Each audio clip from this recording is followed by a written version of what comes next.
Welcome everybody to today's stream. Whoo-wee.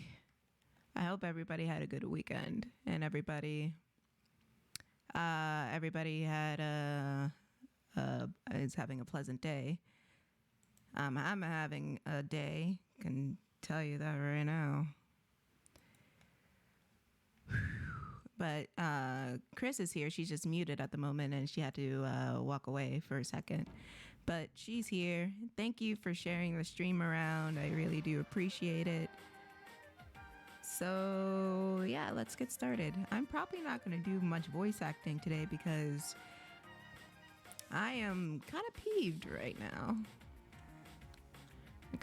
Kind of. No, just a lot peeved. It's a miracle how like a 5-minute conversation can just ruin your day. But I'll talk about it more when Kris returns. 'Cause hooey. I'm literally shaking of anger. And I'm trying just to put a smile on my face and just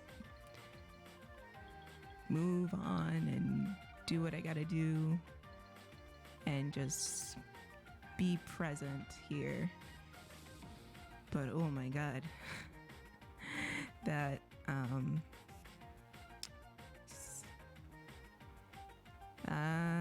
it's the Discord server for patrons only. Not necessarily. The link is there. There's but I don't want to like publicly post it because that's how you get crazies on there. I mean, if you want it, you can just ask. You seem cool enough.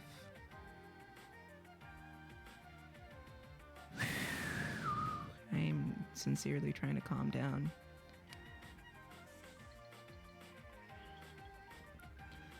Because I'm sort of livid. Because I don't know, I'm just gonna say, I don't know if you guys know this, but I've been trying to find some work in recent times, and I've been struggling to find work, and it's been like steady income type of work, and it's been hard and it's been frustrating. I clicked on the one time in Patreon and it said, oh, I'll post it again. And because it's Discord, I should just post the link on this. There should be a more, not like a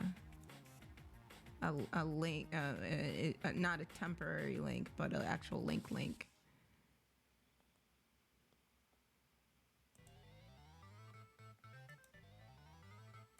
Yeah, there we go. Now I'll post it again in not in Discord, and on Patreon a little bit later, and this one shouldn't expire. I had it set to expire for 7 days.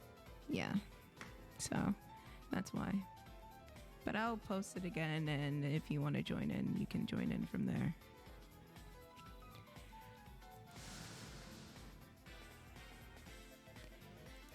Anyways, my feet are literally shaking.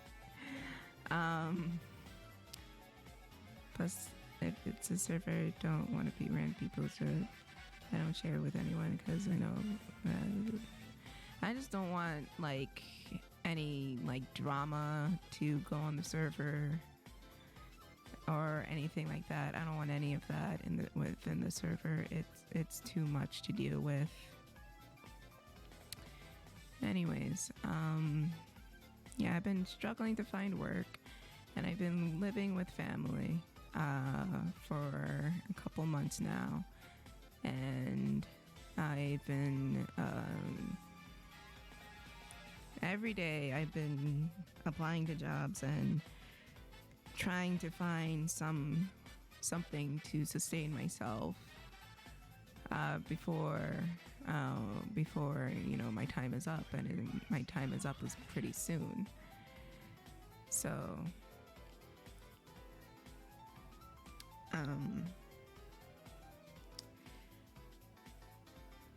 I've been it's been a struggle, and it's been hard to the point where I've been having very, very bad anxiety attacks constantly, and my mental health has deteriorated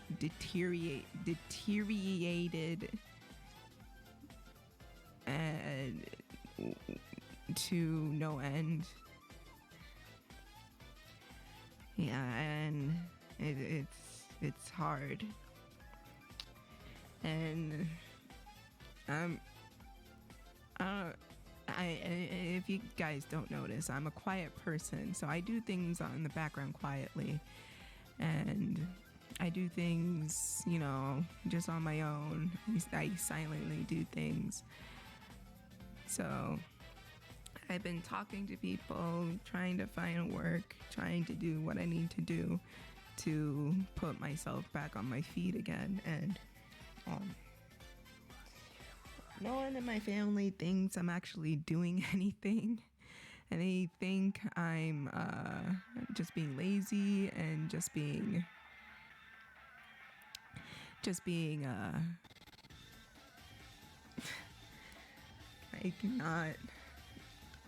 not trying my hardest and not trying my best.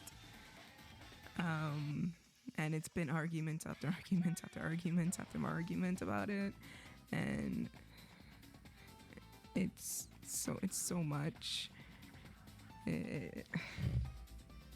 I've yelled at them. I got angry at them because of all the pressure, and they got mad at me because they think I'm just not doing anything they think I'm lying about my efforts and whatnot, when I'm sincerely trying my best.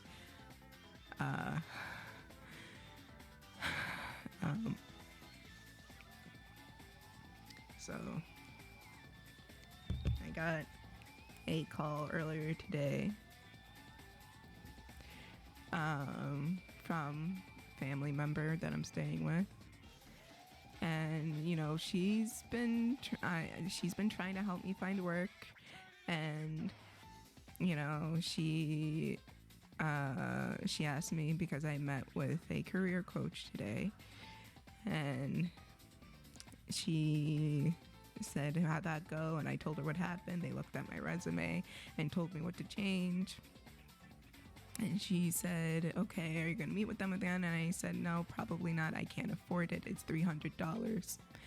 And she said, no, okay, all right. When I come home, do you mind showing me what everything is all about? And I said, oh, I can't sit down and show you because I'll be busy, because I'm here.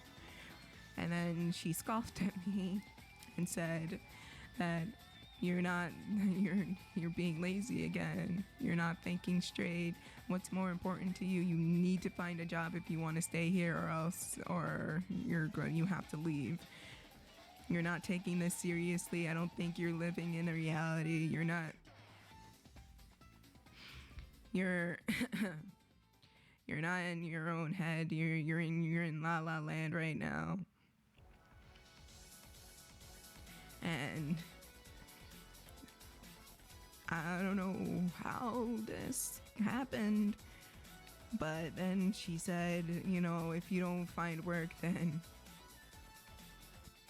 I'm afraid you're gonna kill somebody.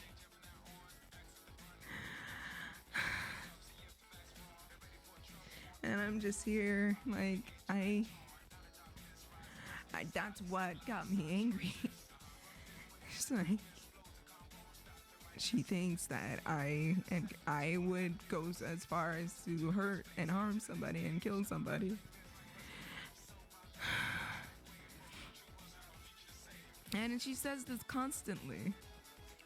And it's partially my fault because I told her that because we don't have a good relationship at all. But she's offering to help me for reasons.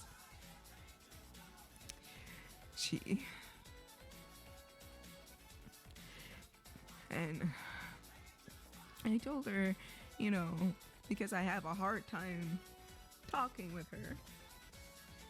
And I have difficulties saying what I have difficulties communicating with this person. I often ask friends like Kris and others, how I can navigate through that. And how, I can approach her in a way. And she took it as like I'm plotting a murder against her.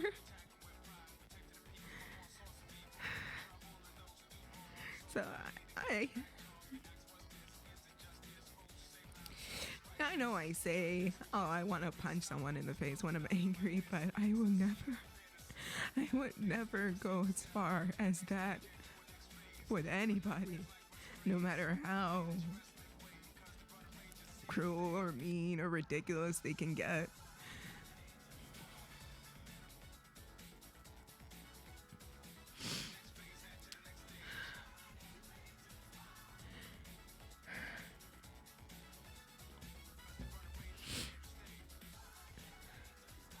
And to this day,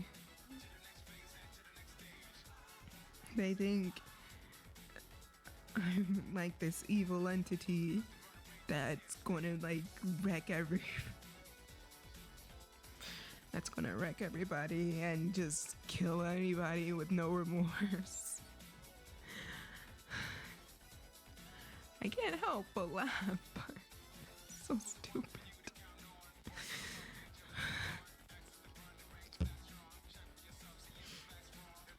And when she was saying that, and she kept going and going, and I felt my anger just rise up, and I wanted to defend myself. I wanted to say something, but I knew I couldn't, because every time I say something, she takes it the wrong way, and then it just blows up into epic proportions, and I did not want to deal with it.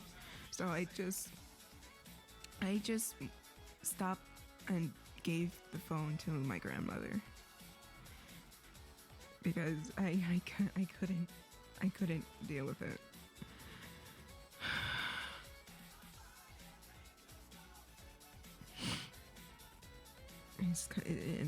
It's just a constant thing, and it scares me that she would think that way, because I'm now afraid that she might call the authorities saying that I tried to kill her.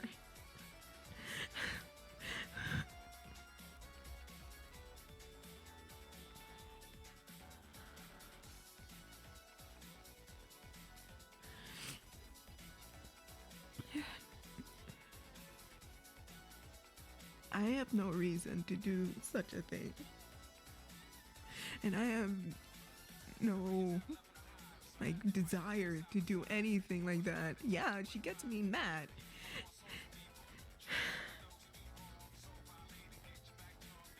And she gets me hyped up, and she gets irritated, and we get fights, really, really bad fights, but I have never, ever, ever thought about doing any sort of thing like that. And it's a constant thing she tells me that I'm going to do. And it's a constant thing that she tells me that I'm not trying hard enough, and I'm not doing enough, and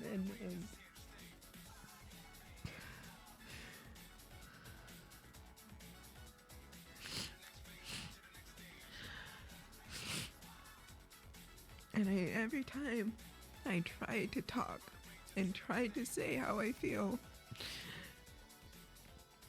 she doesn't want to hear it, and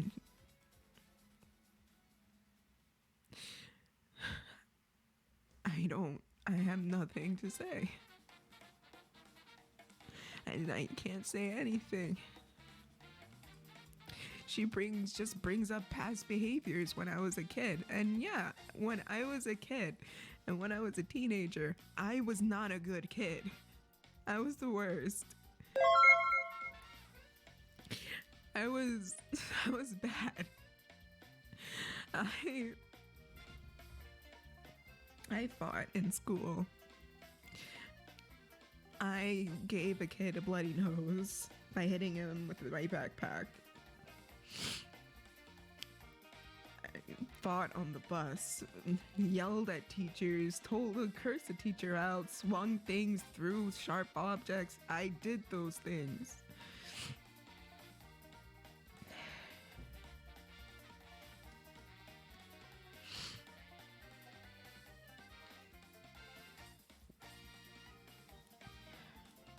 And the fact that I have no excuse for it. All I could have done is just try to better myself, and I thought I did. I thought.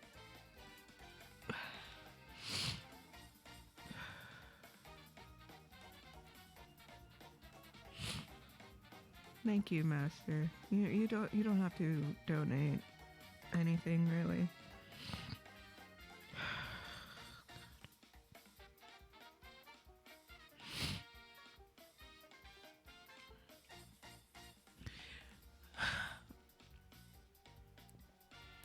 I'm just tired of being labeled as a bad person, and I'm tired of being labeled as the problem all the time.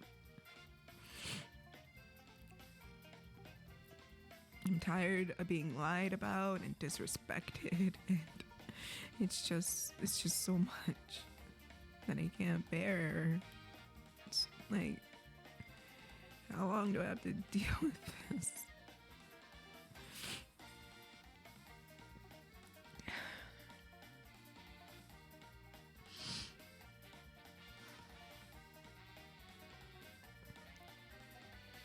And then, they take what my family said about me and just throw it in my face like it's supposed to, like they want to like hurt me, and saying, they say that's because you always been like this, you always been like this, you always been like this, even though I've been trying to show that I'm not like that anymore, but they just want to see me as that constantly and all the time.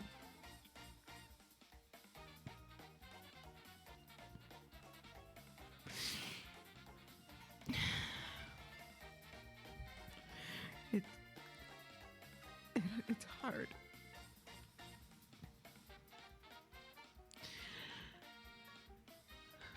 I tell myself I don't have to prove anything to anybody but myself constantly.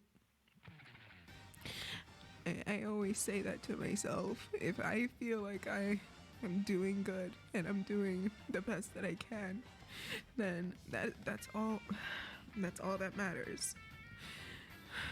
But lately I've been forgetting about that.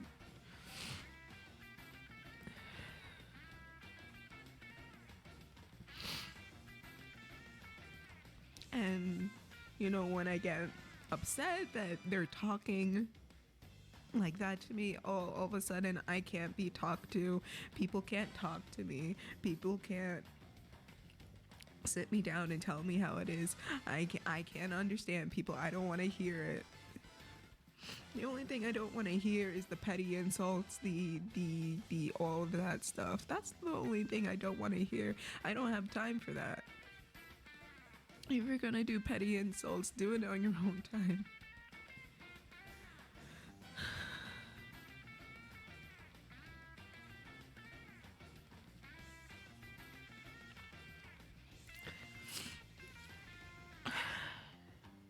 I try not to let the emotions and all this pent up stuff get to me, because letting it get to me gets me absolutely nowhere. It just makes situations worse.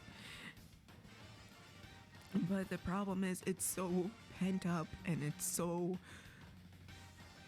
just builds and builds and builds and builds and builds to the point where it just comes out uncontrollably.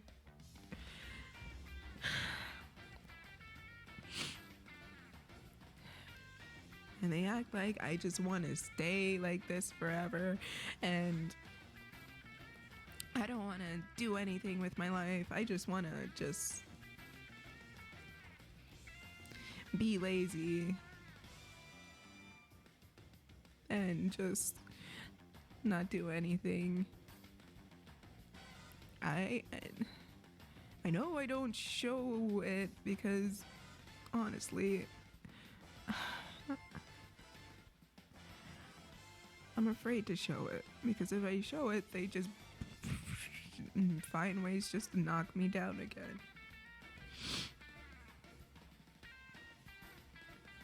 Because there was a time about, was it like 4 years ago, I got offered a job. It was in the industry.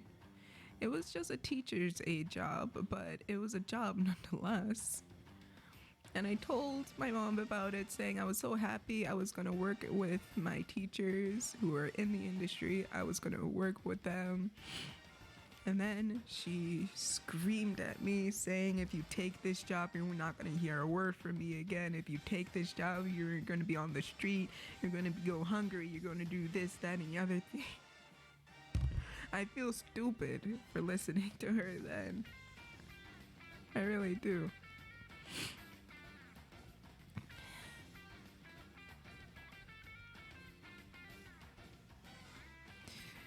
But it just made me realize that, you know, she does this all the time. She does that sort of thing constantly, where I'm excited for something, I'm excited to do something, and then she just brushes it off and acts like it's nothing.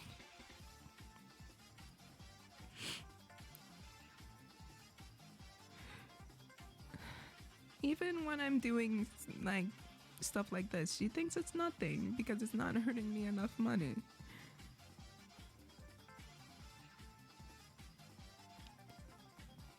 And in the back of my mind, I've been thinking I should have taken that job years ago. I should have started doing this years ago. I should have done this, but it's not like I can change anything now.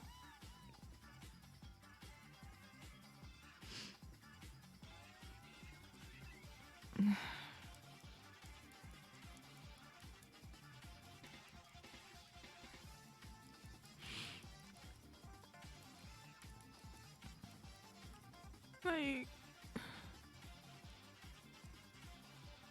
I don't know.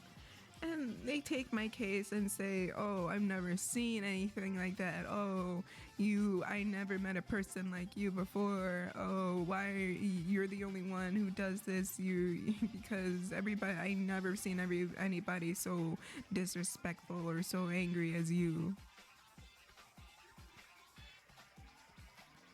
And it's constant. And it just makes me feel so tired.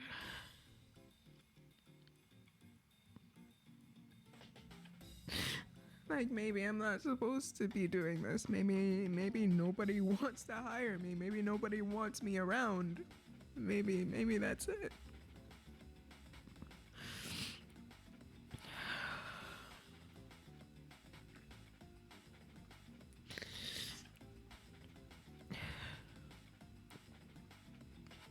And I've told them, when they talk like that, it hurts.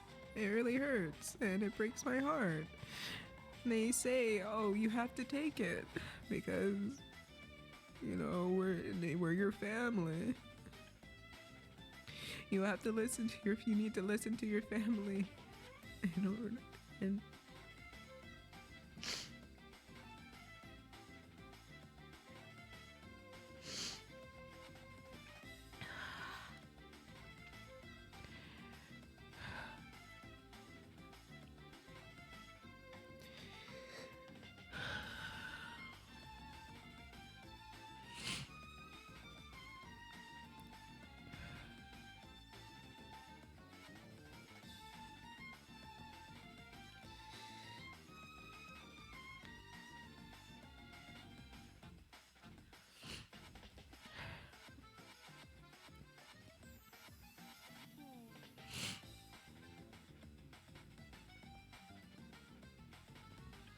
they always like bring up that I haven't worked in a long time. I haven't had a steady job in a long time.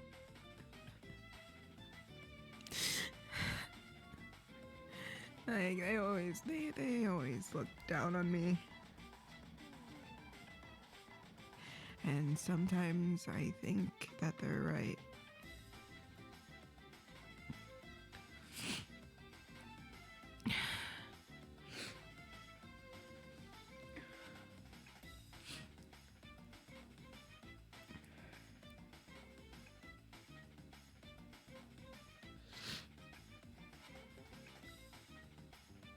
And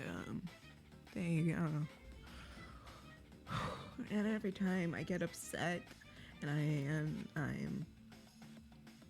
I'm angry,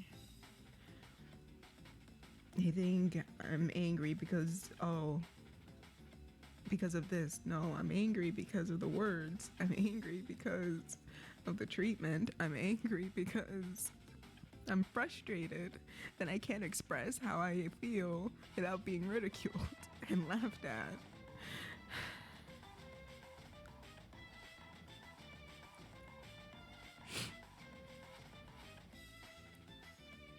Like, I don't even feel comfortable talking with anybody anymore. Like, every time somebody wants to just come in and talk to me, I feel my heart rate rise up and I feel anxious. I feel just trapped.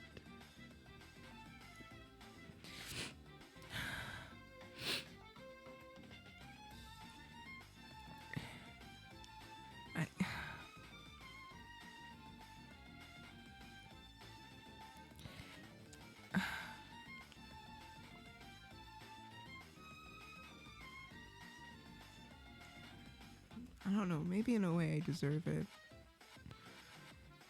Or something. Or maybe all the shit I did when I was a kid.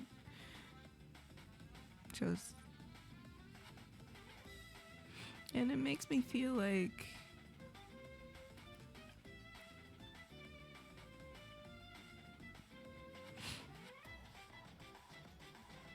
I don't know, maybe I do deserve it. Maybe they're right. I'm not trying hard enough. I'm not doing my best.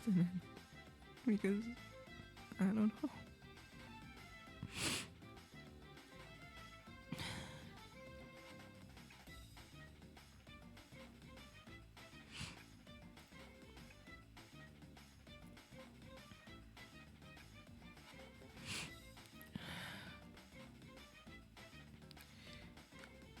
I just want to have some stability or something.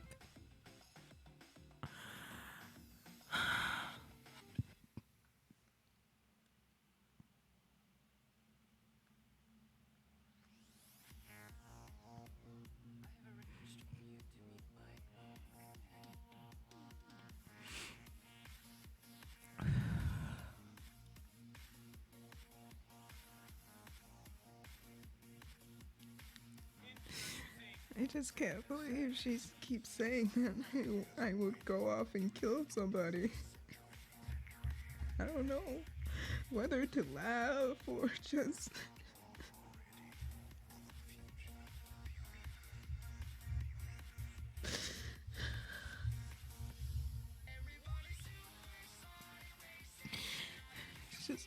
It's just, my own family would think I would go off and do something like that.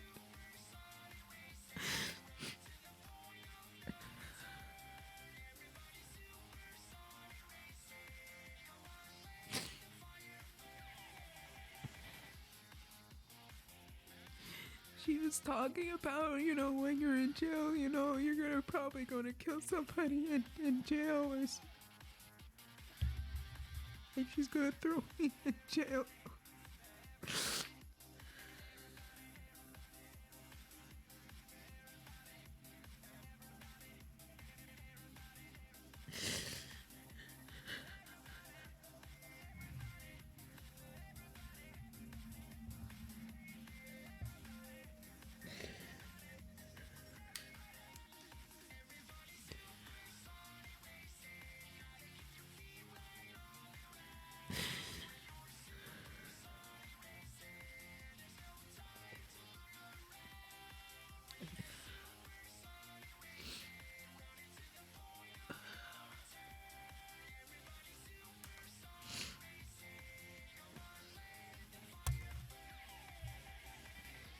And every time I try to talk to them and say, I don't like how you're just speaking to me, and I don't like it.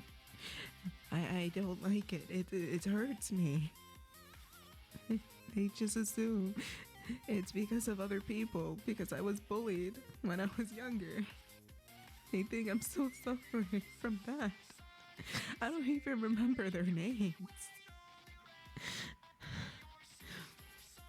I don't remember their faces. I don't remember their names. I don't even remember which grade we graduated in together. But they're so insistent that it's because of that.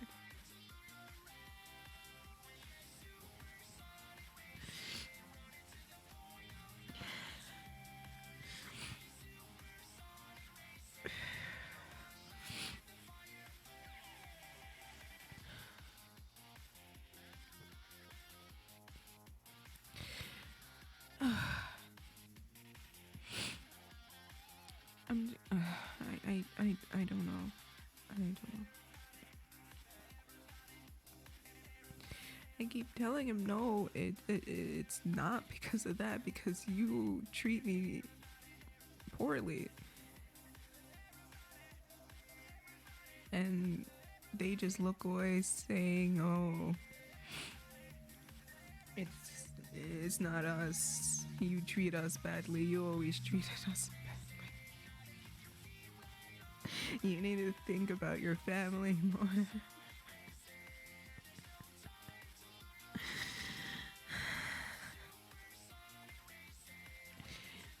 You need to think about how you're affecting your family.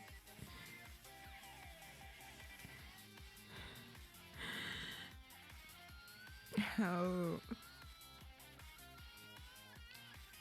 when you do these things, how it hurts us. You're a manipulative person. You lie to us all the time. I'll admit, I lied to them when I was younger, when I was in my teenage years. About schoolwork and grades. But honestly, what kid didn't?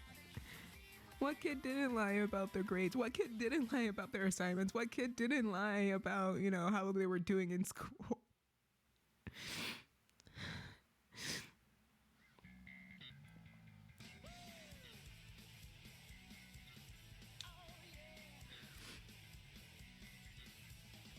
And I'll admit this too.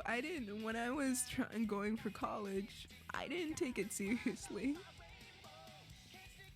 I didn't take it seriously at all. I didn't know what I wanted to do until after I got into community college. So yeah, I fought with them over that. I didn't take it seriously at all. And they insist, and then I got into Cal Arts. I got in there. And then not only did I get into Cal Arts, I got into the School of Visual Effects. The School of Visual Arts, I'm sorry, in New York. I got into that program on my own by myself.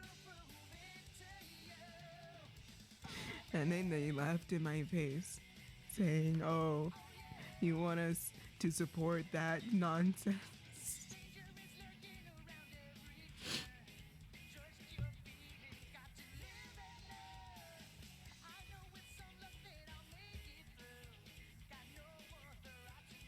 I feel so proud in that moment because that school is one of prestigious schools in America for animation and everything like that.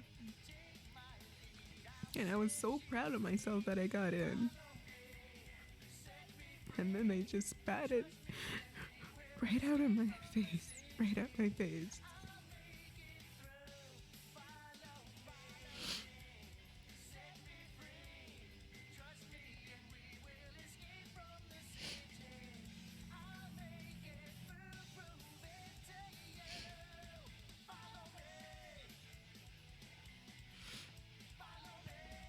Honestly, when I find work, God willing, I'm just gonna leave and never turn back. Because I can't do it anymore. I keep telling myself I can't do this anymore.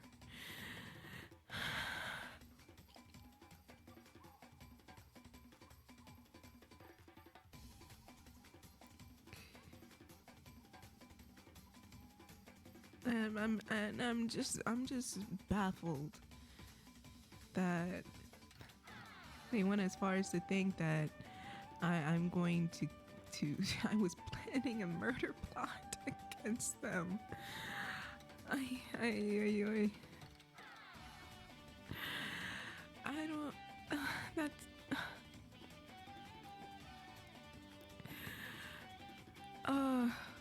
It feels like I'm living a soap opera or something. That they actually think I was planning a murder plot.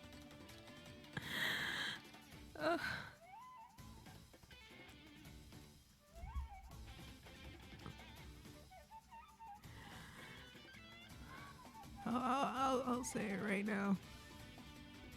Because I don't care anymore.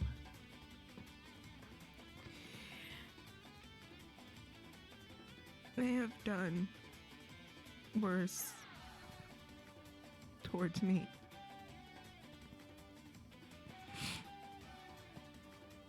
I've been pushed down the stairs.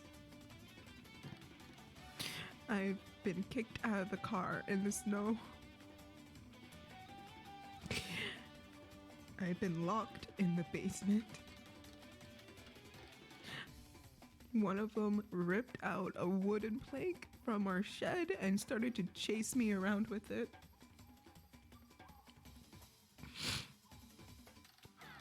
When I was asleep, one of them spilled soda on my face and started scratching at it.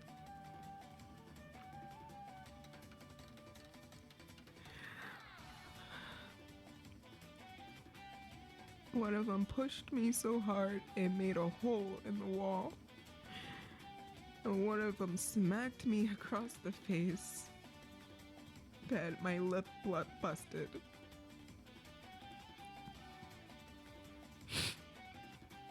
One of them charged at me with a knife. And one of them pushed me down, pinned me down, and started punching at me and my...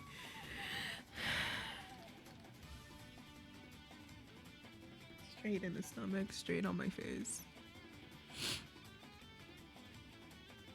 One of them even made me eat their own shit.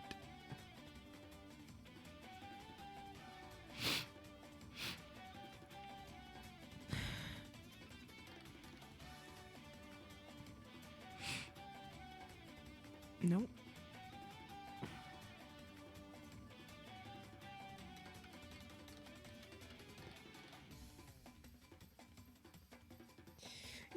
think that doesn't sound right. You would think that.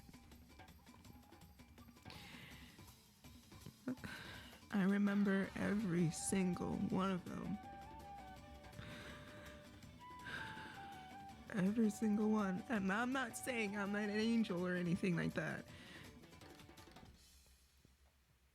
I only called the cops once. And that was when one of them tried to steal my equipment away from me. And so I knew things were getting heated. I knew things were getting bad. So I decided to pack my things and just go to my grandma's house for a little bit. This is when she was still living in America. I decided to go there for a little while until things cool down. This person proceeded to pin me inside the car and try to choke me and rip out my hair.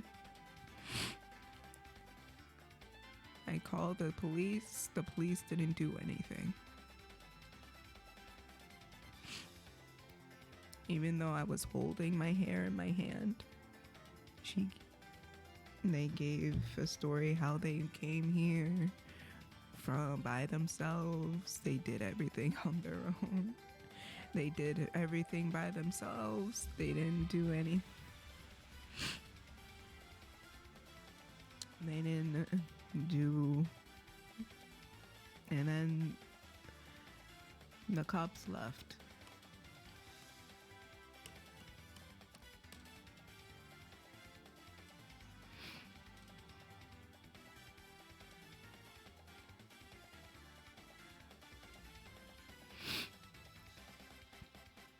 And then she told me that if I do that again, she won't be afraid to let the cops take me to jail.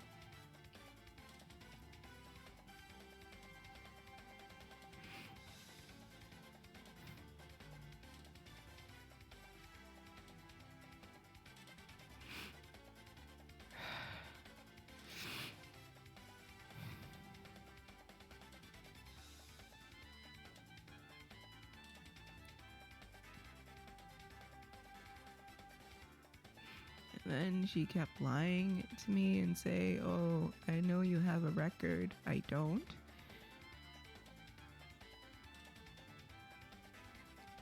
And oh God.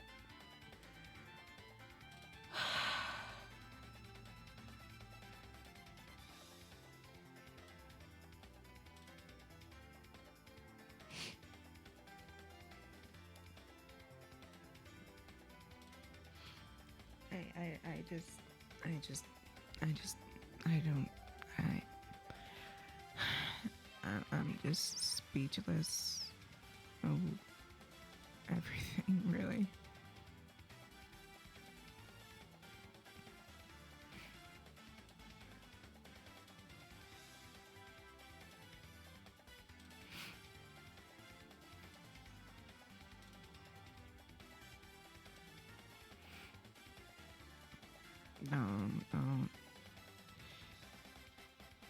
Because I made the mistake of getting someone I care about involved, and it just made things so much worse.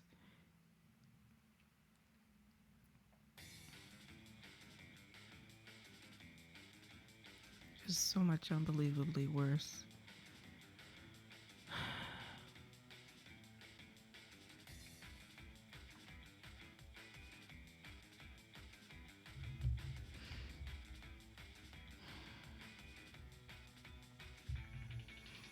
And normally, I'm not trying to like pawn sympathy, because oftentimes they would say, "Oh, you're lying to everybody so everybody can feel bad for you." Da da da da da. I'm not trying to do that. I rarely talk about this or talk about my home life, but it just got it just got too much.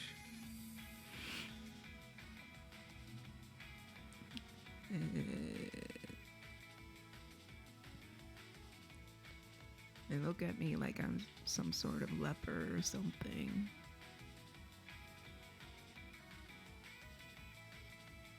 And funny enough, the funniest fact of all, they're supposed to be Christian loving people. And most of the time I feel like they care about their religion more than they care about the health of their own child.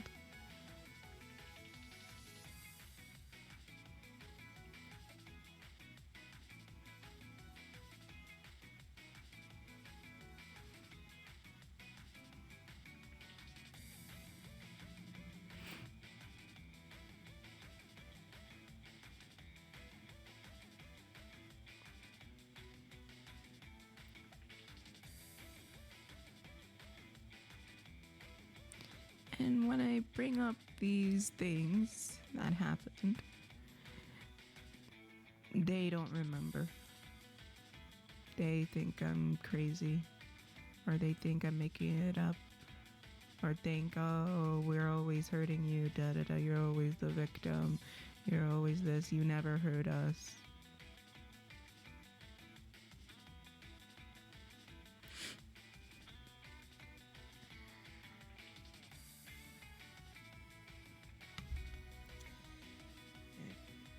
It's just so much.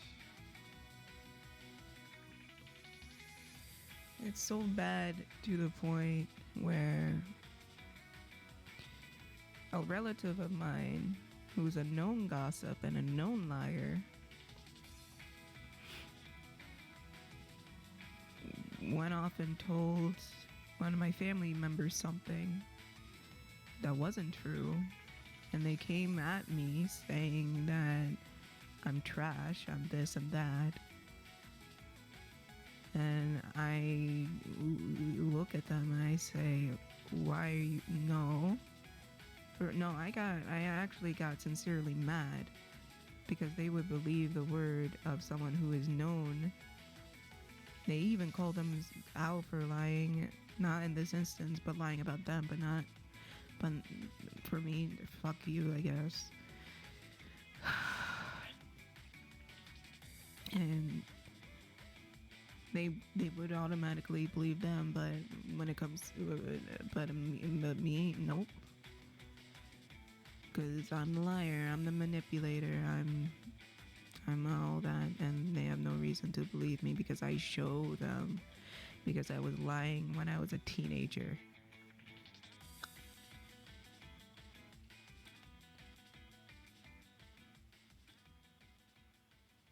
And then they keep saying, oh, you say you're a good person. Why don't you show that you're a good person? It's not like you gave me a chance to, and you never will give me a chance to. I'm always going to be like like this to you. Oh, you're in your 20s now. Why are you acting this way?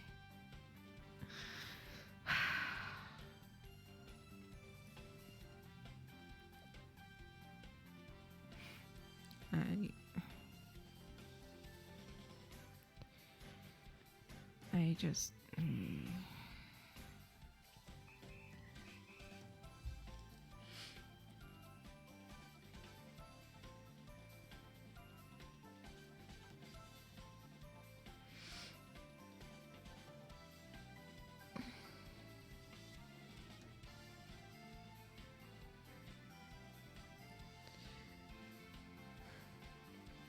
every single day I'm looking for work.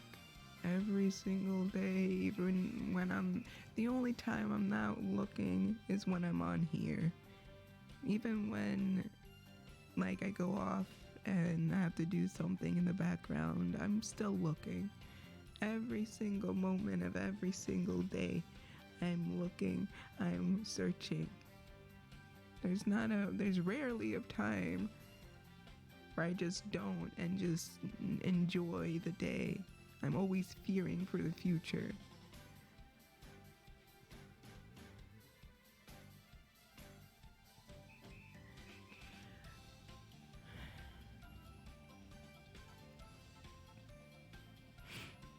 And to be constantly told that you're not trying, you're not doing this, you're not doing that.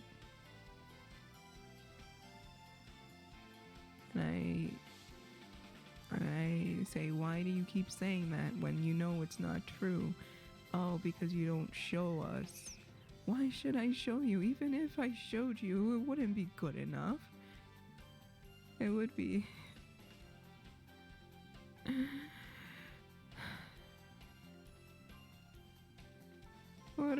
What about you guys? You guys never showed me anything.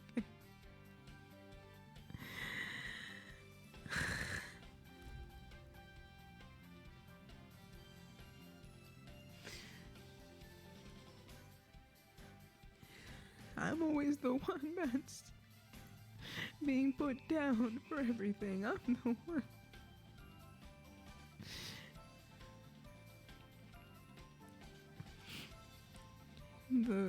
Even yesterday when the relative who spread those lies about me, who talked to you so badly about me, even then they told me, you have to forgive them. You have to deal with it.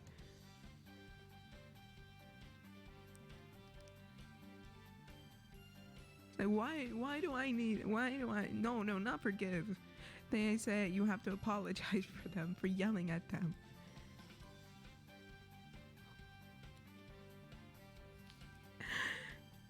I don't like it. It's a half-ass sorry for all this shit.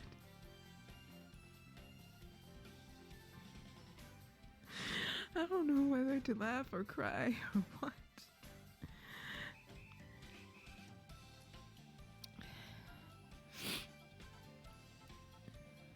Just sorry, that's it.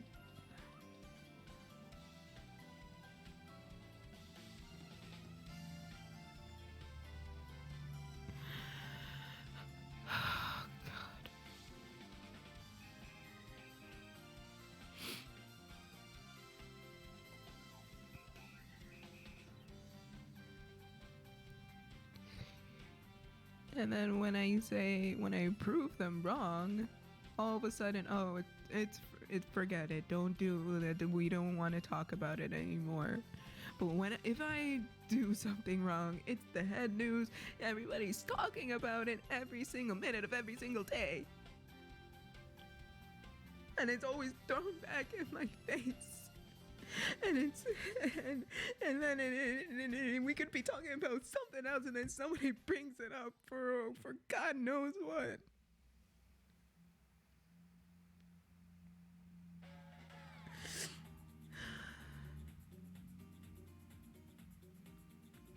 Because my dad told me, oh, he doesn't like fake people, and now my mom is not, and she just says it over and over and over and over and over and over again to me.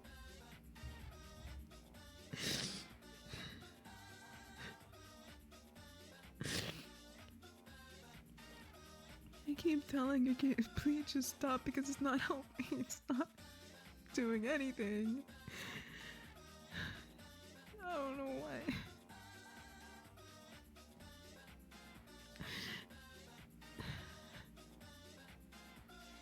I'm not bad. I know I'm not the best daughter out there, and you're probably gonna get someone better than me, but I don't deserve to be treated like this. To be constantly on edge and feeling I have to walk on eggshells. Feeling anxious and like I'm gonna pop every time I'm talking to you.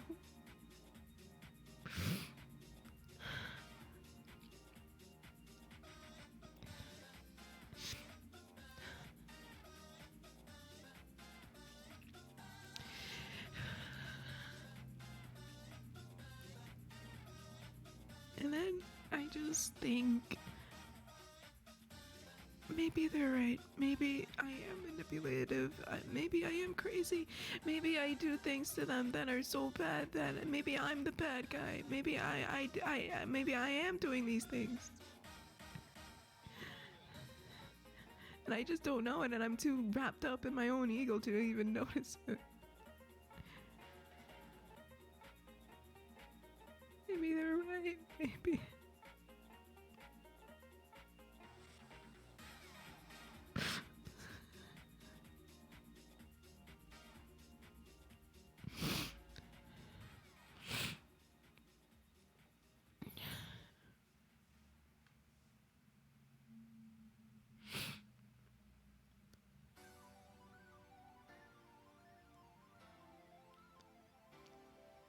And then when I give an explanation of what I'm doing or anything like that, they say, "Oh, you said it wrong. That's why we got mad."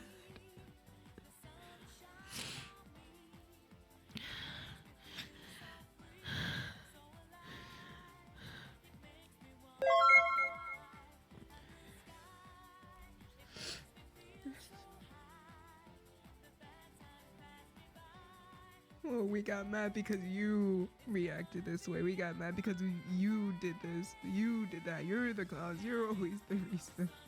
It's always your fault.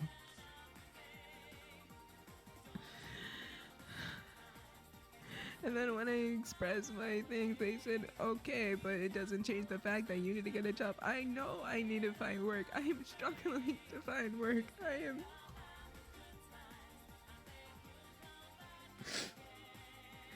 I'm trying my hardest. The best that I can.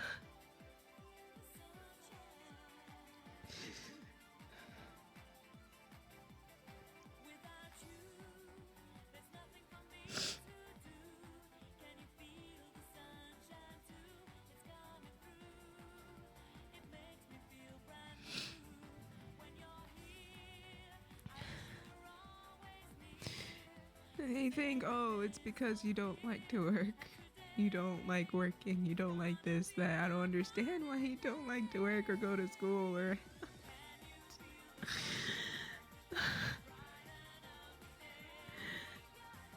First off, like, no one likes working. It doesn't mean I don't want to do it. I don't know I don't know what to make of that. I don't know whether to laugh or to just scream or cry. I don't know.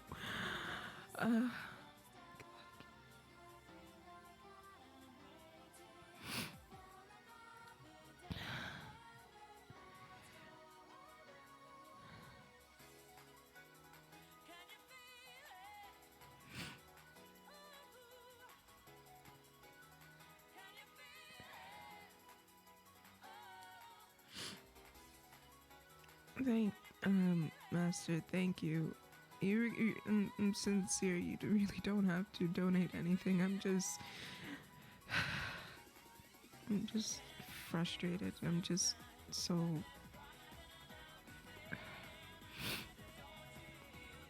I'm just so frustrated with everything and how everything is going, and just being accused of some things I never have done, or being painted as a person that is just a horrible person.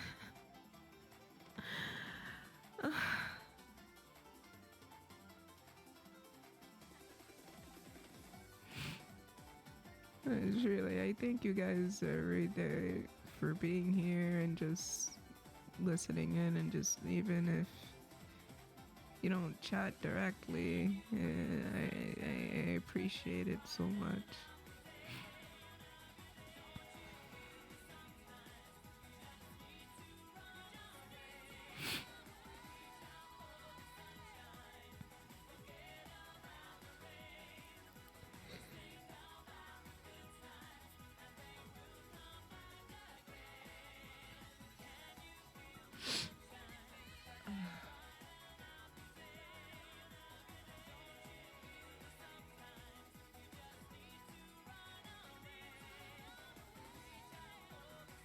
I already know my family doesn't like me. I already know, even though they try to tell me otherwise and say, oh no, it's not that. It's just because of your behavior, because of you do this to us, you do that to us, you do this, that, and the other thing to us. That's what we don't like, but we never hate you. And then I echo their own words saying, well, you don't show it. You only show me that you don't want me around. That you sincerely just want to get rid of me.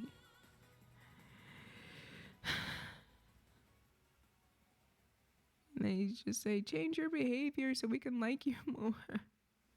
We won't get mad at you if you just change your behavior. I'm just like, change my behavior to what exactly? I don't know what you want from me.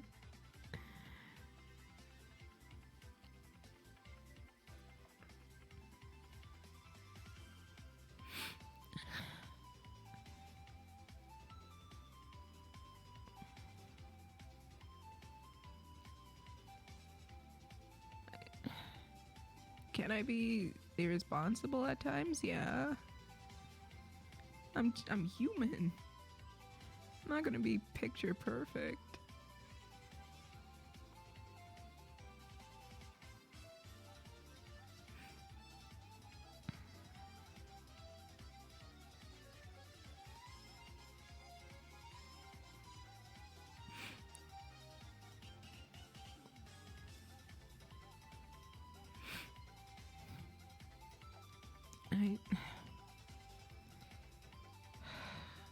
I'm just tired.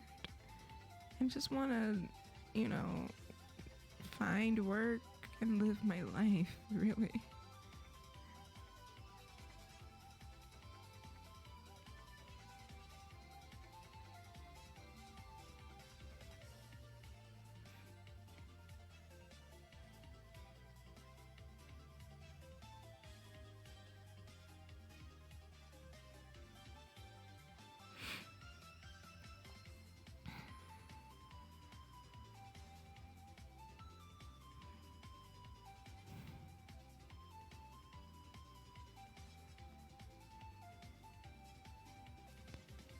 I don't know.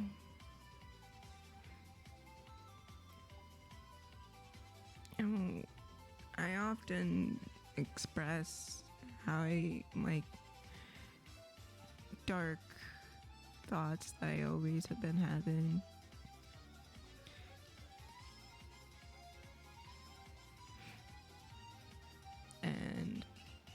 And to them, and they say, oh, you're always saying that. You've been saying that since you were 8 years old.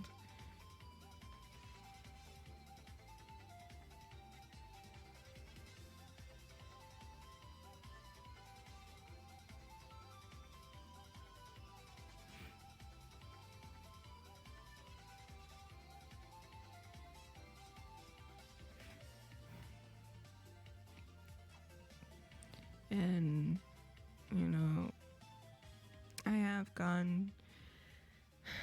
I have gone to therapy before, and I've been taken out of therapy because they were afraid I would try to blame them for my issues, or I would talk badly about them.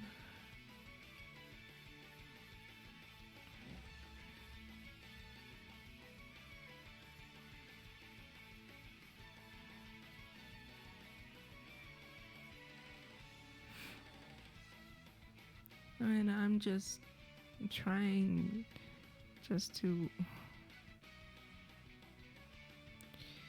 work out my issues, because I know I have issues.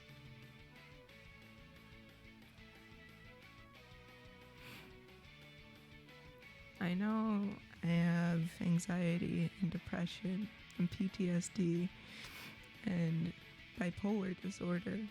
I know this. I recognize this.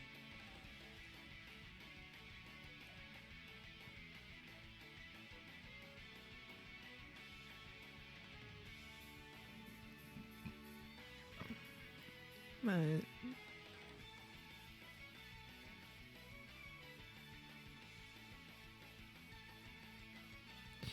like, what do you expect me to do in therapy? Just sit there and say, oh, I'm sad?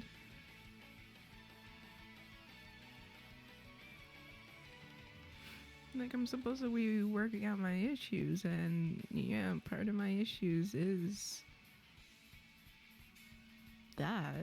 family. That's mostly my issue, because like kids from school, I barely remember them anymore. The only people who bring that up is you. Well, not you guys, but people in my family.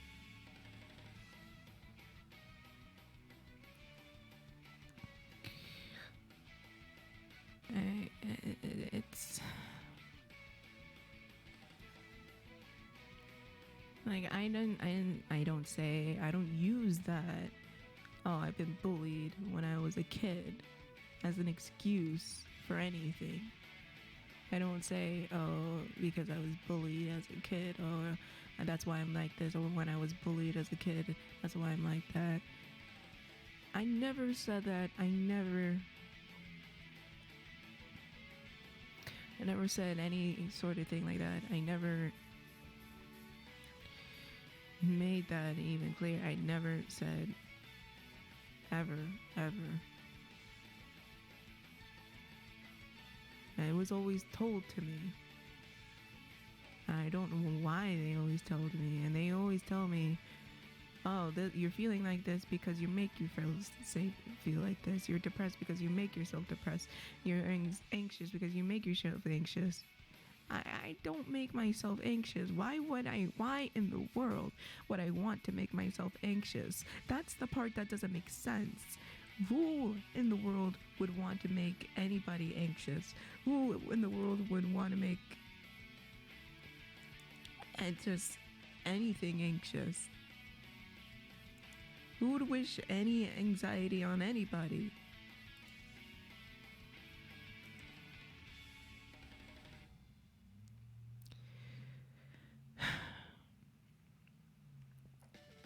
That's what I don't understand.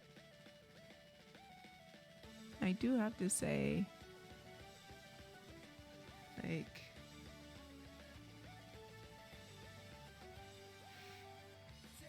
when my family is not from, America. They're not from here. They're from, I've said this before, my family is from Haiti.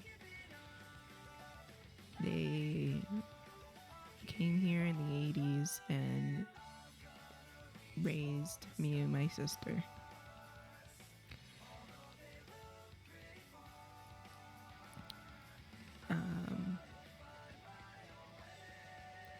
So they're not part of the West, like this kind of world. But, when I express feelings like I probably want to go abroad, or I probably want to go, yeah, it's pretty much, I want to express things like I want to go abroad. I want, probably, if I had the option to go live abroad, I would. And they said, oh, you don't think they're going to be there's not going to be bigotry around there. Like, I know, I'm perfectly aware there's going to be bigotry around there. But if I have an opportunity to go there and make a living, why shouldn't I take it? There's like nothing for me here. Pretty much.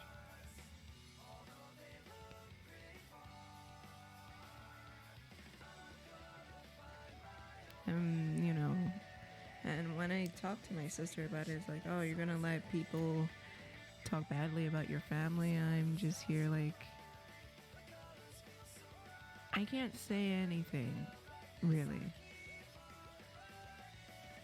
unless they downright like insult their parents. What I'm telling is what it is. I'll say like, yeah, they helped me financially a lot. I will say that because they have. They helped me through school. They helped me when I was living over there and I got on my feet. They helped me when I was struggling during the pandemic, and now I'm back here. I'm not going to deny that, but I'm also not going to, deny that what their behavior towards me is not good.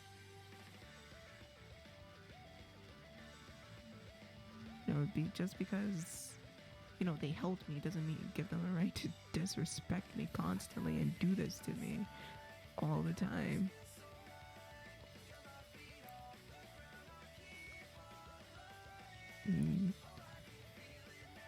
It's a struggle.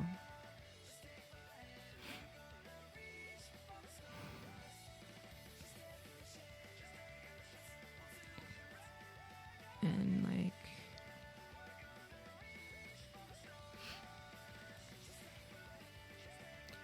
they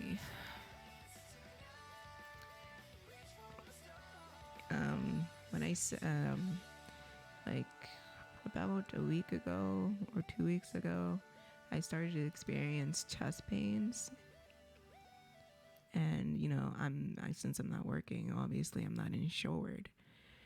So once I started feeling chest pains, they say, oh, go to the doctor, go to the hospital, go to the doctor, go to the hospital. And I know the American healthcare system.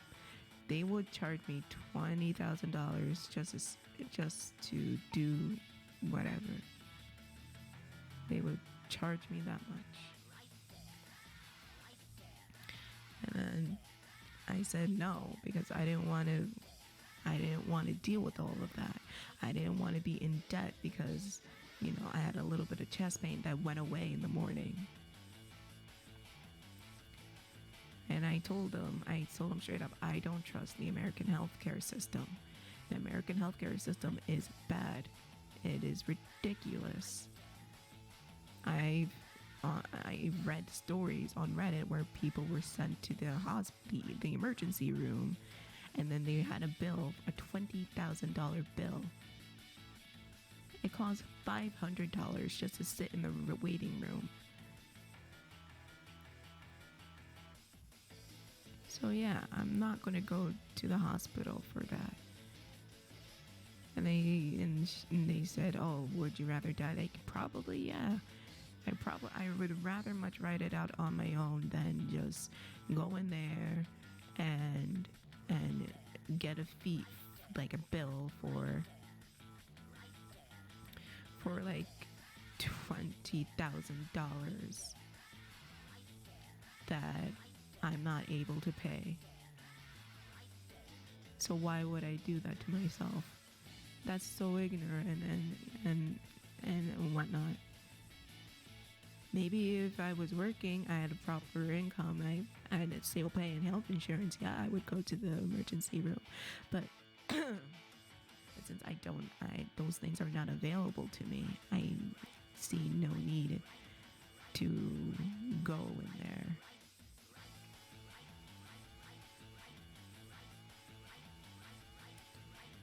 Especially since, the pain in my chest went away and literally that night it went away. It came back, but it's not here anymore. And then they were screaming at me saying, you need to go to the hospital. You're being difficult. Why are you being so difficult? And I say, listen, I don't know why you love America so much, but America's healthcare system is trash. I'm not going to go in there who's going to pay for it? I know you're not going to pay for it. So I'm looking out for myself and I'm saying no. Because I'm going to be stuck with it. And they try to tell me, oh, it's only because you're not working. If you're working, they can, your health insurance, once you get health insurance, they can help you pay for it. No, I don't believe that for a second.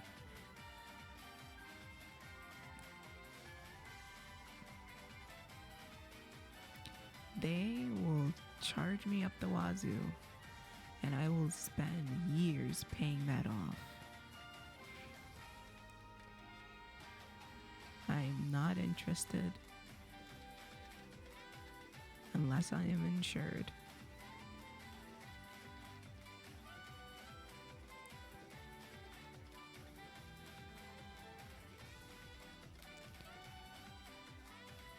And right now I'm not playing any of that. I don't want to deal with any of that.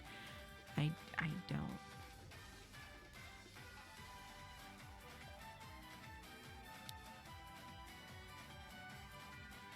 And they try to convince me like, oh, who has a better healthcare system than America? And I blatantly said Canada, because they do. Because I doubt they would, charge you to go into the ER. Like, they would charge you an abundance amount of money to go to the ER.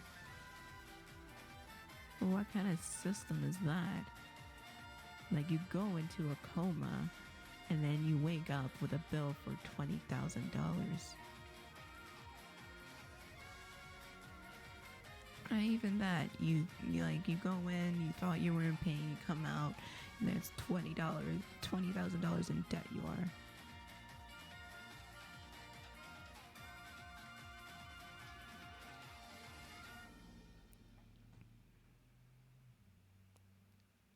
Yeah, I know.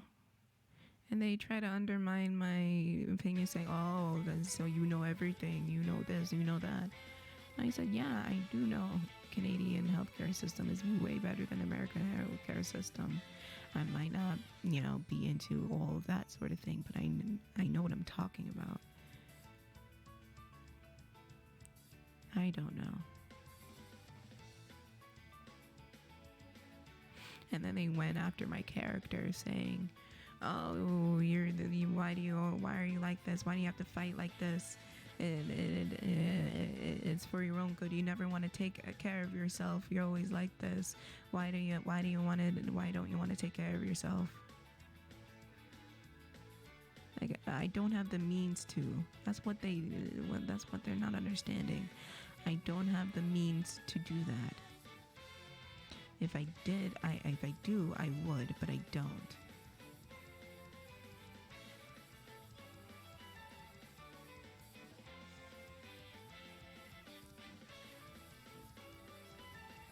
And then the strangest thing, they come after me because of taxes.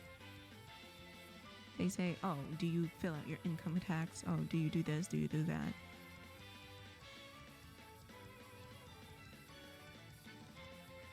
And I'm just here like, why is that necessary? It's so tiring.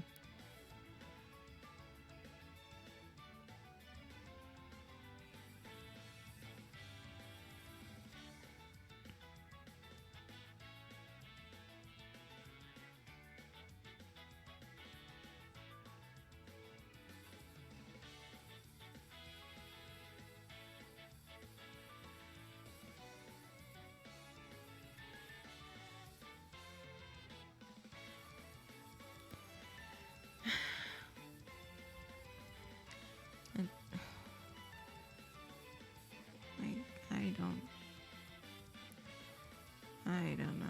It's like every conversation is a fight, and I'm just so tired of fighting. I'm just so done with it all. I just want to just live my own life, really.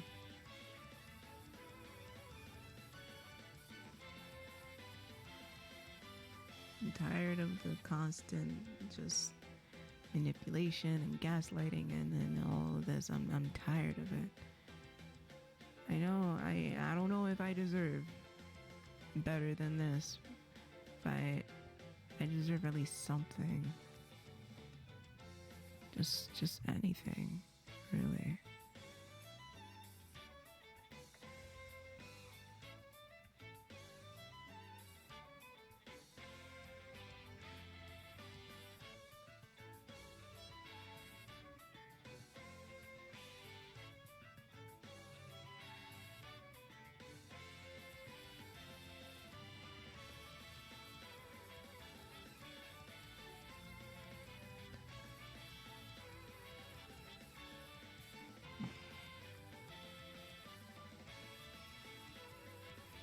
And then, like, they made fun of my friends because I don't know.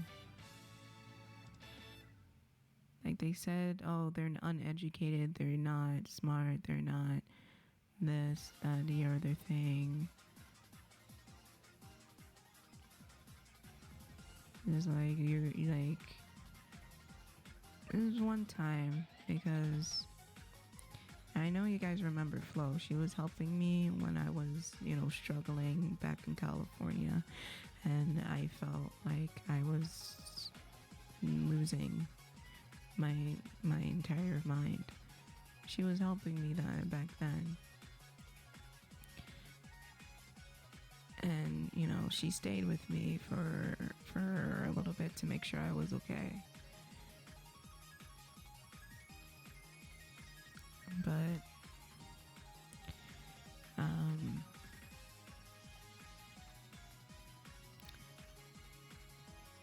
she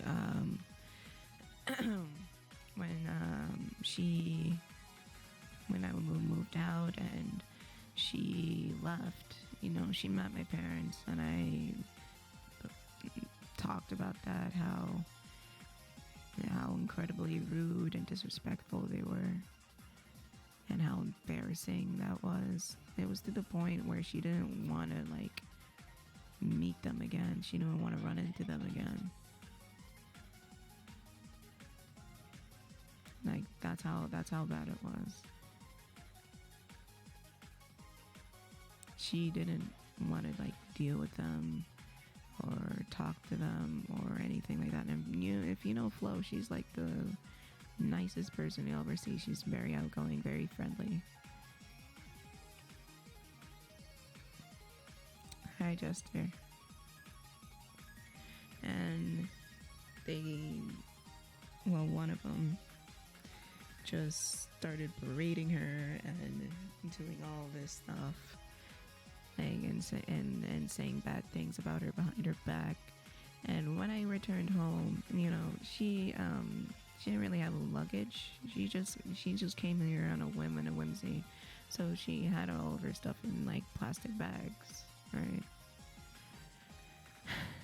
My mom came in the area where I'm working and said to me, one day you're gonna be like your friend carrying plastic bags everywhere she goes. Because she can't afford luggage. Like, where do you get off saying stuff like that? Like, that is so rude. I don't know where you get off saying stuff like that about other people you don't even know. It's so disrespectful.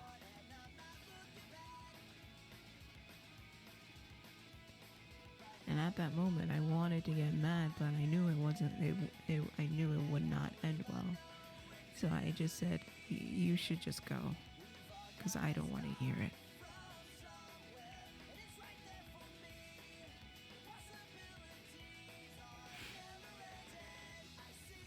And she does this all the time. Just the other day, she was talking about another family member, saying how he's immoral, and he uses FaceTime, and they said, oh, he needs to find Jesus for using FaceTime.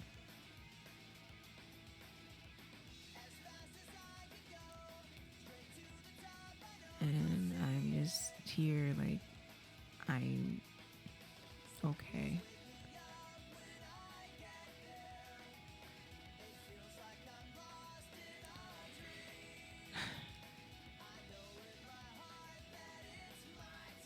Pretty much.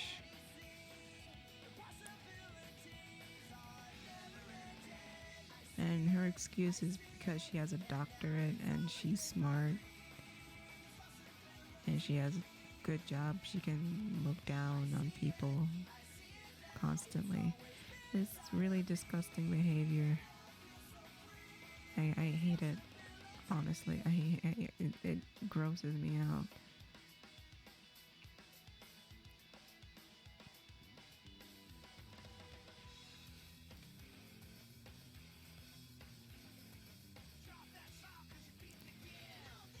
I'm gonna start making something to eat.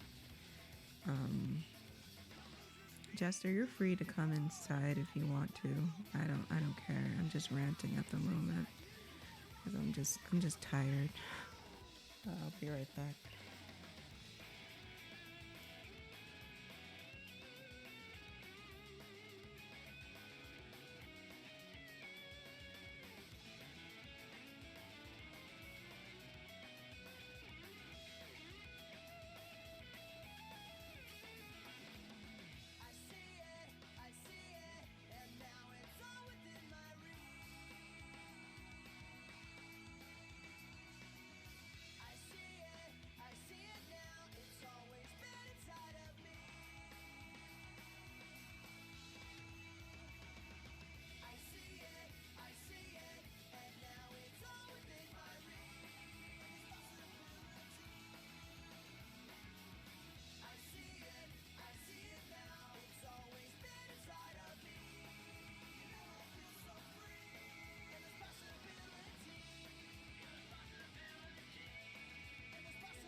Yeah.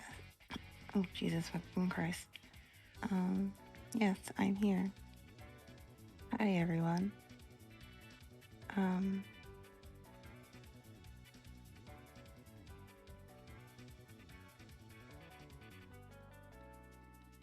okay.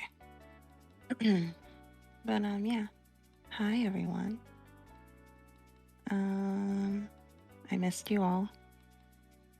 And, am I doing okay? Kinda, sorta, not gonna lie. But hey, I'm better. So, that's a thing. In Christ.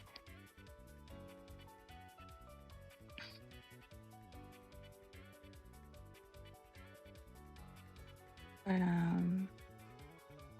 yeah. I don't know what to say. But, I honestly, my mental health has just been spiraling. But like literally last week, I couldn't really. The only thing I forced myself to do was record episode 31 of Daiquiris and Death. But today I'm going to attempt to do some work today because I have to write a script for this week. And I'm not going to talk about my Twitter timeline because I'm not in the mood for that. Like dead ass. Bye, Master. Have a good day at work. But I'm just.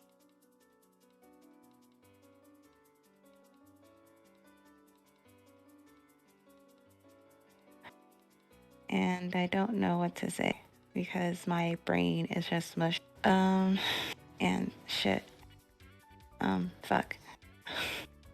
Let me get my words together because I cannot fucking speak for the life of me. Oh my fucking god. Take your time. Um, but my mental health has just been very, very awful. And I've also been neglecting self care, which is very fucking bad. But I started doing self care Saturday because I was feeling very, very, very, very awful Saturday. Um, so I was on Google Play and I found this app that is a self. It's called Finch. So I've been using that app since Saturday, and it's really good because I've been using that to not only track my mental health, my self care, but I also been able to like write down things that I'm thankful for and everything, like and just answering prompts. Because they do have prompts where you can write like what are you thankful for, and they also have like and stuff like that, and they also have like goals that you can do, which is also very helpful. So I've been practicing self care, been doing job hunts, but we don't talk about job hunts because holy fucking shit. That's fucking, it's not good. It's honestly not good. It's not going very, very well. Um, just a lot of stress. And I've just been pulling my hair a lot more. So I've been wearing my bonnet because I'm trying not to go bald because that's not cute.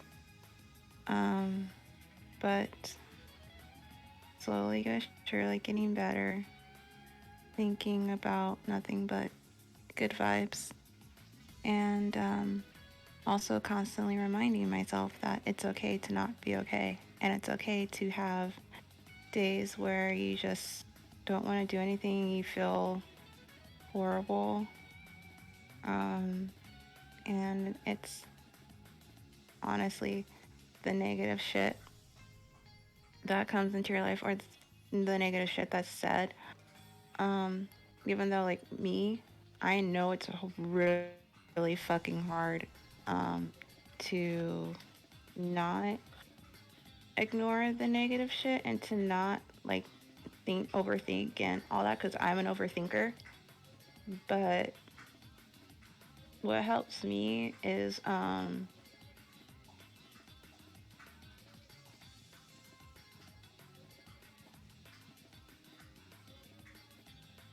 think she cut out again.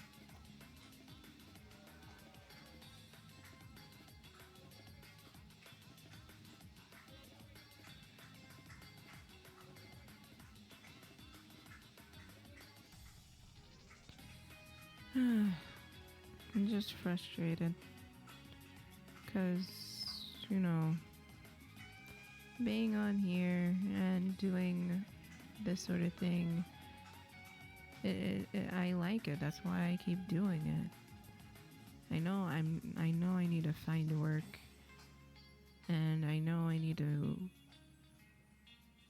you know, do what I need to do, but the stress of it, it's so much. I can't keep doing it every second of my life.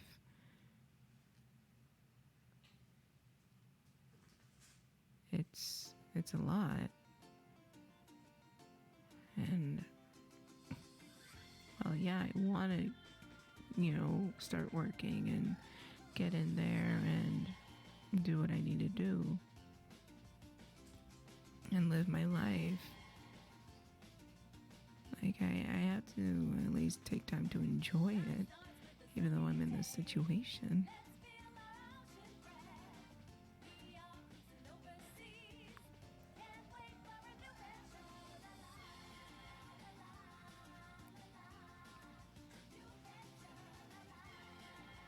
don't I at least deserve that much?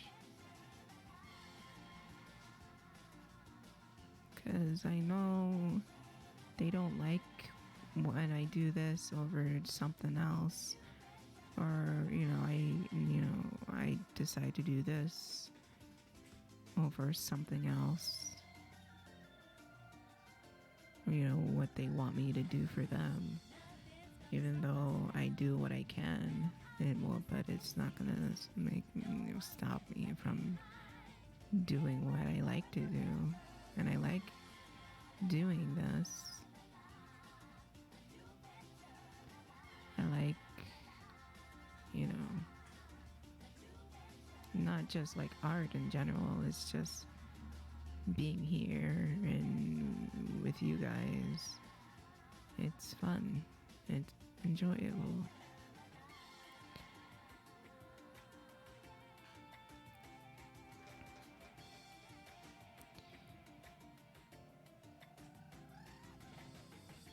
I know I shouldn't, try to get anybody's approval, but it's just a hard habit to break away from, because if I don't please anybody, then I won't survive. If I don't talk a certain way, I'm going to die. If I don't do this a certain way, I'm going to die. And that's what I was led to believe for, I don't know. I mean, I didn't ask to be born. I really sincerely didn't. That was a choice that was made. Like, I'm just trying. Like, it's not like I'm not gonna do anything afterwards. I don't understand. I wish I did, but I don't.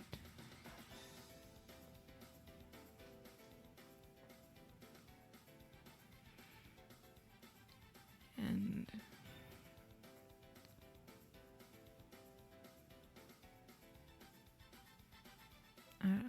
I'm just shaking my head saying I don't know what else I can do.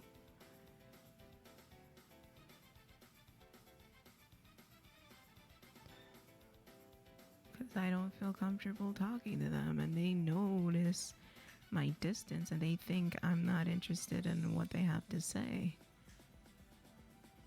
Like today, before this whole thing, I don't know why this triggered her. She told me a colleague of hers at work posted a job on Indeed, and I said, okay. And she asked me, have you been on Indeed? And I said, I'm on Indeed every day. And she said, did you see the job that my colleague posted? And I said, what is it exactly? And she said, oh, I don't know. They told me they just posted a job there. And I said, well, how am I what's the point of telling me if you don't know? How am I supposed to find it? I don't know your colleague. I don't know their name. I don't know their whatever. And she acts like, oh, I'm doing this for you. Why aren't you doing anything? And I'm just like, you tell me about this. You're the one who told me about this. You're the one who said this is, you're the one who's saying all of this. I didn't ask you to go to your colleague and for all this. I didn't ask for that at all. I'm not saying I'm ungrateful or anything like that. I'm not, but I need some sort of semblance of information.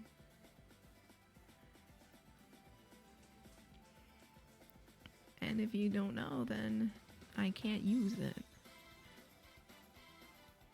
I don't know what to tell you.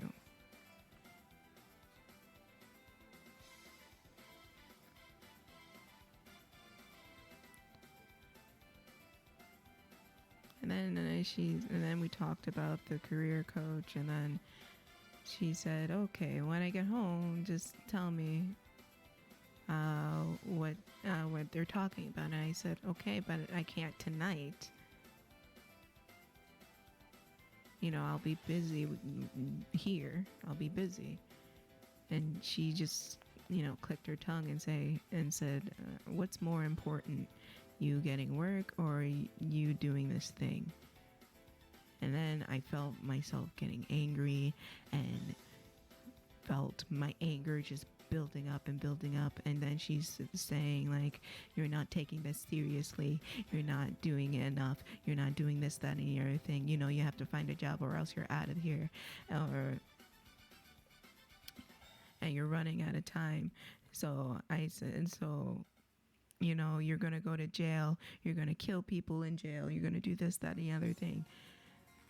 You're gonna be like this. You're gonna be like that. And I'm not gonna be here. You're gonna kill people. You're gonna kill the whole family. And that's the gist of how that conversation went. And I didn't want to yell. I didn't want to scream. I knew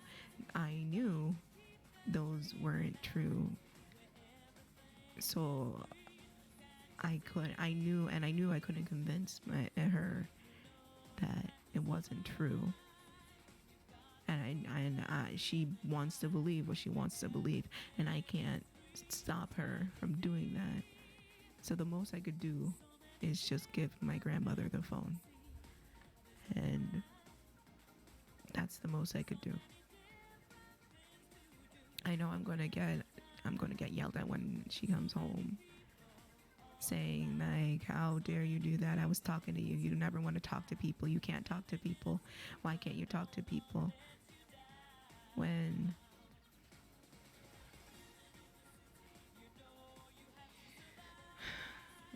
I can't talk to her because she never wants to listen. She just wants to hear herself. Every time I try to talk to her, she just goes on and on and on and on. I get a word out and then she interrupts me, and I say, please, can you please try to listen to me? And then she stops, and then I say something, and then all of a sudden she goes on and on and on and on. And then when I'm trying, and that I feel like I have to raise my voice to get my feelings heard, and then she says, don't scream at me, don't yell at me. Why are you screaming? Why are you getting angry? You have anger issues, you have anger problems. What are you gonna kill me? What are you gonna do? And I'm just here dumbfounded, and I feel like a fool, like a baboon. And then she said, oh, if you don't respect yourself, I don't care. And I said, when did I ever say that? I never said anything. Stop putting words in my mouth. It's irritating. It's anger inducing. I never said any of that. I never said this, that, or the other thing. Never have I once said that. So I don't know what possesses you to think I said that, or what makes you believe that I say that. Oh, because how I was in the past, how I was when I was a teenager.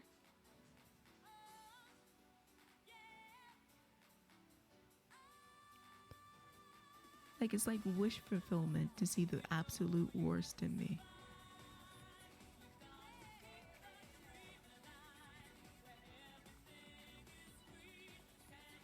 Like, oh, there she goes again, causing a tantrum.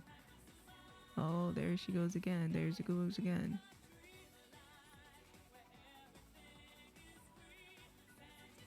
And it's a vicious cycle over and over and over again, and I want to get off the ride. I can't take it anymore.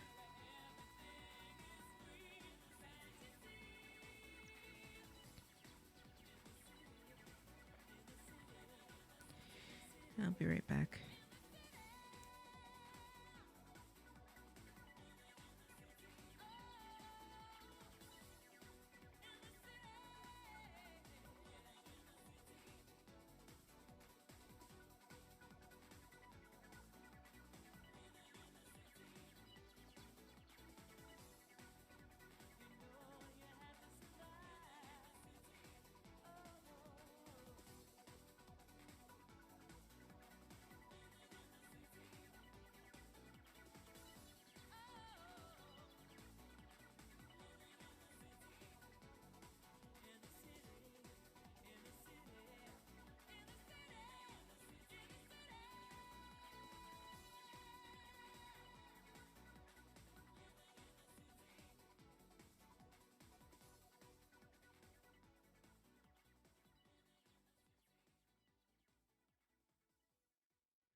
internet sucks, but it's fine. Everything's fine.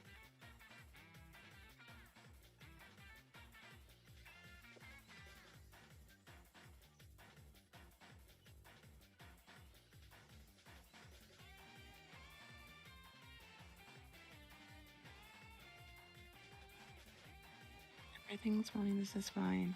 My internet just exploded, but everything's fine.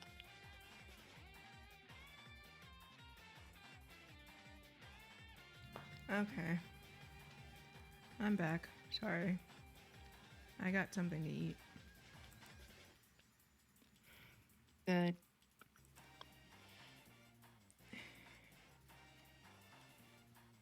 Were you talking about something? Oh yeah. My shit is acting up. My internet's acting up. Because weather. Fair enough. But It is raining here.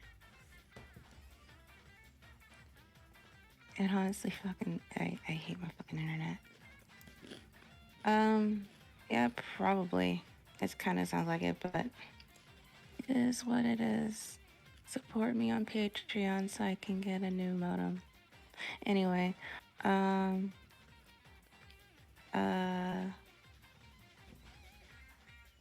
was I saying? Oh yeah, mental health. Yeah, fucking sucks. And I've just been doing a lot of self-care because I need it, and because I'm not doing well. But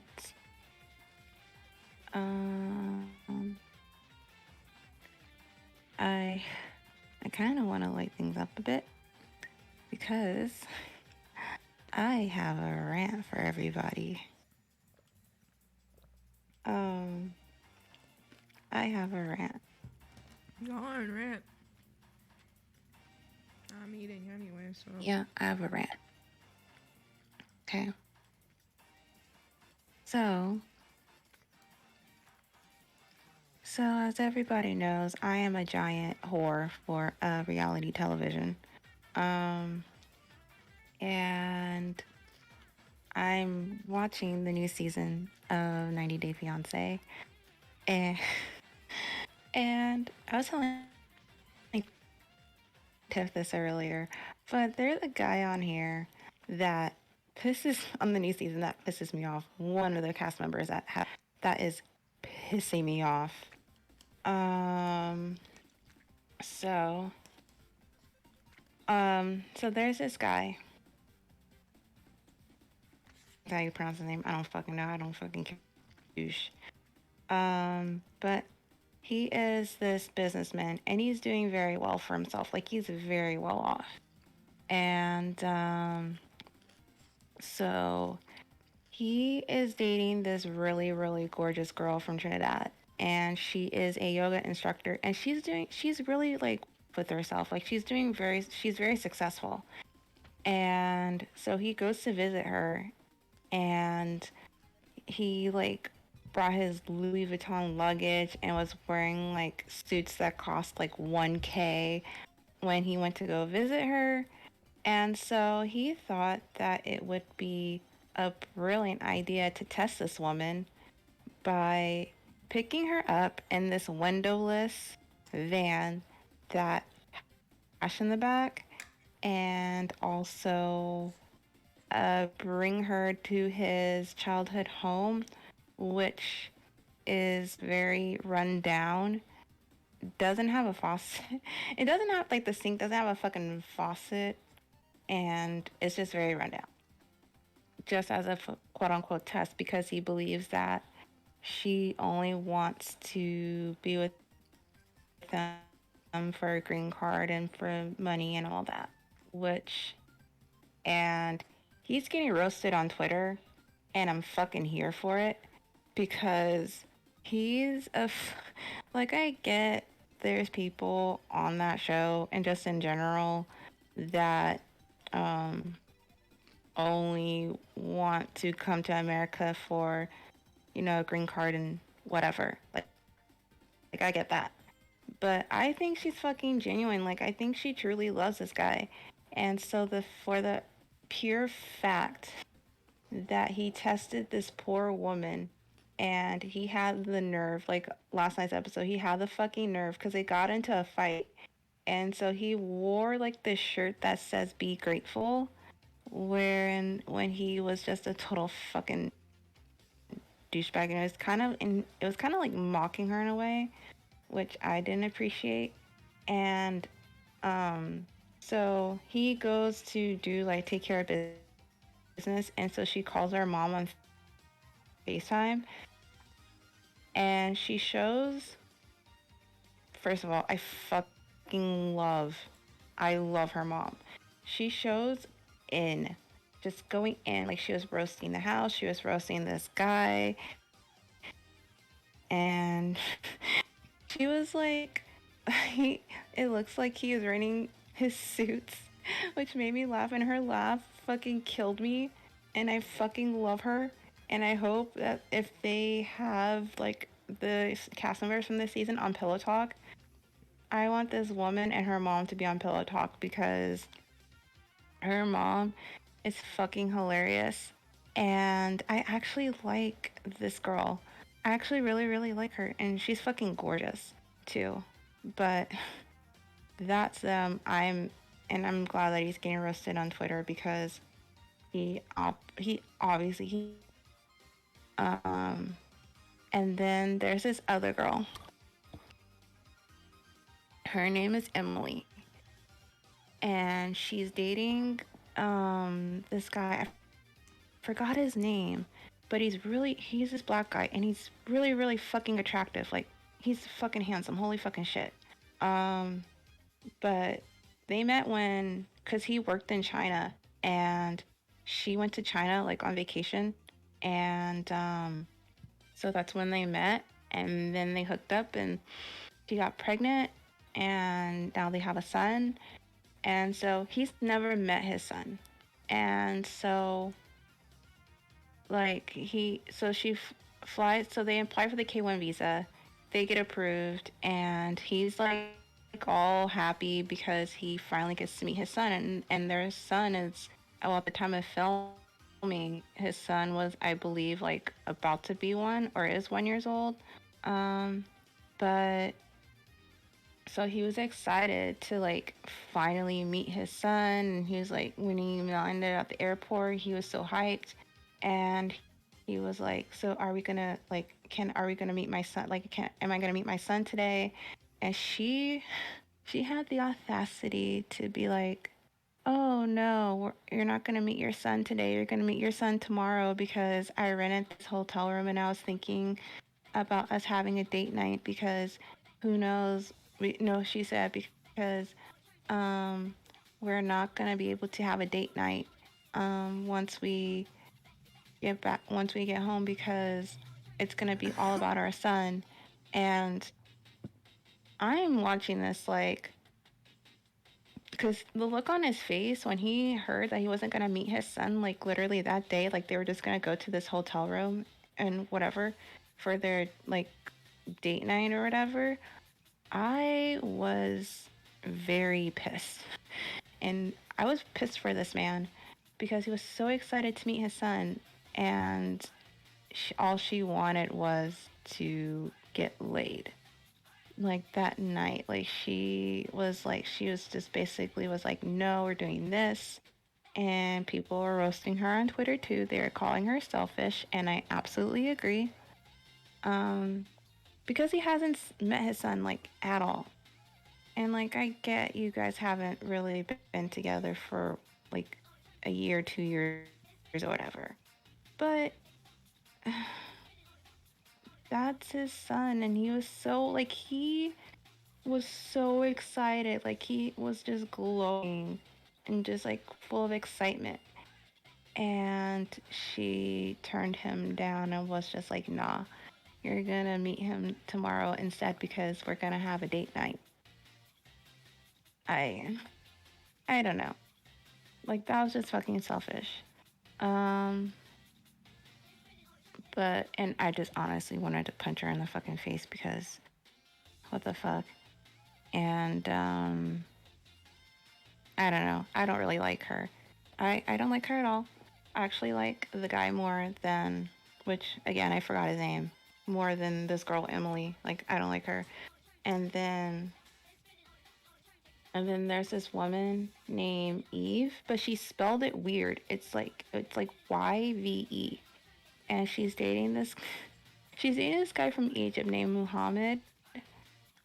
And, and people were saying that he looks like Tim and who was it? It was Tim and Andre combined, which I kind of see it.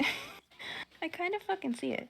But it's kind of weird to me that this season of 90 Day Fiancé has kind of semi-normal couples.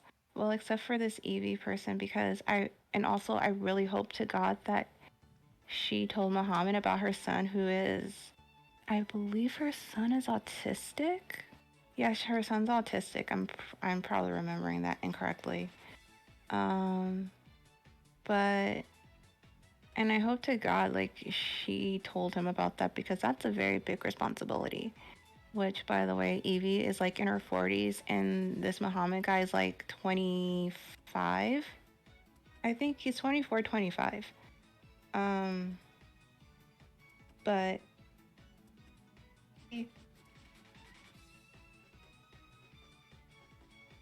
I I don't know. This season, I have to honestly like this. It's for the first couple. It's okay, I guess, but it's just kind of weird to have like normal, semi-normal couples. Well, granted, there are a few crazy people in there, um, This can change pretty quickly. but um, which is it's just so fucking weird. And actually, I don't really watch Pillow Talk as much, especially as of late, because I don't know if they still have. If I don't know if they're still on there because I haven't watched it. Um, but they have a certain couple that I'm not a big fan of, and well, parents of a certain couple that I'm not a big fan of, and I don't know. I'm just not gonna watch it. But yes, I am a whore for reality television. I like watching people whose lives are worse than mine. Um, which makes me feel a little bit thankful, and plus it's very entertaining.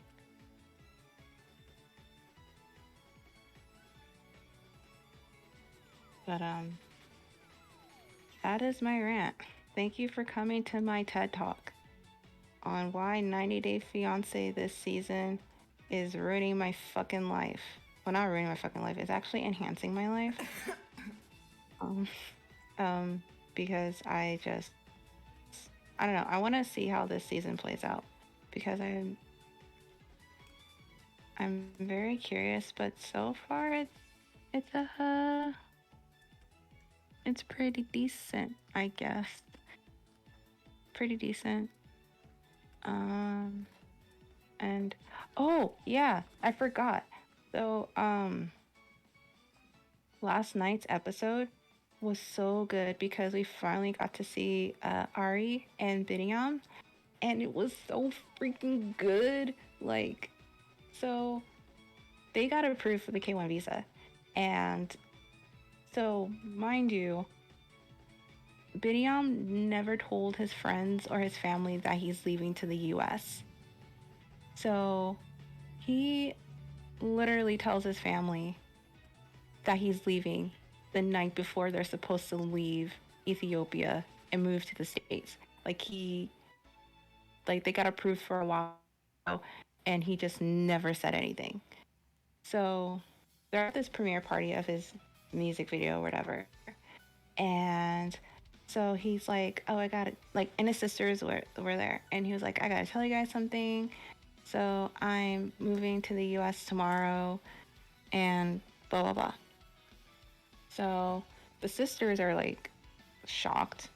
And then they get into a fight with um, Ari, and one of the sisters, I think it was the younger sister, um, took her wine and threw her wine in Ari's face because Ari said something out of pocket. And, She always well, says she said a something few out of things out of pocket. She always says I don't something. remember what she said. She always says something out of pocket. Yep, because it's Ari. And I fucking lived. She deserved getting that wine thrown in her face. She's a And piece of shit. yeah, and like, here's the thing. So, because I know there's some things about Ari that came out when she on the first season that she was on, and What? like the empath in me kind of sympathized with what she'd been through, um, but it doesn't excuse her behavior. Mm. It doesn't. Like, it doesn't excuse her behavior. Like, granted, I've been through some shit, but I'm not a piece of shit. Um, so like I genuinely like felt horrible that she went through that kind of shit.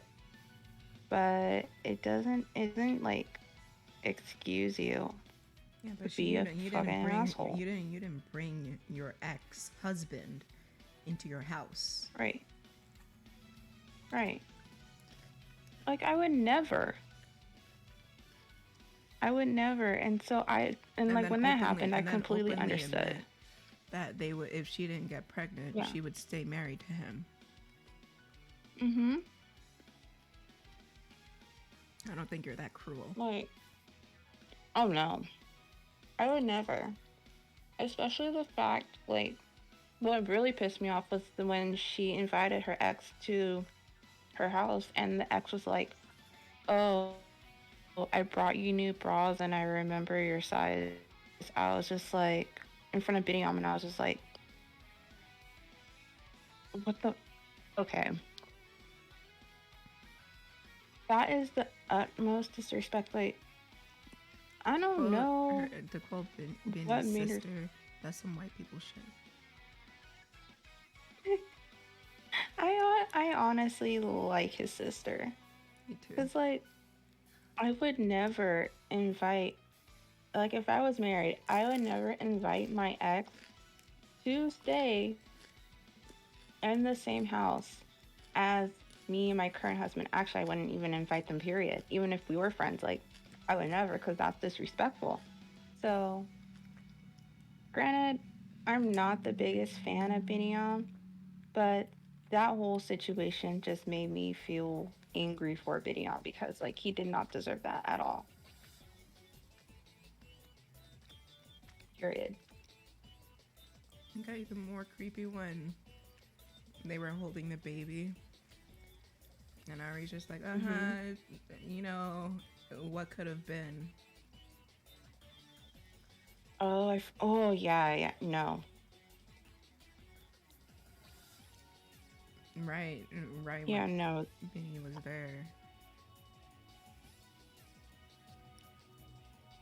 She's not a good Yeah, person. no. And I don't know why, like, I don't really fully understand why she's acting like she's a good person when she's not. Because I'm getting the feeling that she doesn't really see what she's doing is wrong. And I also kind of feel like her mom is enabling her behavior. Most definitely.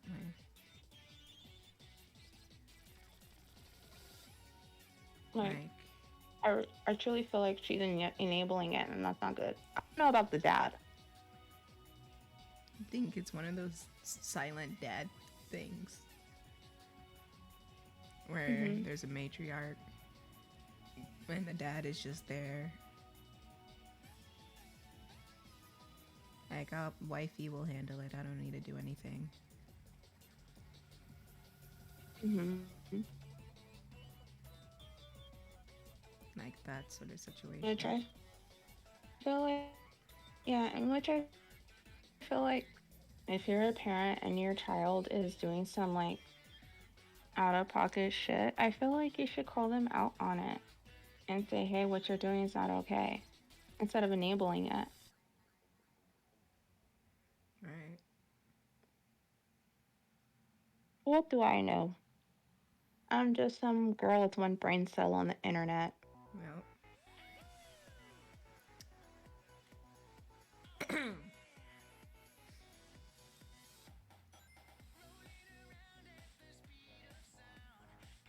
I was about to rant about familiar issues again.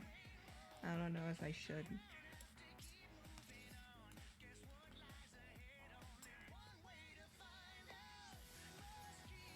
Ooh.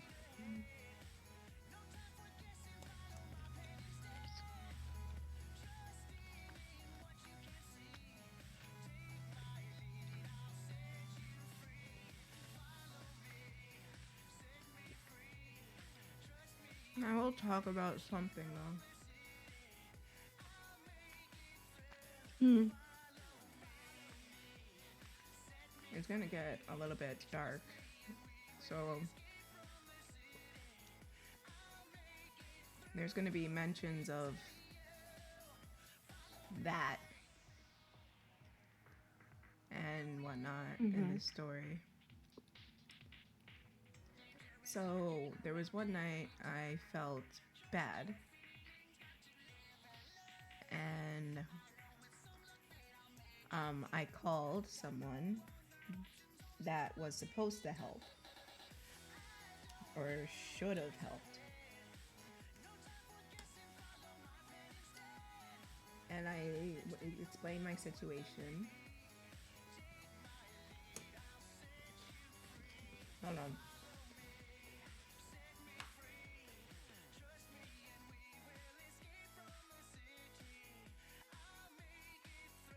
Yeah. Okay. Okay.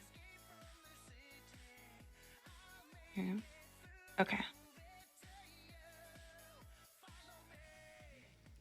So I called them, and you know, I was feeling very distressed and very this and that and the other thing. And they said,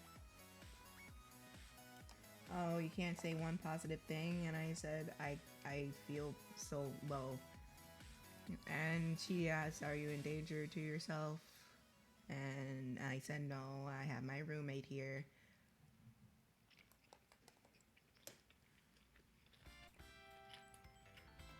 And she said, okay, say one positive thing and then we can end the call. And I said, I can't. I just wanna. I don't wanna. I can't. And then she says, she yelled at me, say, if you don't say one positive thing right now, I'm going to call the authorities to take you away.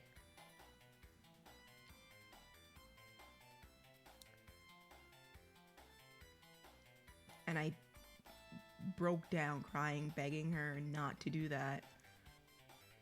And she said, say one positive thing or else I'm going to call the authorities. And I was panicking. I was distraught. And I said, please don't, please don't, please don't. And she said, say one positive thing and I won't call them. And I just started spewing whatever I could.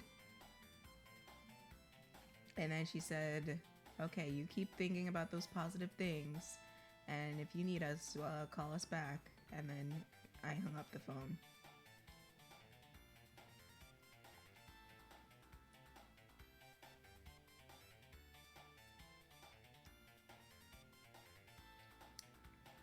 So, yeah.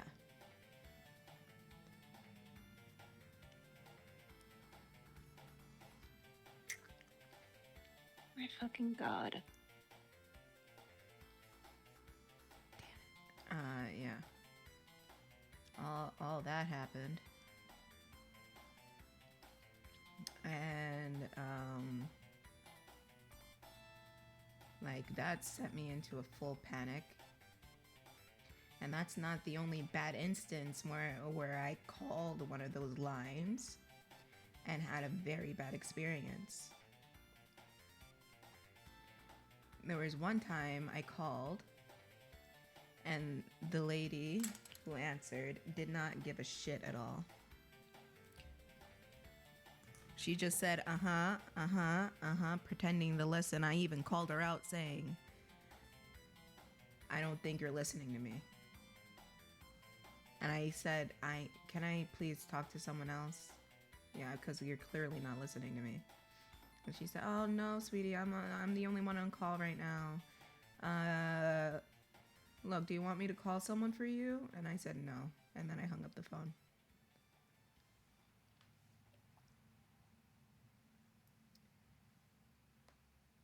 So I'm not saying don't call them when you're feeling bad, but don't expect like awesome quality when you call.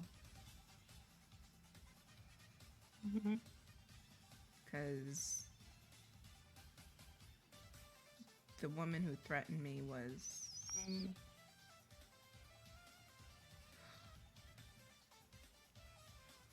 that makes me angry. That really makes me angry. And why? This is like the millionth time I've heard someone having a bad experience with them. Because the last time I dealt with them, granted I did like their text option because I was in too much distress to actually call them, so I texted them. And the person I talked to was really, really nice and really empathetic.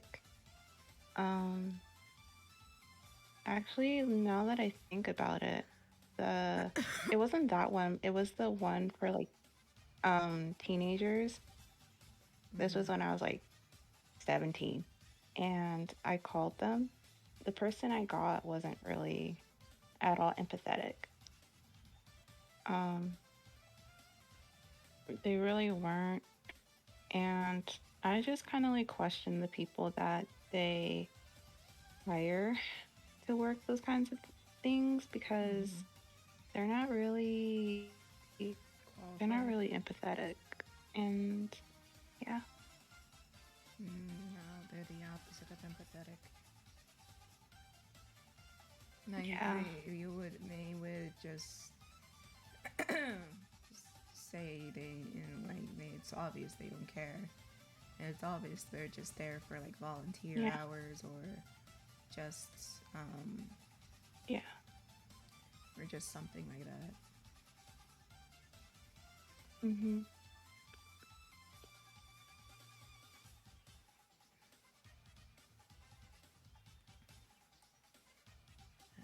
Like that's a really hard job to have, but it doesn't excuse that kind of behavior. That's why I don't really trust calling them anymore. Because if I call them, then you never know who you're gonna get. They might threaten you to like take you away. Not only that, I've read stories because I was curious if I'm the only one who had those experiences. I'm not. I read stories where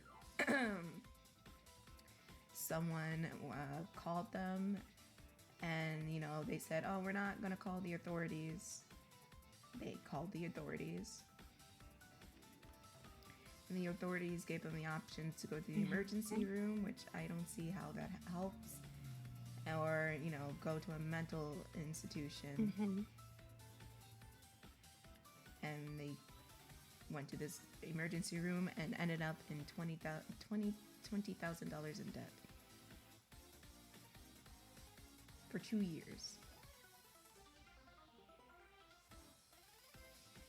It's honestly fucking horrible. The mental health system in this country is just horrid. Yeah. Like how are Yeah. they It it like why would you call the authorities because they don't have the capacity to deal with that sort of thing? Not only that, they take you to a station where you sit there in like solitary confinement with with no so no mhm. pass no semblance of time passage, and then they take you to the facility where they you meet like the most apathetic people ever, and I was Mhm. lucky they didn't charge me, but they sent me there, and there was one time where I had the job interview the next day, and I called and say like I'm nervous, and they still called the authorities. And I told, and I when I reached the facilities, like I didn't say any of that. I didn't mean any of that. I am not in danger to myself. They kept me there anyways, and I missed my interview.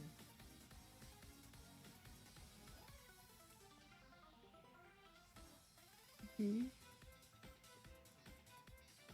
So It's so fucked up. yeah. And like me of something. Um. So when I was 17, I was in a mental institution for the 72-hour hold, and I knew that my depression was really like I already knew I had major depressive disorder, and so they evaluated me like the first day I was there, and they said that my depression wasn't severe enough to get medication, even though I knew I needed medication, and I and they and it was that, and they also didn't properly diagnose me. Like I didn't get properly diagnosed until I was 22, 23. I can't remember.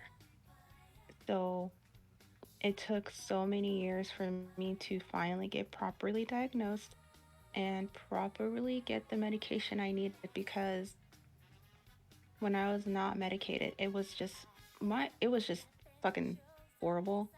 And um like and also they literally transferred me to a hospital that was, I think, 35 minutes away, I think, from where I live, and they didn't even tell my dad.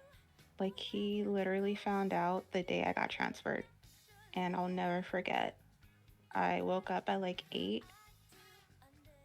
They and in the front of the hospital there was like a stretcher, and they said that they were going to transfer me to another hospital so I can serve the rest of my 72-hour hold. And I was like, "Did you call my dad and let him know?" And they're like, "No, we didn't yet, but we're going to call your dad and let him know." And let me tell you, being on a stretcher and then getting pulled to an ambulance is the scariest feeling in the fucking world. It's so fucking scary. And like I've been on stretchers before when I was little and I used to get seizures, but just going through that was so fucking scary for me. And granted, the person that we talked the whole time I was like we were going to this other hospital, which was really nice because I had a roommate, and the room was nicer than the one I was staying in before. And it was so fucking scary just being there and just seeing everything that you knew, just being.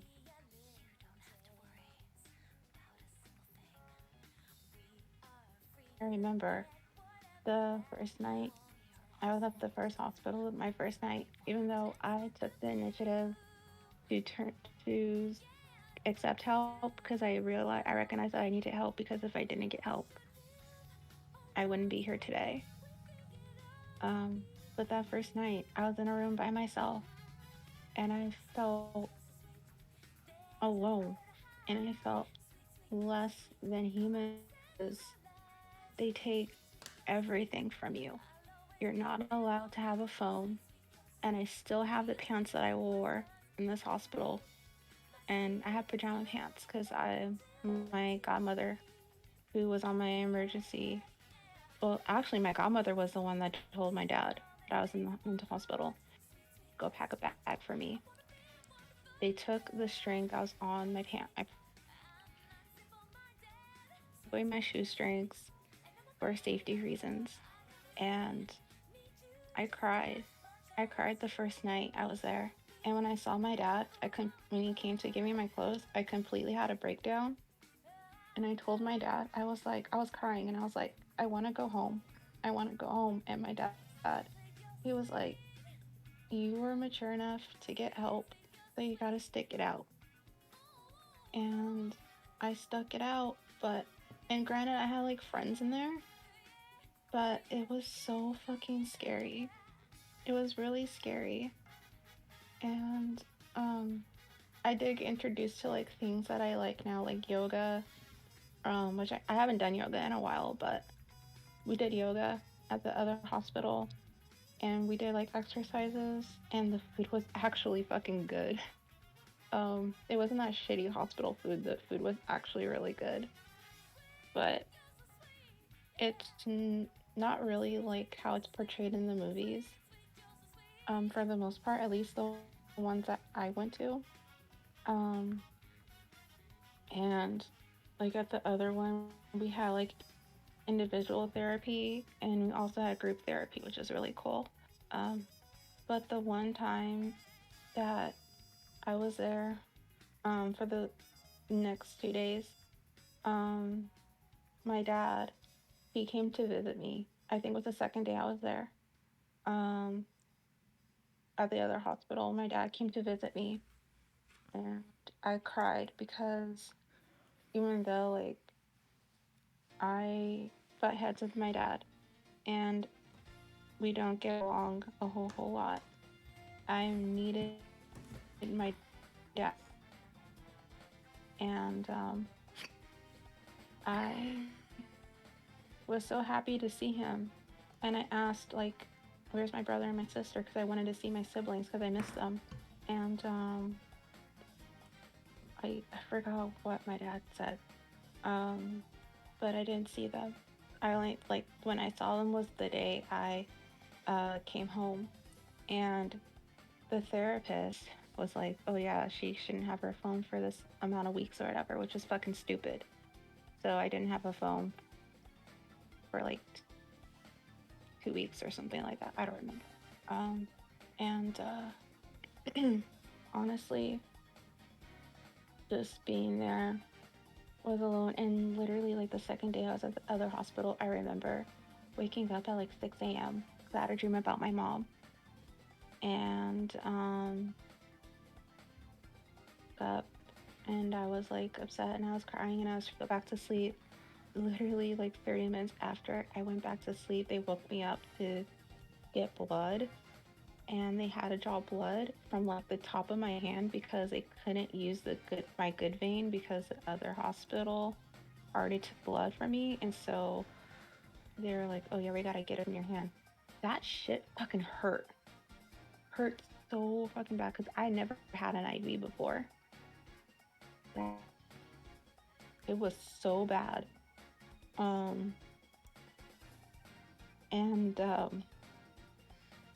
like I can kind of laugh about that now because it was really painful. But it was really painful, and I also remember the day that I went back to school. So the day that I came back, the week I came back, my best friend, or one of my best friends, who was like my little brother, the one that passed away over Thanksgiving back in 2014. I was walking I was walking somewhere, I don't remember, but he spotted me from across the campus, and mm, he goes, Kris, you're back from the hospital. And I was like, yeah, I'm back from the hospital. And he ran up to me. And granted, he gave like the best fucking hugs on the fucking planet. And I miss him so fucking much. He ran to me and he just gave me like the biggest, tightest hug. And I felt like my spine was gonna break, but I didn't care because he was like, I loved him and I miss him so much, but he gave like the best fucking hugs. Um, gave the best fucking hugs, and he was like, "Are you okay? I miss you. We missed you so much. We were so worried about you," and which made me feel good because that group of friends was fucking amazing to me, and it sucks that we lost contact, but it happens. Um, but I like that whole week being after being in the hospital was and just the warm welcome I got is something that I'll never ever forget because that honestly that really meant a lot to me because the whole I was in there, I was thinking about my family. I was thinking um well technically my kind of like they were pretty much family to me. But I was thinking about everybody that I loved and and I was worried that they would forget up me, and I told them that, and they're like, "Girl, we didn't forget you clearly," which is fucking hilarious. Um, but I was just completely worried that they would forget about me, and they didn't, and they they were so awesome, and sure was good because they knew I was going through a lot with between losing my mother and then going to the mental hospital. Um, but um, just coming to terms with all that, it's very hard. It's been very, very tough times, especially lately. There's times that I've just been down, just really fucking down. And there are times where like I need my mom, and it sucks that she's not here.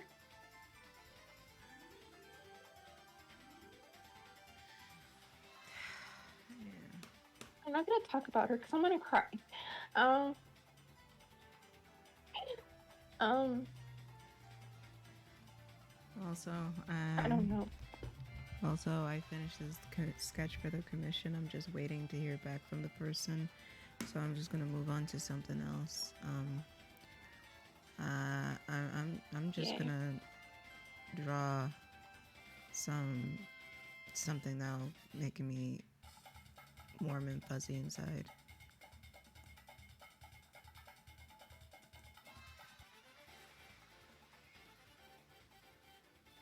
Um, I was Probably these actually two. talking to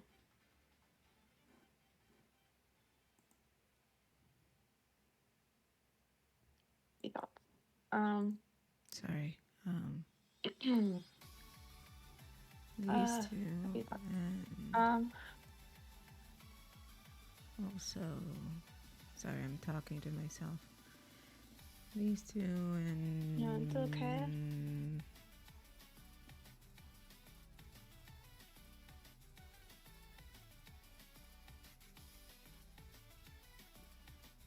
where is it?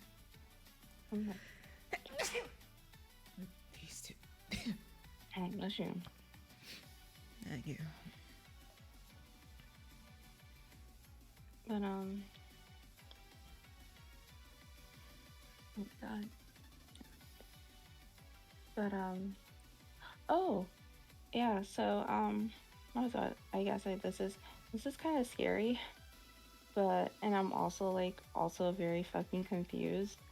Um, so for those of you who are not in the know.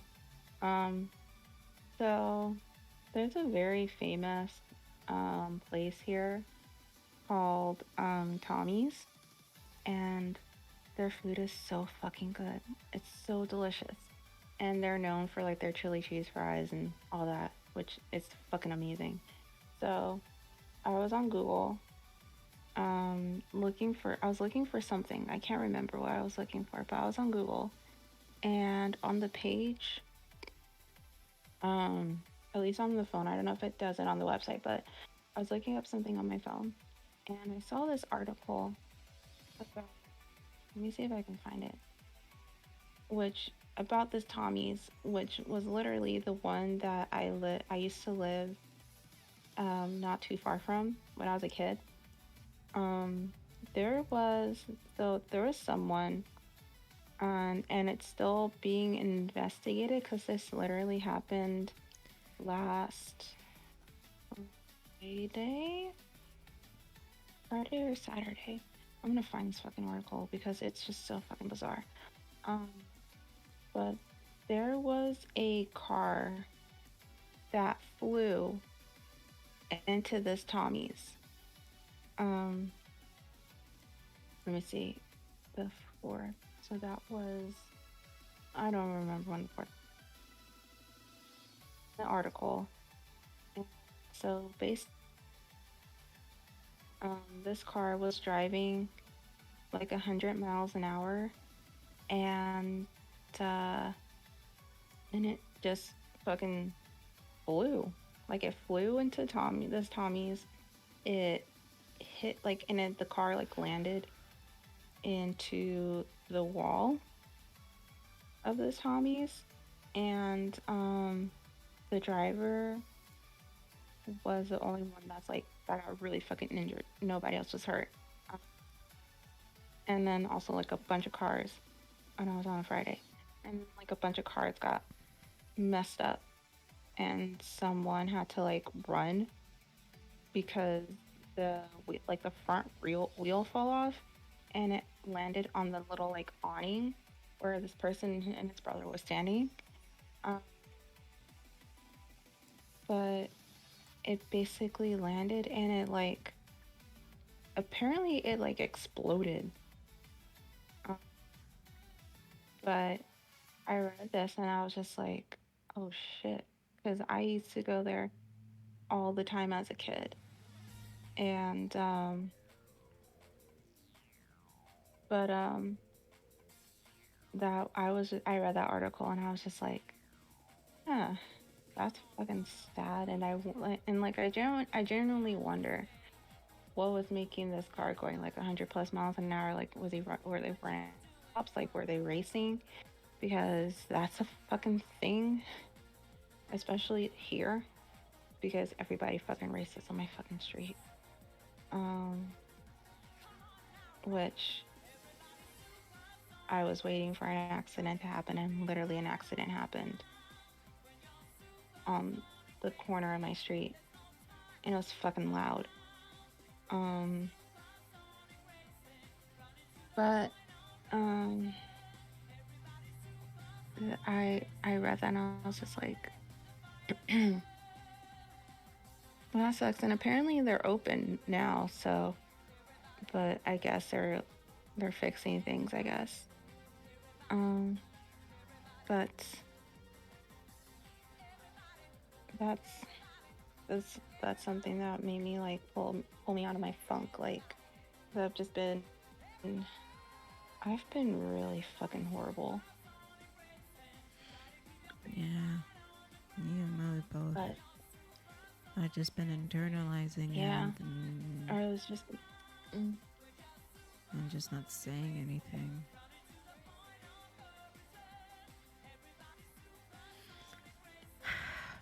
But I've been feeling and like like this I for have a long to call time. my yeah, and I have to call myself out on this because I always give people advice that I don't follow, and I really need to follow my own fucking advice. because now it's starting to be a fucking problem. Um, Especially like mental health wise. I've been telling people, been giving people advice, and I don't even follow the advice that I give. And so I'm calling myself out and that I need to follow my own advice, because if I don't, then that makes me a hypocrite. And I don't want to be a hypocrite. Um, so I need to follow my own advice.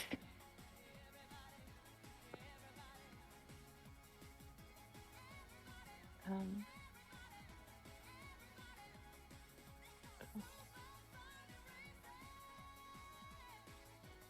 but honestly, I'm really trying not to like let the rough shit um take over my health, my mood, even though that's hard. And I'm just trying to find things that make me happy, that brings me joy. And so I tried to like write yesterday, but nothing was coming out like how I wanted it to, and so I got really super upset, and I deleted everything. Like, oh yeah, that's what it was. I was working on my script for this week's recording, and I didn't like how it was coming out, and I just deleted everything because I was just like really fucking upset, and now I have to start all over. But um I mean, it is what it is. Um but it was just one of those fucking nights. Um but yeah, that's what I've just been doing. And I've also just been doing this um this Finch app because it's just been really fucking helpful, and it's the cutest fucking app. It's so freaking cute. Um and so I love this app, and it's really cute. And if you guys want to try this app out, it's called Finch, and it's basically like self-care mixed with Tamagotchi. Um, and you earn like energy, which means you get to have your little pet go on little adventures. And my little pet, her name is Dumpling, and she's so freaking cute. I freaking love her. Um, uh, I fucking love her, and she's so cute. And you can like dress them up and all this stuff, and you do little like exercises, which you get energy for, and then the energy that you use, it goes towards your little pet to go on like adventures and stuff.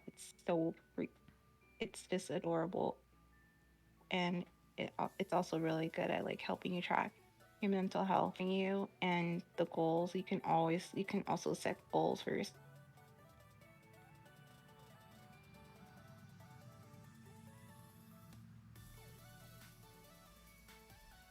I'm very terrible at that. So this just pretty much keeps me in check and makes me remember my goals that I set for myself, because I genuinely want to do better and be a better person, because I feel like I'm not a good person, which is a shitty feeling. Um, and I think you're a good person. and also yeah, I've just been feeling it. I've just really been feeling it, and I feel like I keep like messing up, and I don't like feeling like that. I really don't. And also like No, it sucks to feel that way. And it doesn't help to be in an environment Yeah. that perpetuates that feeling. Oh yeah. Yeah. Yeah, it fucking sucks. And I also, like, I'm the type of person, which I'm working on this too, that even though it's not like my fault or whatever, I find myself apologizing for things that have nothing to do with me, or something that I didn't see like personally, and I apologize for that even though I literally have like nothing to do with it. I still like apologize for it. Um and it's not my fault, but I still apologize for that. And I've been that way for like years. And I'm working on that. And I'm also working at like questioning myself, like if like what I'm doing is the right thing. And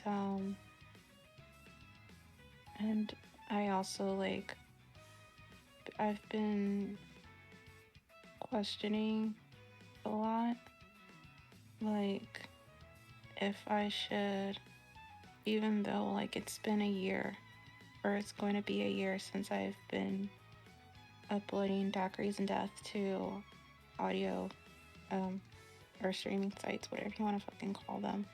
Like I've been just questioning like if it's like the right thing, like if I should just keep going.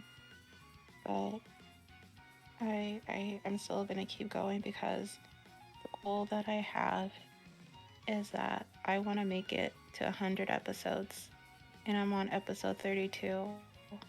And even though that's a ways away, like if I like making it to 30 episodes was a big thing for me.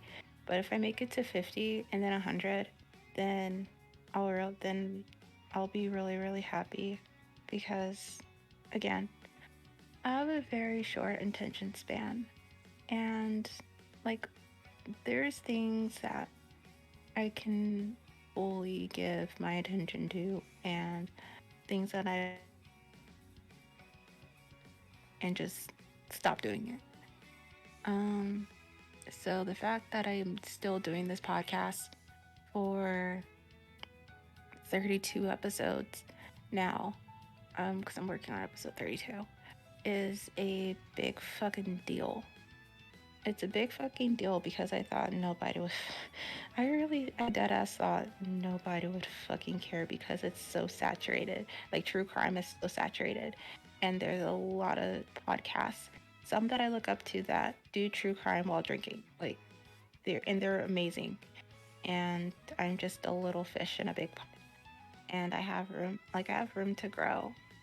And um, but I really love what I do, and I just love working on it, even though I lose sleep because um, a little behind the scenes shit. Um, I don't record daiquiris and death during the day. I don't do that. I record daiquiris and death at night because I'm a night owl sometimes, and I just work better at night. And depending on what I feel like what I feel up to do, I go to bed at like 2, and I have to record multiple takes, or I have to record some more because I either mess up, or the just my script, like, or I mess up, or I like stumble over my words, or something happens. And so I do that, and then I have to like save the audio, then convert it to MP3 so I can use Audacity to edit, and then I have to edit everything, and I have to listen to it as a whole before I upload it to Anchor, and then I have to cue it, and then I have to put the episode number right, and it's a lot because I do it on my own for now. So I don't really sleep, but now I've just been dividing it in half. So what I've been doing is that I will record the audio and then I will do everything else literally like the day it's supposed to go up, because I'll get up early and I'll do it because every episode releases on Thursdays at 12 p.m. PST. So I've just been cutting everything in half and just been doing the editing and listening through the episode as a whole the day of. Because lately I've just been too tired to do all that. And plus I want to get my sleep schedule right again, because I haven't. My sleep schedule is so fucking horrible, bro. Like, it's really, really bad. And if I don't get enough sleep, I just get really, really fucking grumpy and on edge, and everything fucking annoys me. Like, you could fucking breathe and I would just be like differently and tell you to shut the fuck up in my brain. But that's honestly, I don't want this podcast to go the way that my makeup thing has, which, don't get me wrong, I still love makeup. I love it. Even though I haven't done it in a while, I still love doing my makeup sometimes. And I have to get back on that. Like, I love that. And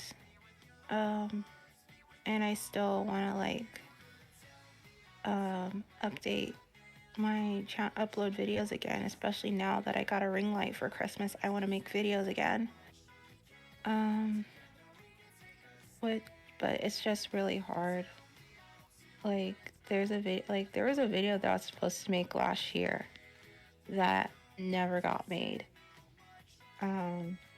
Because I just haven't really, I don't know. I just really haven't had the desire to actually film it, or the motivation to film it. Maybe, even though it's late, maybe I will film it soon. Maybe I will do that. Or just film another video that I have to film. Listeners of my podcast, because I'm almost at 900. I'm getting close to 900 plays, which is, what the fuck? Why are you guys listening to my bullshit? I'm grateful though. If you do listen to my podcast, thank you.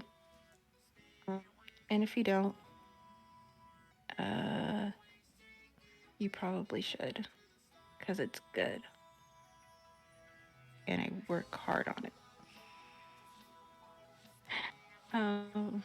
Yes, I'm bullying everybody to go listen to my podcasts. I'm bullying you.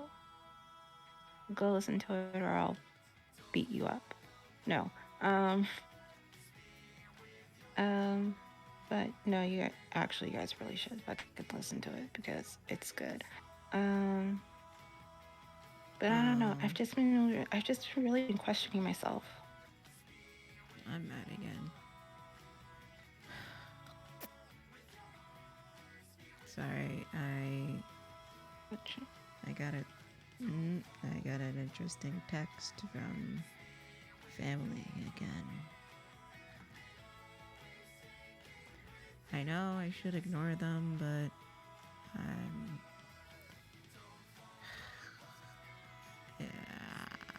don't know. Maybe I'm just too conditioned to care about what they think. I don't know.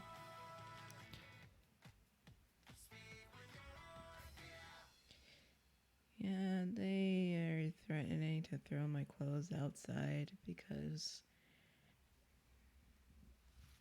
reasons.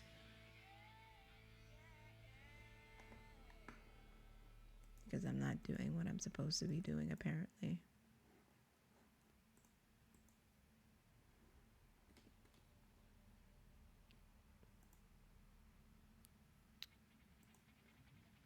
I don't know. I wish I did, but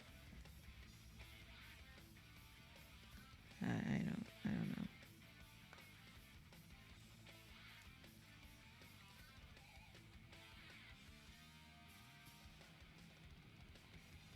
it's like I can't. It's not like I can say anything either because, you know, if I try to say or express myself or express how I'm feeling, it's just they get mad and they get angry and they just say, "Oh, you're yelling in my house. You're not going to yell in my house. I'm going to go upstairs, take all your things and throw them outside." There was a time where when I was younger, we were arguing and one of them smashed my laptop.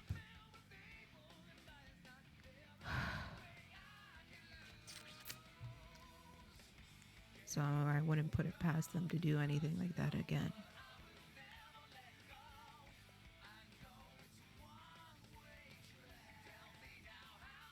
And there was, I'm sorry. I'm sorry, Kris. I didn't mean to interrupt you. Oh, you're good. I just wanted to get shit off my chest. No, you're good. Are you sure?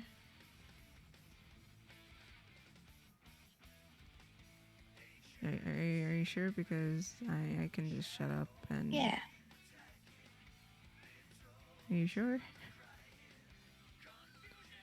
I am 100% positive. Damn it. Oh, trust me, they crossed the line plenty of times. I guess what's like why I'm figuring out why I'm fighting so much and why I'm struggling so much to communicate with them, because a part of me doesn't want to believe that they're this closed-minded and they actually want to, you know, understand me, and they want to like communicate because they tell me they want to communicate, but each and every time it never goes well.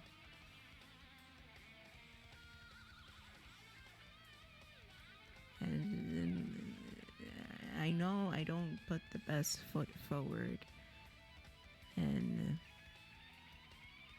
you know, I always expect the worst, because the worst usually almost 9 out of 10 times happens.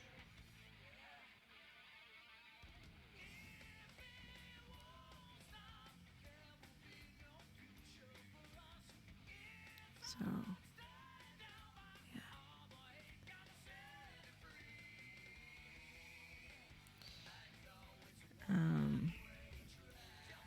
No, they,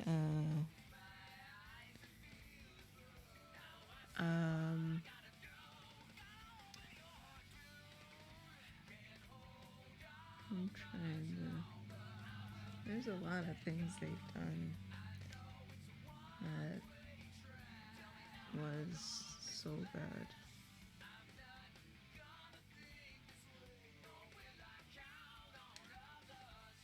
I'm not gonna say there wasn't any good, but at the same time, it doesn't overshadow the bad. Because oftentimes they use the good to overshadow the bad a lot of the time. And I hate the fact that when I get mad or when I get upset, it's not recognized that I'm upset or mad. Like if I get mad at someone in the family, oh, you can't get mad at people in the family. They're family. Like, you have to forgive them right now. Like, no. I don't have to do that. I sincerely do not have to do that, because I'm not done processing how I'm feeling at the moment. And you telling me how I should feel in this moment is not making me feel better. It's making me feel worse. Because not only do you're not recognizing and you're not hearing that I'm hurt, I feel hurt, But it just seems like you don't care about how I'm feeling and how how is that? This has nothing to do with the job search. It has nothing to do with any of that at all. It has nothing to do with that at all. It's about recognizing just my like how I feel.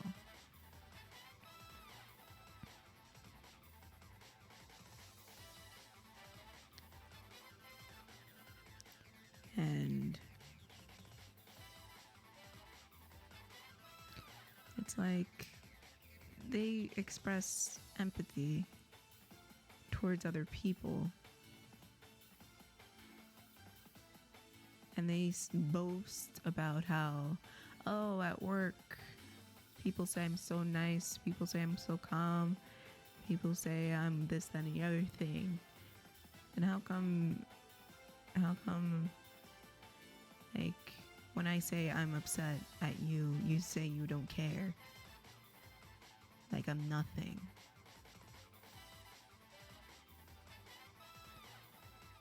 It hurts, you know, because it just shows me that I'm not a significant part of your life. And I'm truly not talking about any kind of monetary gain. Like, you can spend like millions and millions of dollars on me, but it won't mean shit if you are still acting this way. In fact, it drives me away even more.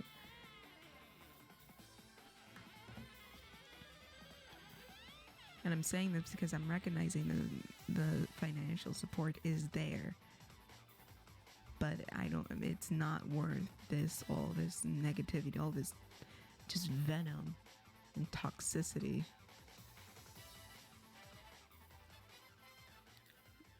So many times, because I don't know why they feel the need to do this. They go after shit I've done in my past. When I bring up all these facts that they've done, either they say I don't want to talk anymore, or they say, why are you lying? Or, oh, you're always the victim. You're always this, you're always that.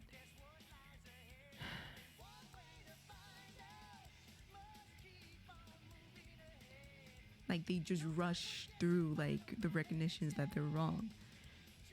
Just like, okay, yeah, we'll move on. We're finished. Like, no. You can't just come on here and yell at me and scream at me and insult me, saying like, oh, this is why nobody wanted to be around you in school. Oh, this is that, the A, B, C, D, and E. When you don't even know the full context of the story. You just heard it from someone else. You didn't bother to ask me. You didn't bother to just talk to me. You just came in here saying that I'm a piece of shit. For what?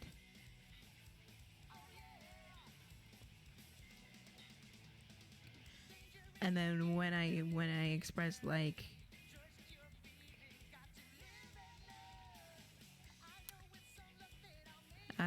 when I expressed how their actions so far, I expressed so many times, and the story almost never changes.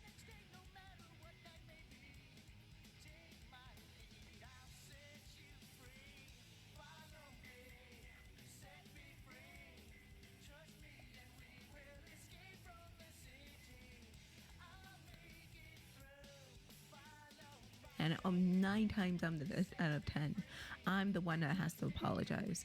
I'm the one who has to be the bigger person and admit that I was wrong and do this. I did that shit yesterday.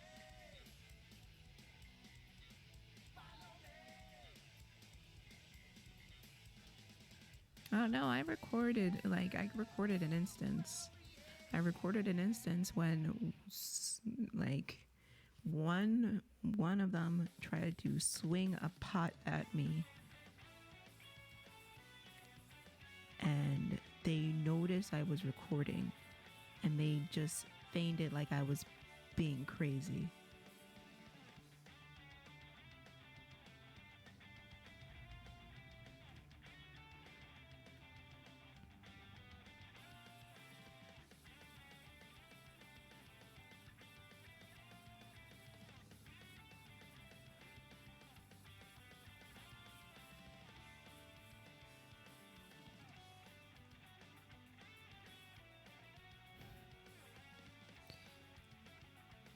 Like, really. And it's frustrating because I have absolutely no one in this family, in this house, who would listen to me, listen to my pleas and say, please help me. Just listen. I'm going through so much.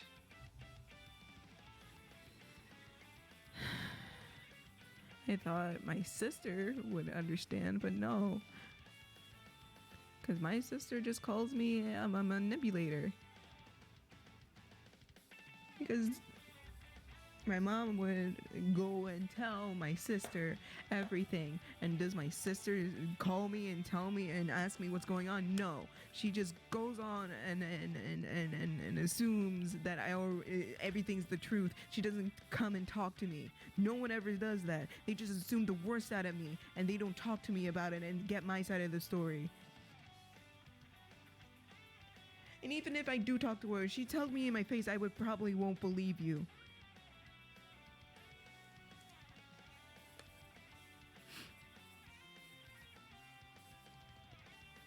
And then when I get the chance, and when I got a chance to tell her my side of the story, she's just like, "Oh, you're just trying to get me to your side. I don't know who to believe." I just.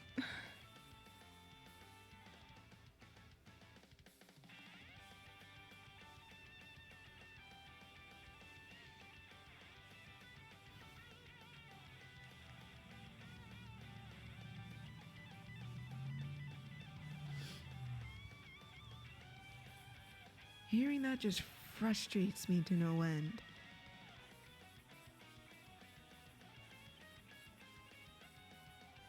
Like, this person tried to hit me with a pot. And then all of a sudden there's no pot. There was a pot in her hand. She was about to swing it at me. She wanted to hit me with that pot. And then I'm a manipulator because of that. I'm a manipulator because this person wanted to hit me.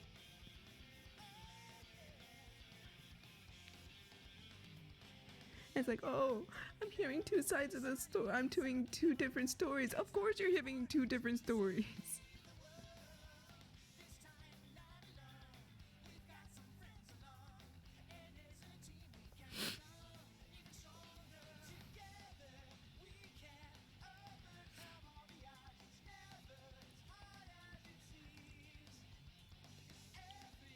But then again, I'm being over dramatic. Like, oh, you're just being over dramatic. It's not that bad. It's not as bad as you're saying. I've been through worse. Doesn't mean it doesn't hurt. Damn, am I not allowed to feel anything?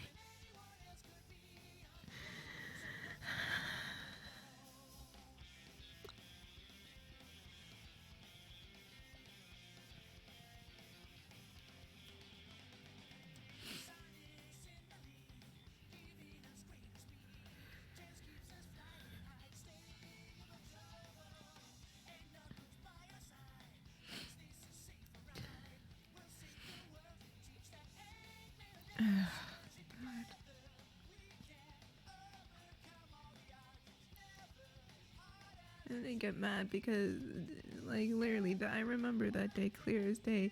My sister wanted to talk to the person that was, sticking up for me and talking about me, and talking. It was a mistake. I shouldn't have not gotten them into it, but I did. Because I was sick and tired from getting it from every single direction, and no one just saying anything, and no one is just saying, stop treating her this way. No one is saying that.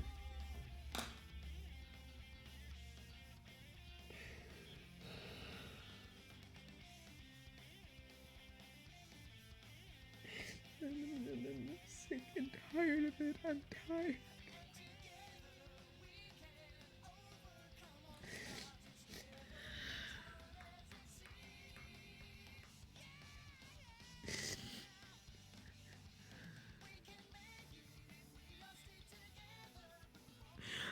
just tired of just everybody just saying I'm so bad all the time. No matter what I do, no matter how hard I try, it's always not enough.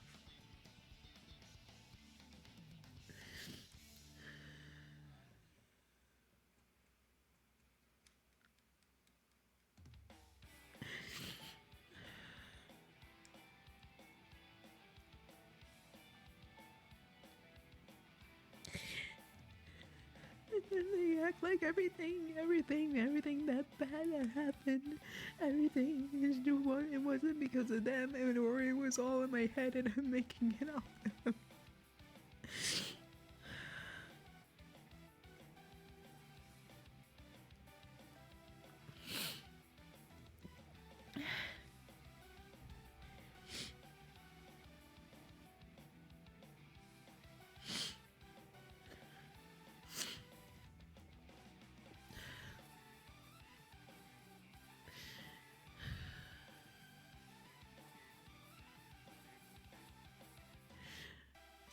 I don't know. I just.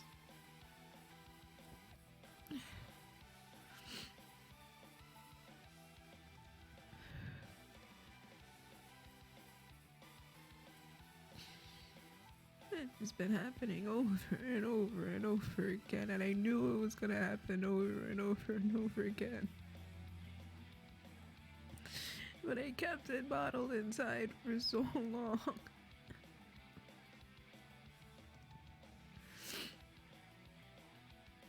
Even now in my head, I'm thinking no one will believe you, no one will believe you. Your parents are right about you, you're just a stupid liar and a manipulator, and no one will ever believe you.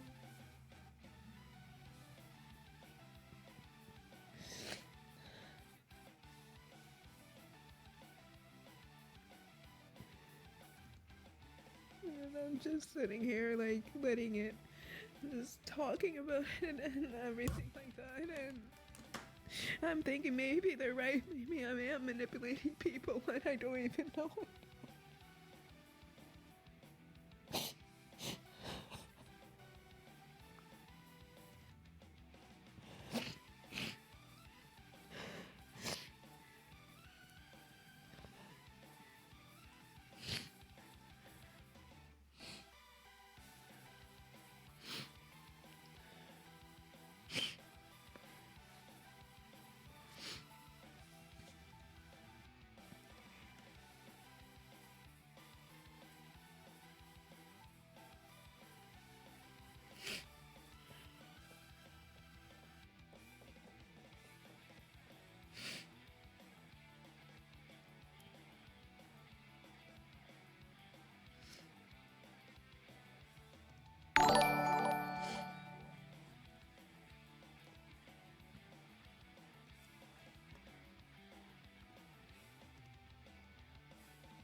Sorry.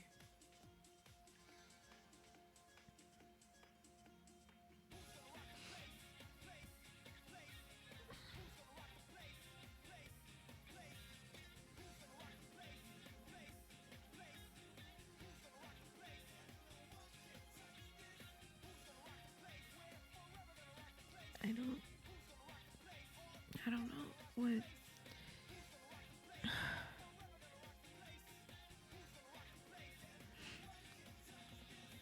I just don't know what else to say.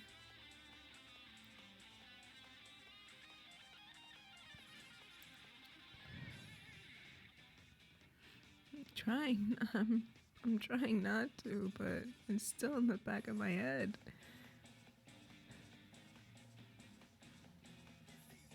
Not to mention, you know, all the all the other stressors that aren't helping.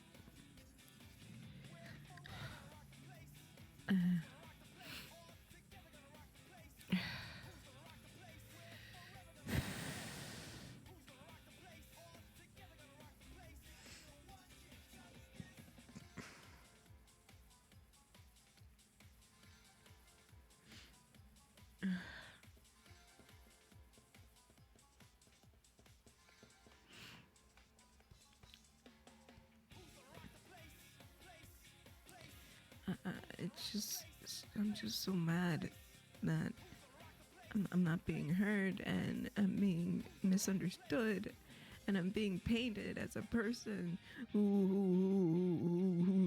wants to do something so horrid and bad.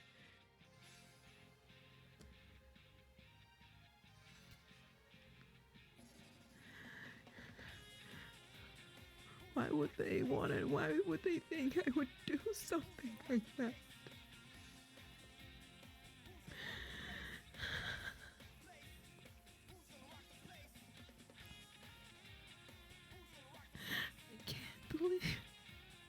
I can't believe she would say that I would kill somebody.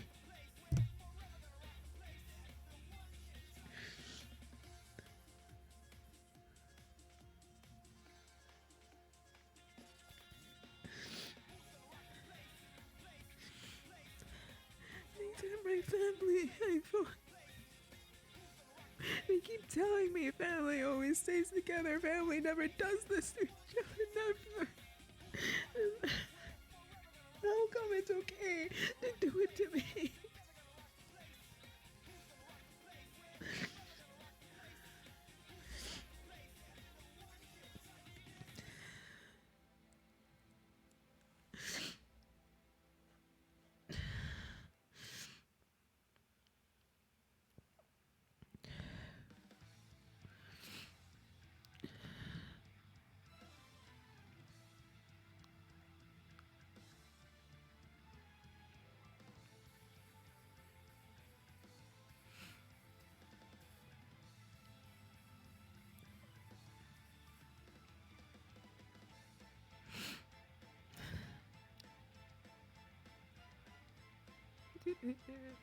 It's too much.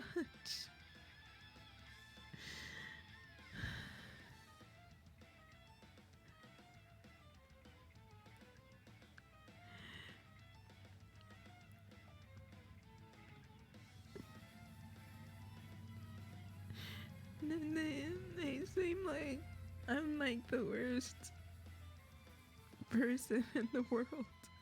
Because I don't have a proper job. I don't have a steady income. I'm not on my feet. I'm not married. I don't have like children or anything like that, and they treat me like I'm the worst person in the world because of that.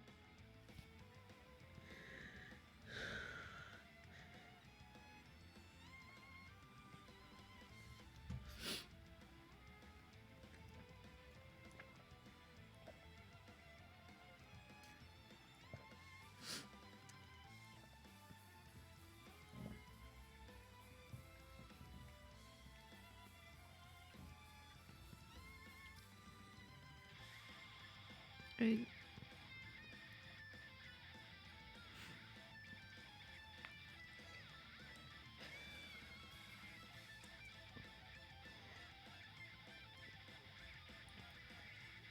Whenever I say I don't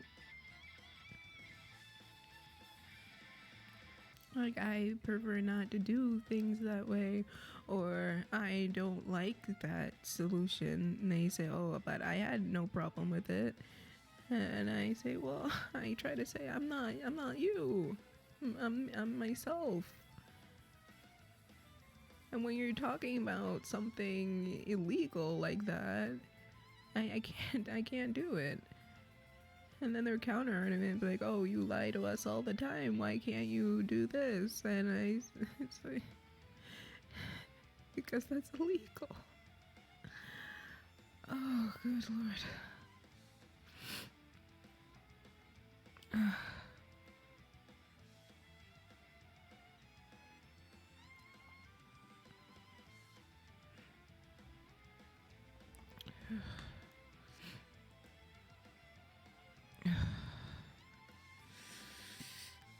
Oh, God. I'm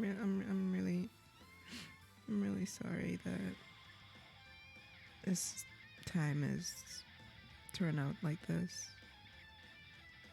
I I didn't. I don't.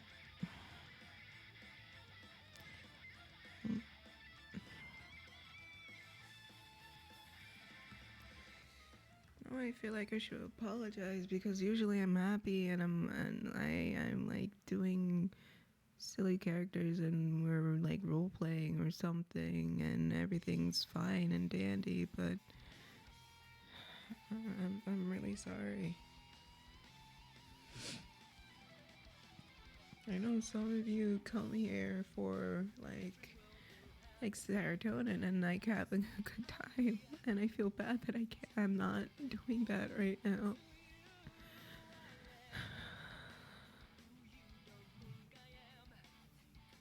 I'm really sorry.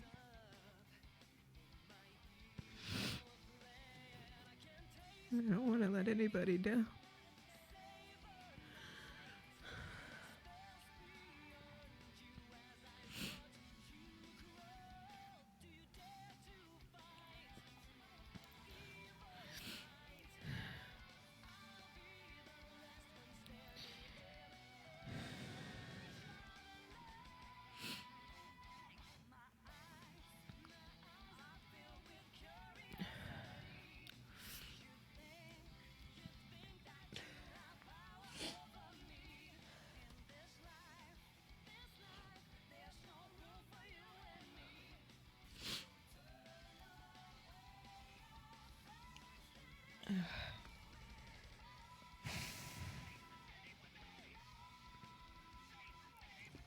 I I just feel so tired dancing in this limbo. Like I honestly feel kind of stuck in my position right now.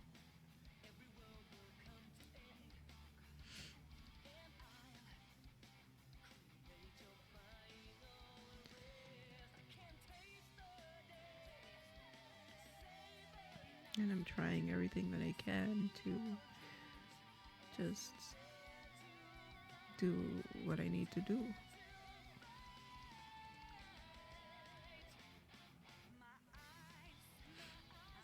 Because I feel so hated and so when I express that and when I try to express how I feel, how I honestly feel, all I get is laughed at. Like, yo, you're silly, you're crazy. You have no reason to feel this way.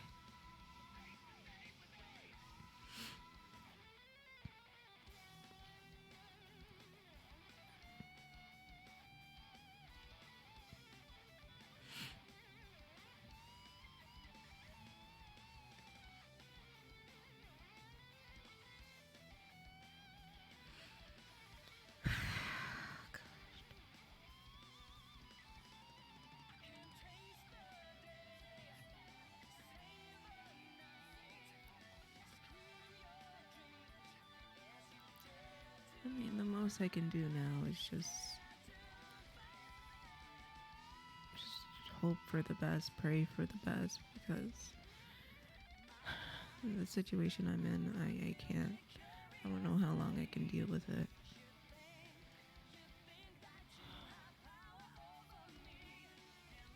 And like the constant just flipping and flopping of moods and whatnot, I can't deal with it anymore.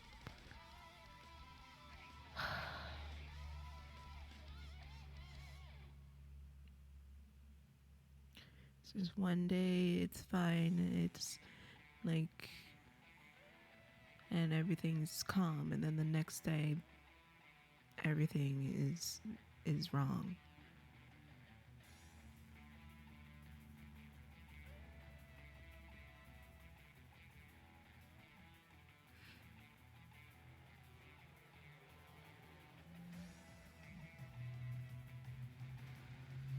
So I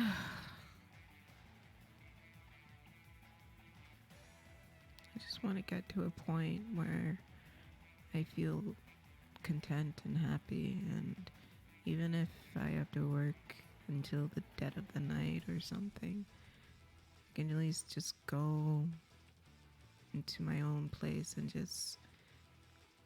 and just live, because I'm not living right now. It's the opposite of living. I feel like I'm just going through the motions and just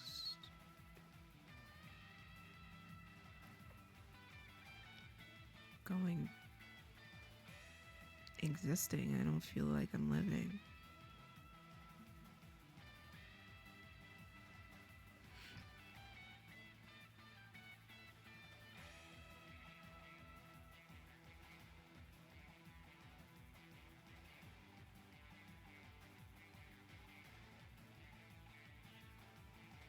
Part of me wants to go abroad and just live out my days there. Part of me just maybe just sleep in my car or something. Maybe that was the better option back in December. Just trying to just doing work out of my car and trying to make it out of there.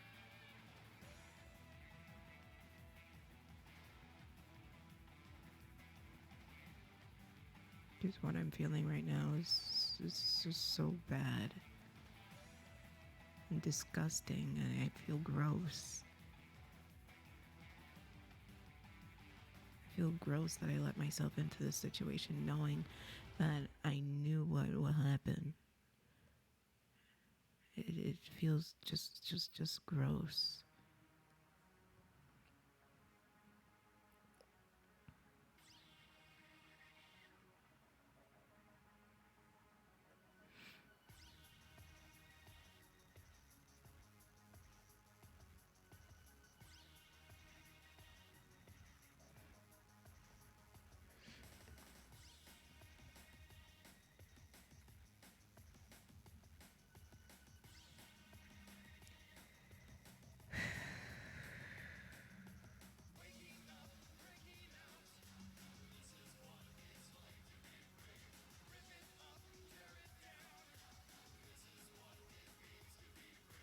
It just feels uncomfortable. It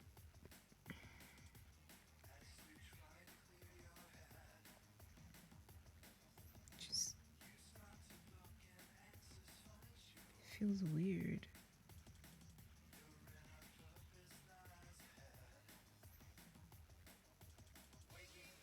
I don't feel good about it at all.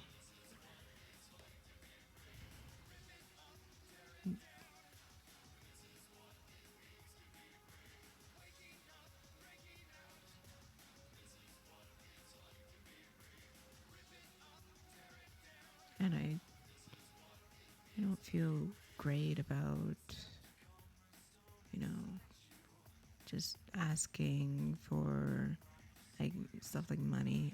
I don't, even though I joke about it a lot, I don't feel comfortable doing that.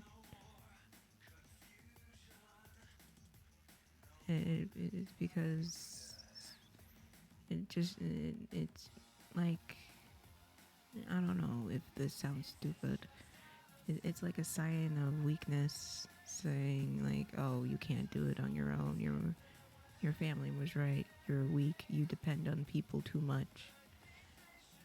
You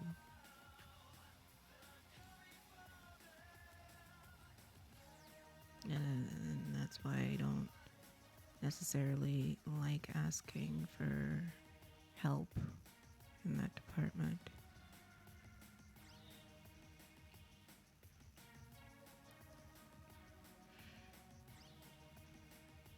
I know it's not, and I know it's silly. I'm aware of that, but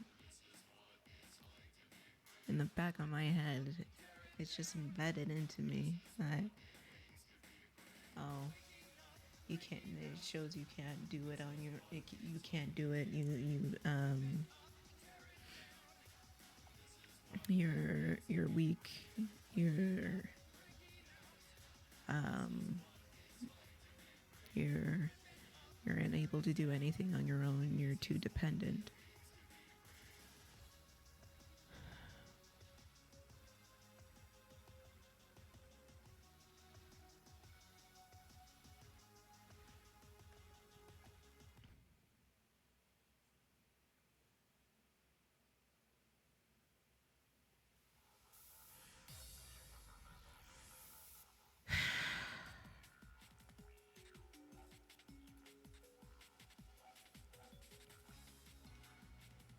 And that's why I like.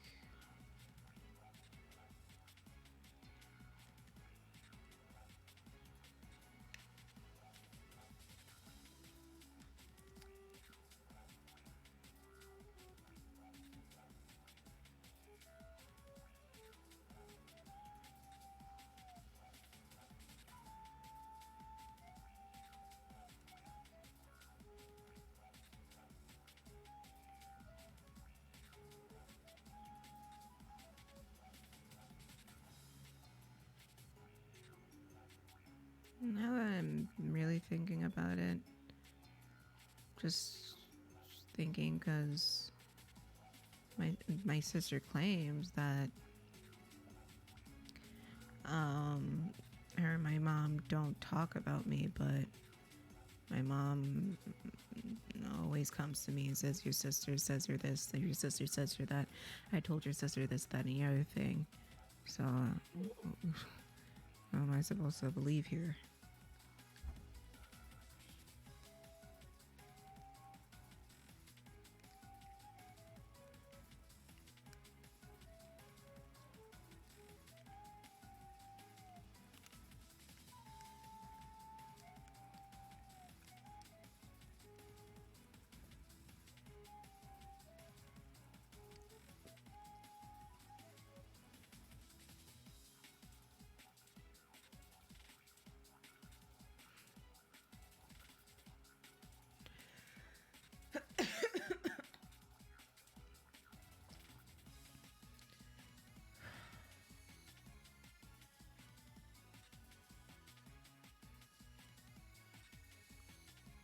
I remember when I was in that dark place a few months ago, like back when I was living alone. I was expressing to my mom that I felt so depressed, I felt so down. And I think I told this before, but I don't know.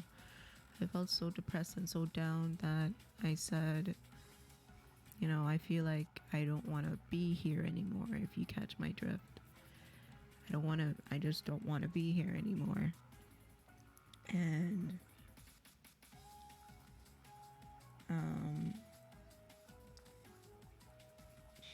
she said to me, hey, my dear, that's your choice. I'll shed a couple tears for you, but that's all you'll get from me.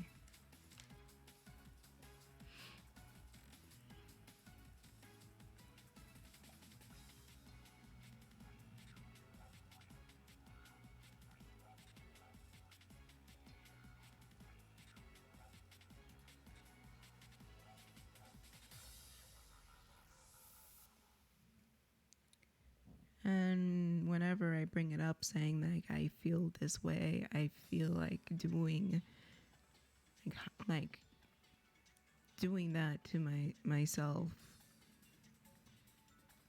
And it's just the same thing. She said, that's your choice. That's your choice. That has nothing to do with me.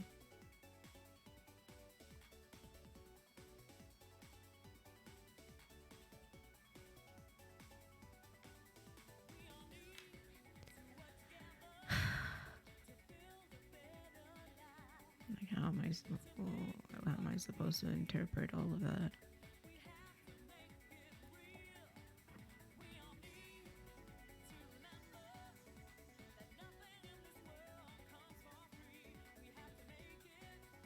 It's like she's telling me just to go do it or something. Like it doesn't matter to her if I do it or not.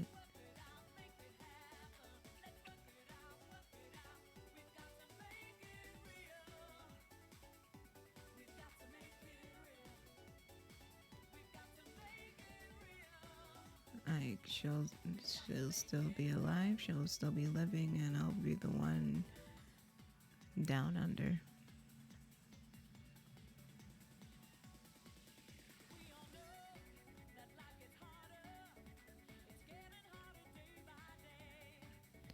That's not like.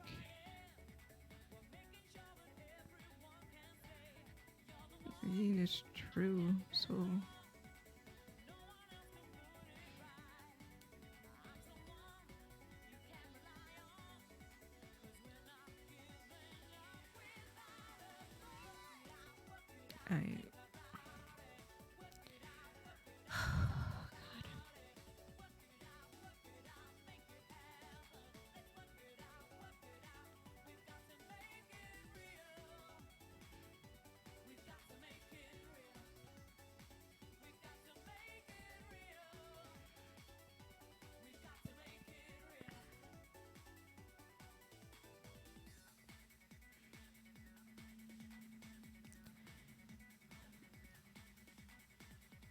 I don't know, like.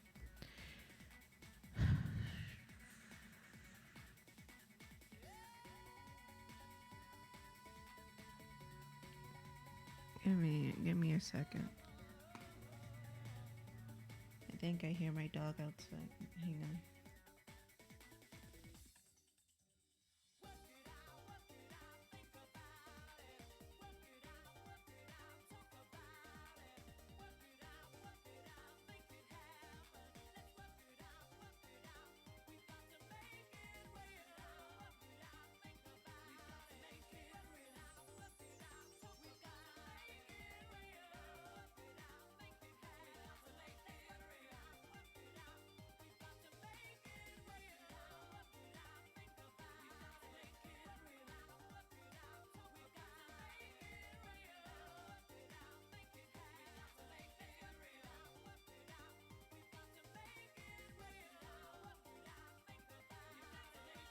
Alright, so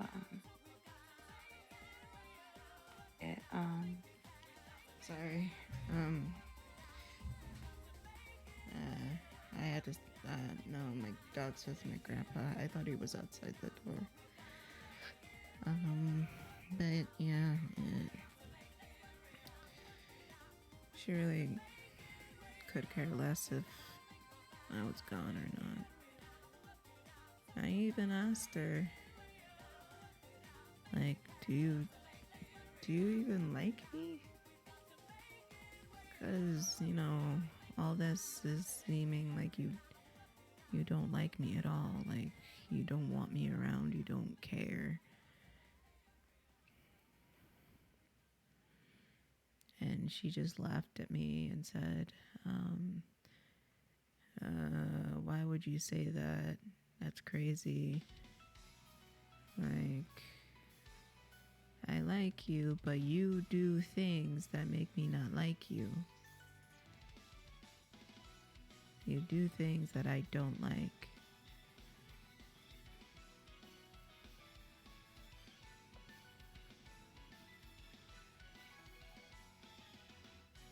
And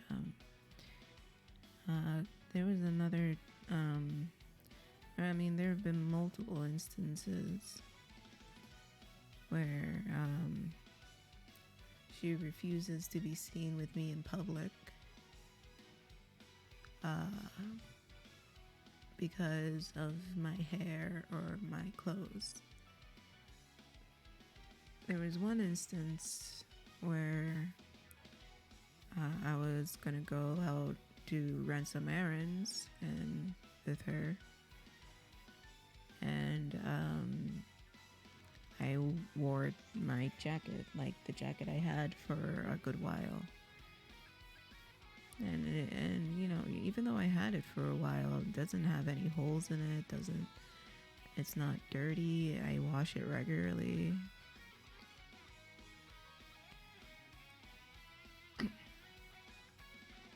So it was like, there wasn't really an issue with that.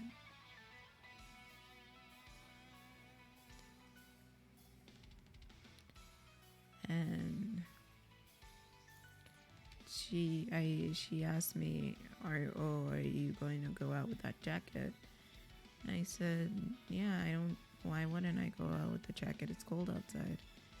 She said, why don't you buy a new jacket? And I said, why would I buy a new jacket when I have my old one, which is working perfectly fine?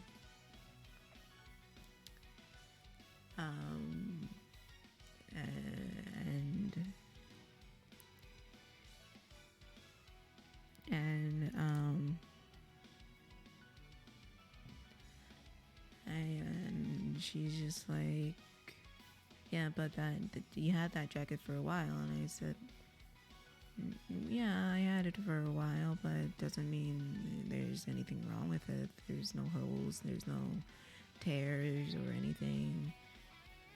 Yeah, there's lint on it, but I can just, roll that off. It's not a big deal.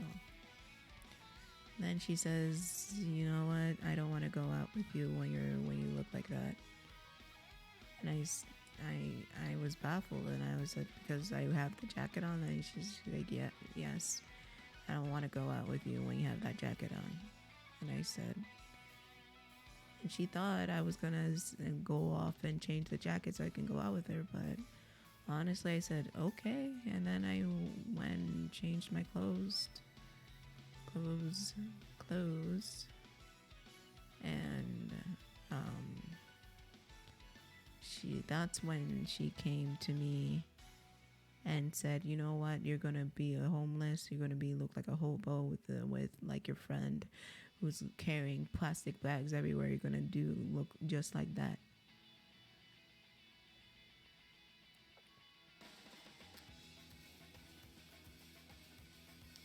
And there was another time she came into my room, and instead of asking, to change the bed sheets, she said, "Get up, you gotta change the."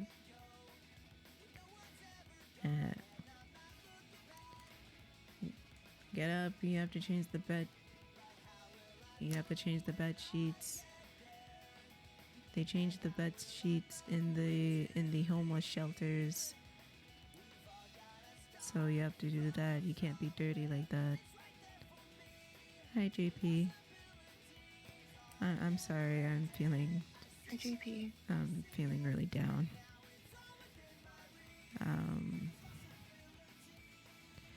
Honestly, I'm just letting things out right now.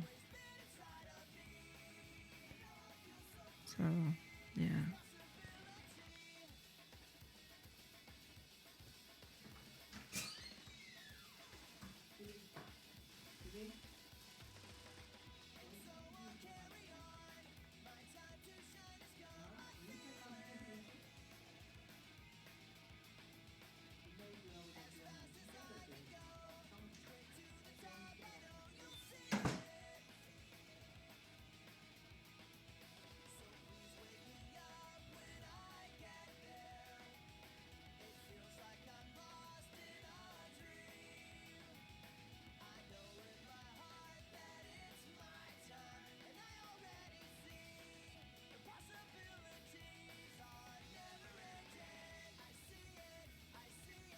Kris, did you just hear her coming?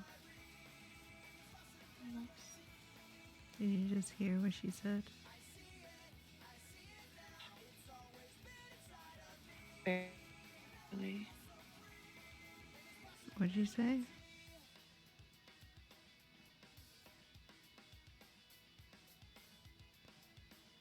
I'm not sure if that registered in, but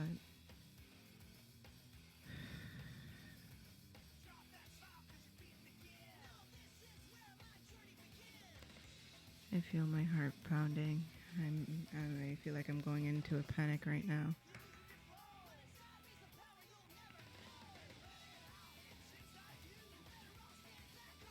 You need me to do anything? No, I don't want to do anything.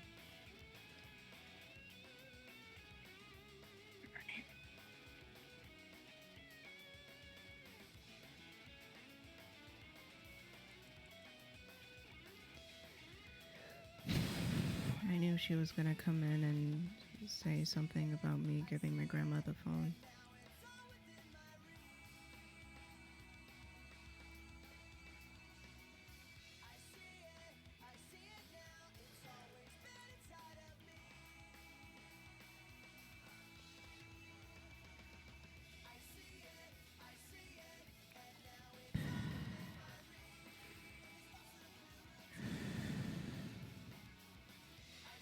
I feel like I can't move right now.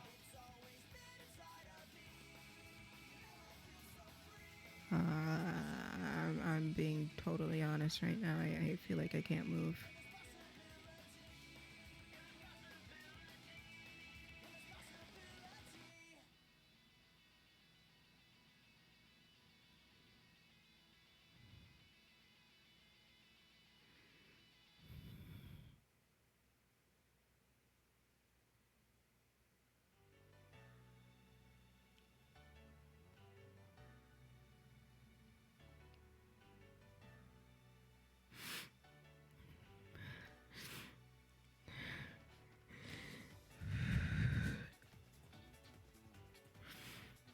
I need to get out. I need to leave.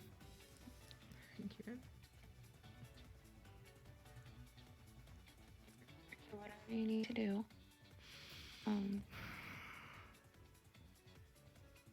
Just do it, and I'm here to help in any way I can.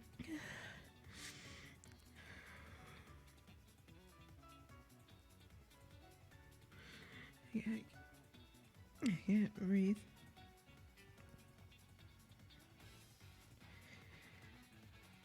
You need a moment to just take a breath and calm down.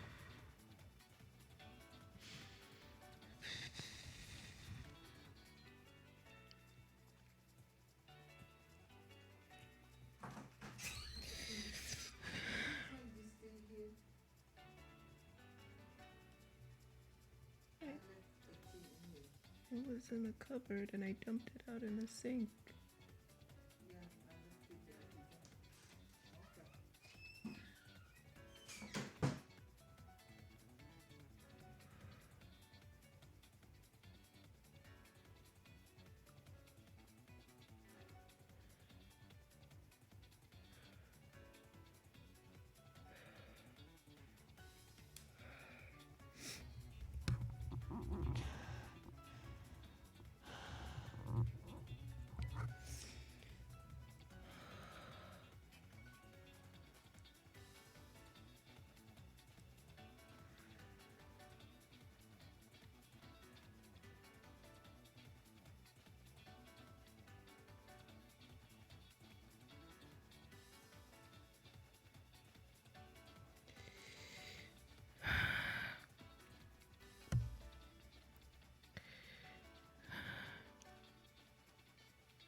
I'm really trying to move, but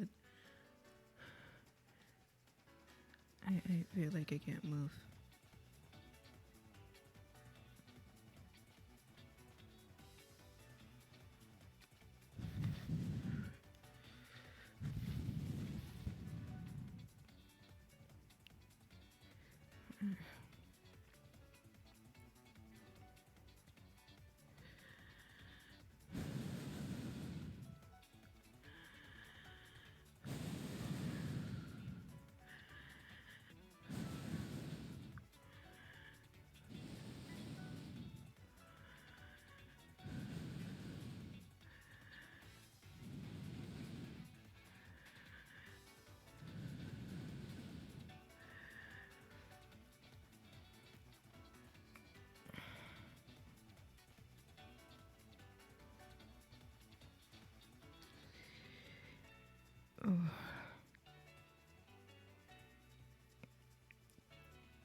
kind of feel my arm going numb for a minute.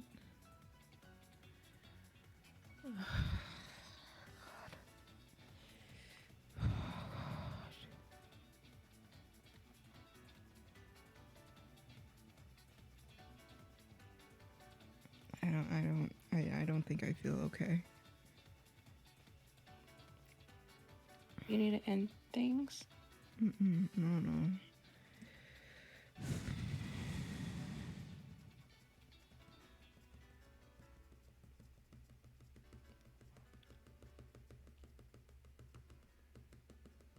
I mean, if you need to end things just to take a breather, that's totally valid and totally understandable. I know everybody will understand if you have to. If you have to. Oh, my voice just gave out. But the most important thing is that you need to be okay. We all understand. If you need to end the stream, we can totally do that. That's okay. You're not obligated to stream for the original, the usual length. Not original, I can't English. I'd rather be here right now.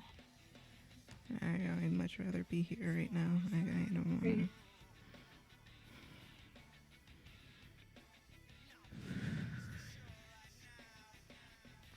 If I stop, she's gonna come back and she's gonna yell. She's gonna scream.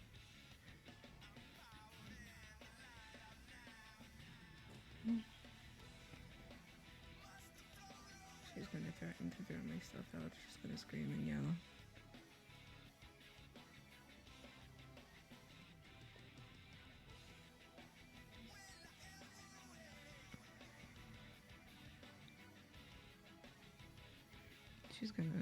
She's gonna rant. She's gonna rave. She's gonna say just bad things again. She's gonna say that I'm gonna try to kill her or something. I don't know why. I don't know. She said she's gonna put me in jail. She said she said I'm gonna kill people in jail. She said I'm gonna kill.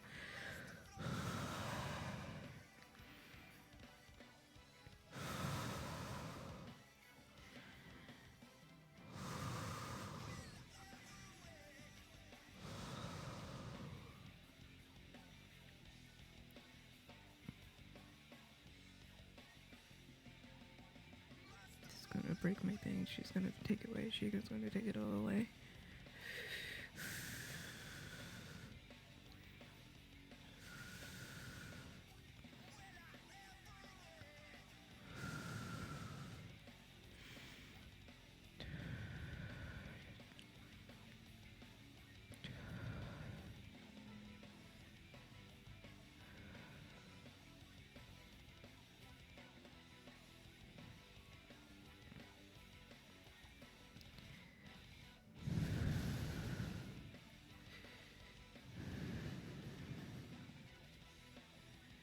Kris, I don't know what to do.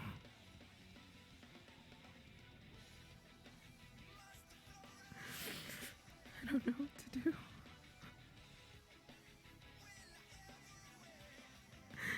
I don't know what to do.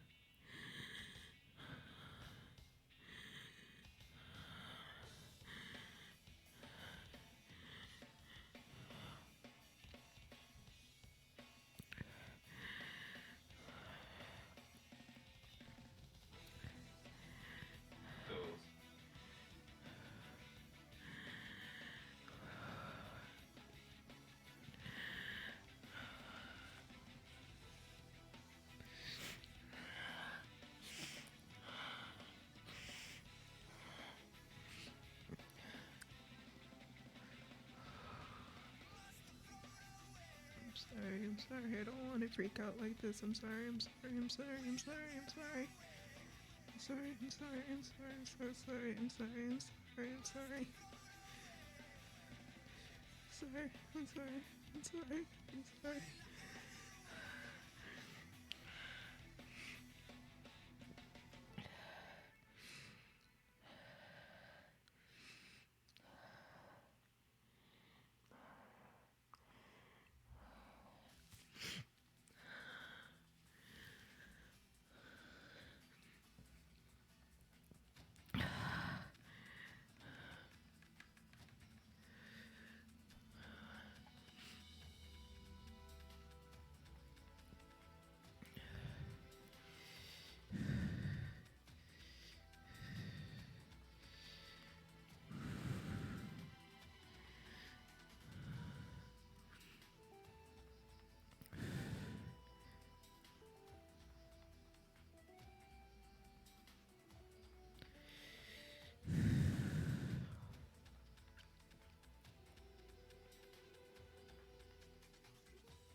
She's totally mad at me. She's totally mad. She's mad. She's mad. She's mad.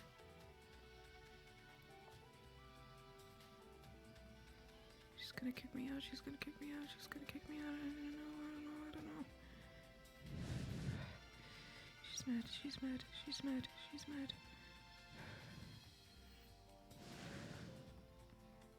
She's mad. She's mad. She's mad. She's gonna say something. She's gonna say something. No, she's gonna say something. She's gonna say something bad.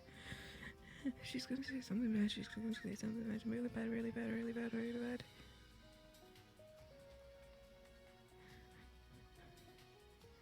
She's not. I'm not enough. I'm not enough. I'm not good enough. I'm not good enough. I'm not good enough. I'm not good enough. I'm not good enough. I'm not good enough. It's too much. It's too much. It's much. I'm not good enough. I'm not good enough. I'm not good enough. It's not enough. It's not enough. It's not enough. Not enough. Not enough. Not enough. Not enough. Not enough.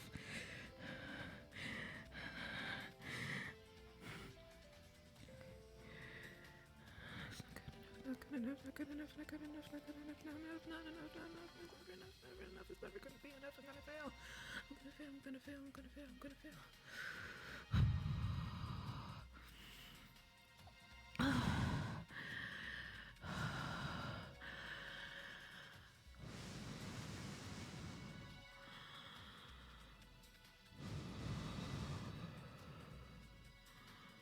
She's gonna yell, she's gonna yell, she's gonna yell, she's gonna say I'm not good enough, never good enough, never, never, never, never good enough, not good enough, not good enough, not good enough, not good enough. Is that enough? Never enough, enough, not enough, not good enough, not good enough, not. She's gonna say not good enough, not good enough, you're not doing it, you're lazy, lazy, lazy, lazy, lazy, I know so lazy, lazy, lazy, lazy. She's gonna curse me to God, she's gonna curse me to God, she always curses me to God, she's gonna say, please, why God, why do you damn me with a child like this? She's gonna damn me to God, she's gonna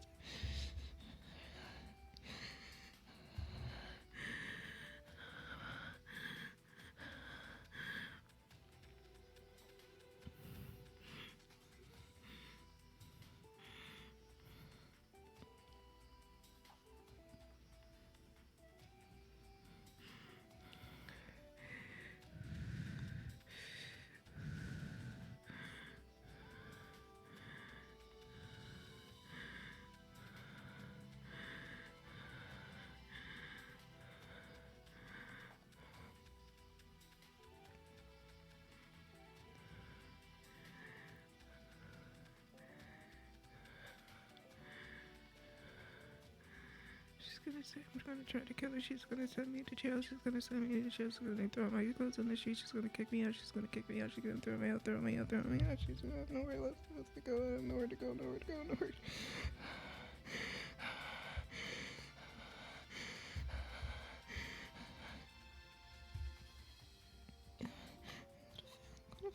gonna fail. I'm gonna fail. It's gonna be like the last time. It's gonna fail.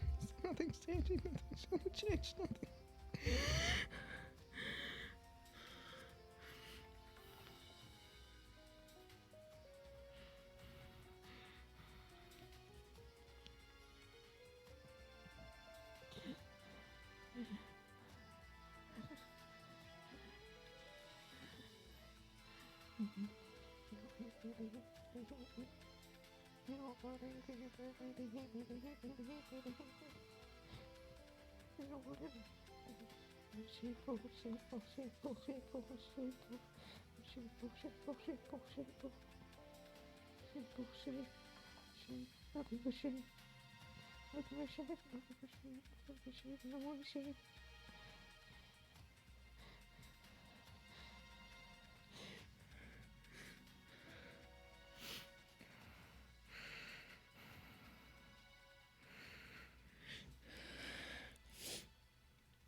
Okay. Okay. Okay. I think I'm calm. I think I'm calm.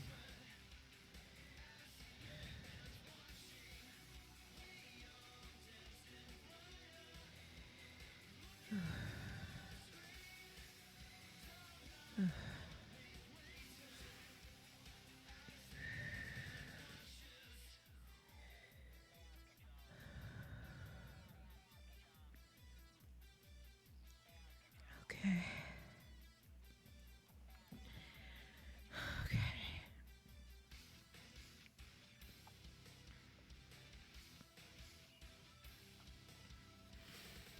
I'm sorry.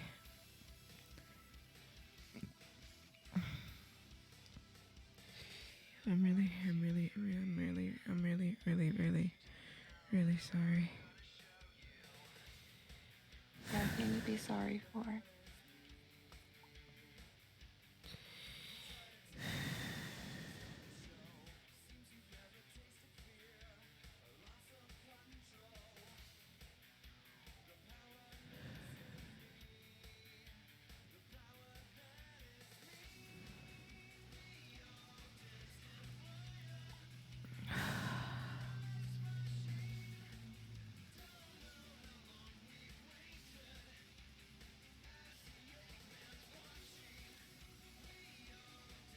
Why does she keep saying that I'm going to kill her?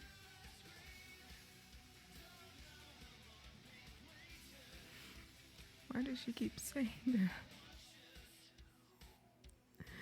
I'm not gonna kill anybody.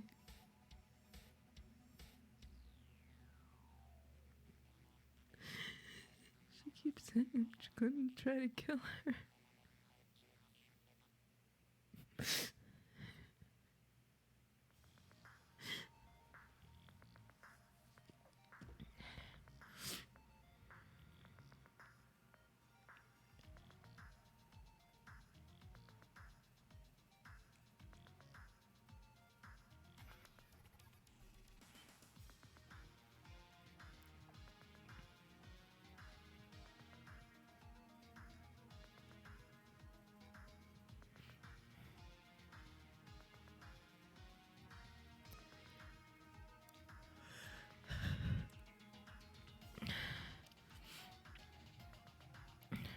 Why does she keep thinking that?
Sorry. I'm sorry if I scared you guys.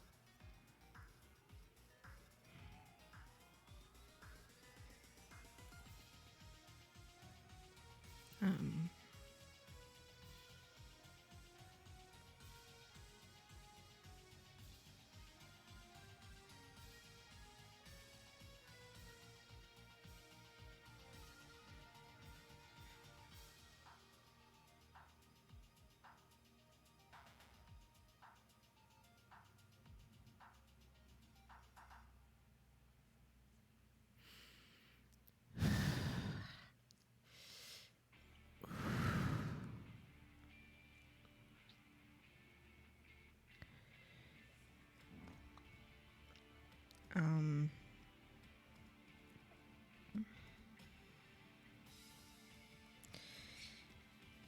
um, I'm trying to track back to what I was talking about before all that happened.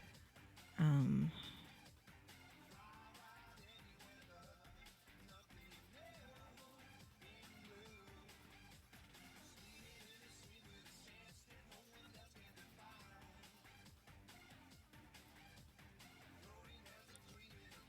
um,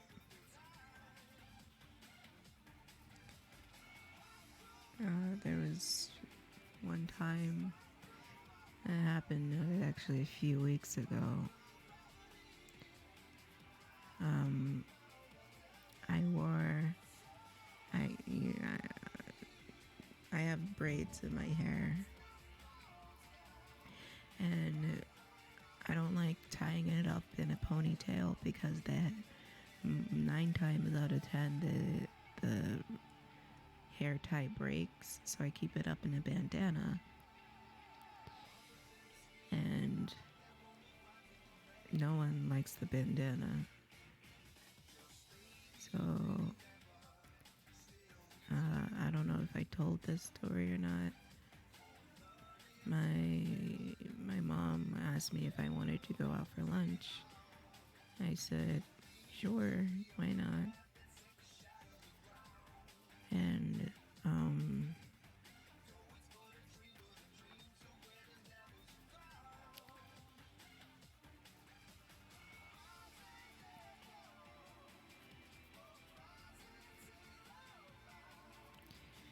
then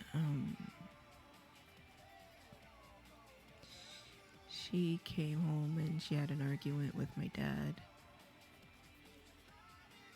And then I came in and I asked if we're still going to the out, and she asked me if I was going to wear the bandana, and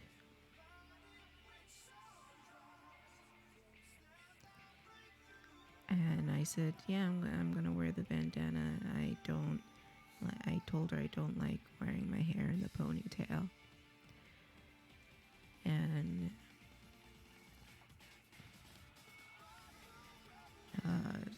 she said, then we're not going anymore. I'll be too embarrassed to be seen around a dirty girl like you. You embarrass me.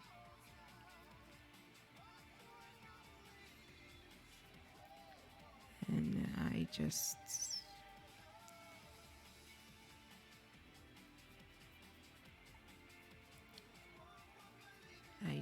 said okay, and then got a snack to eat and went back to the computer.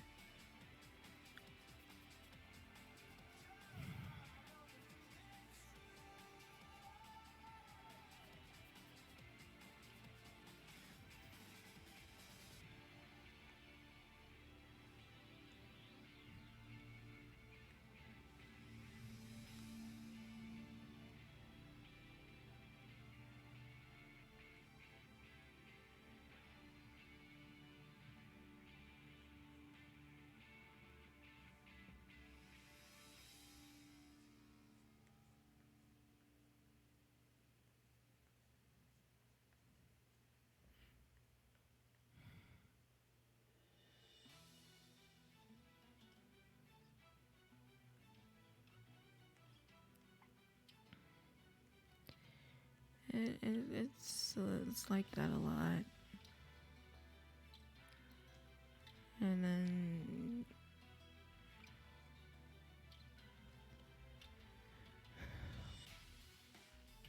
she tells me that I'm trash, and she doesn't want to be seen in public with me.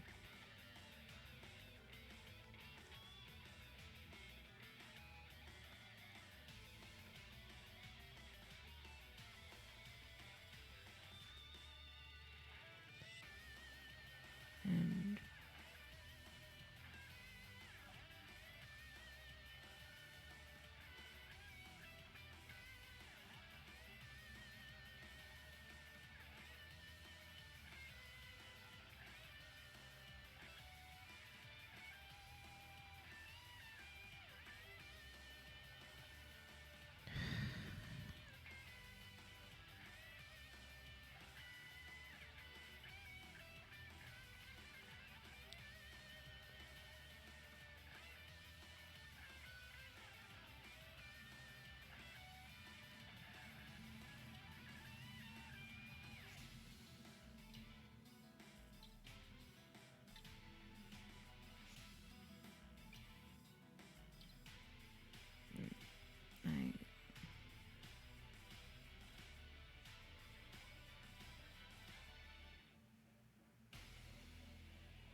just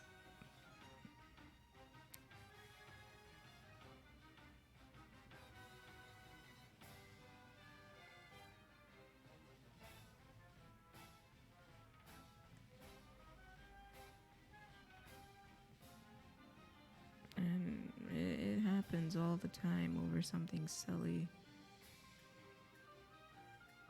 like a bandana or a jacket or even my shoes.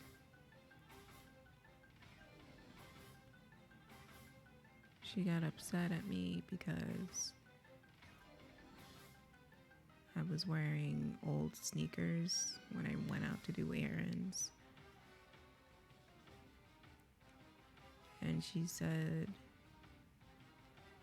"Oh, I'm gonna get you another pair." And I said, "No, don't do that." But she did it anyways, and I told her, "Please, I really don't want them." And she screamed and yelled, saying I was dirty, I was trash, I was acting like a hobo.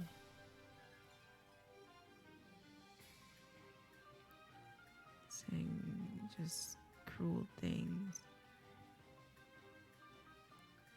Because I didn't want to wear a new pair of sneakers.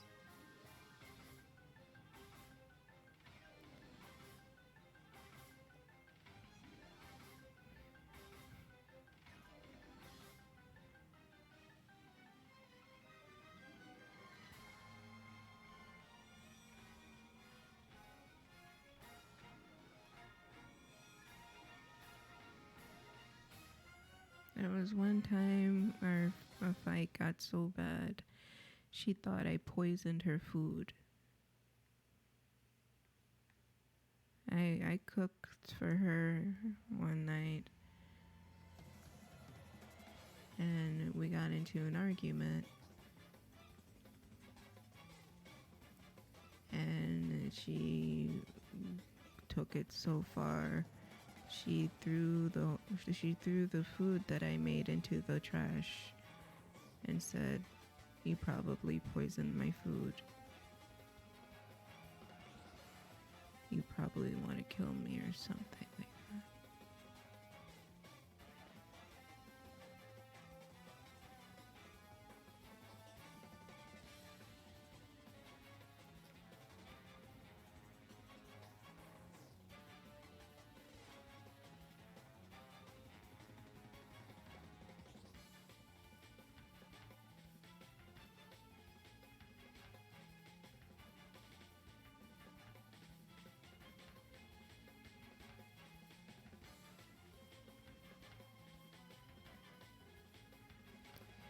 There were times where she would prance around the house, yelling and screaming, saying how much of a bad kid I am.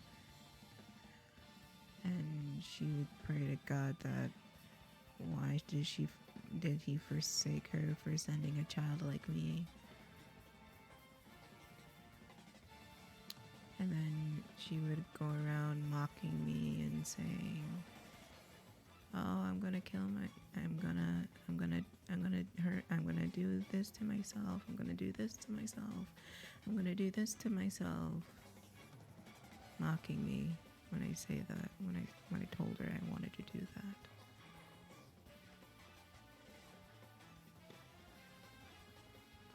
And she came up to me and she says straight to my face, "I don't care about how you feel. You should only care about your family. And right now you're hurting your family."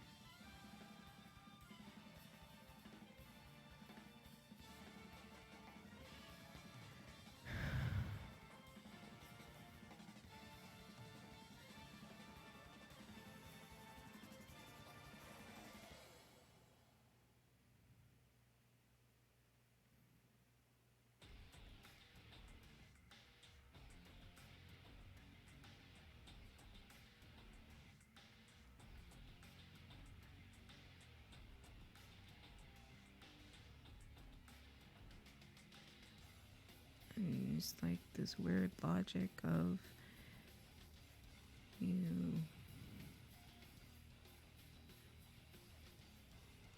Like this weird logic of if you don't let us insult you or berate you or bring you down, then you don't respect yourself. Learn to respect yourself and let us insult you.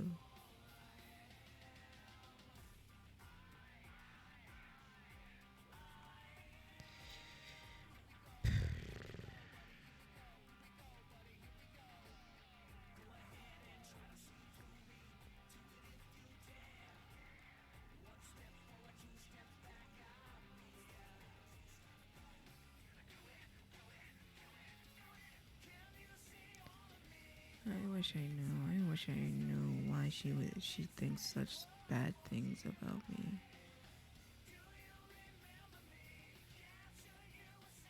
Honestly, I'm just venting at this point.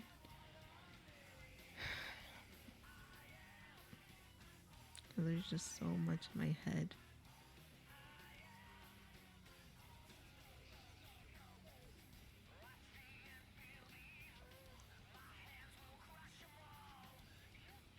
Like if my dog does something wrong, God forbid, it's a tirade, it's raging,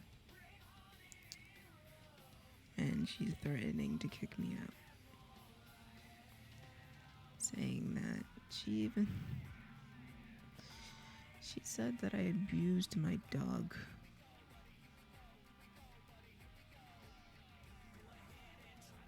She calls me a bad owner all the time.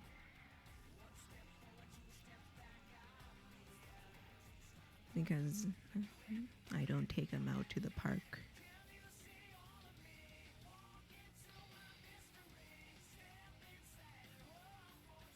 We have a backyard. He's a small dog and he's over 15 years old. He can't walk that well anymore. Even I tried to take him out for walks. He can't walk that well anymore. So the most I do is take him out in the backyard when I can.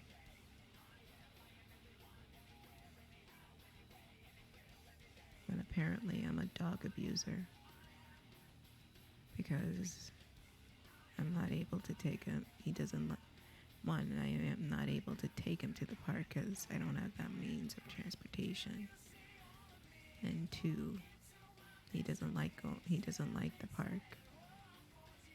Every time I try to take him to the park, he doesn't like it.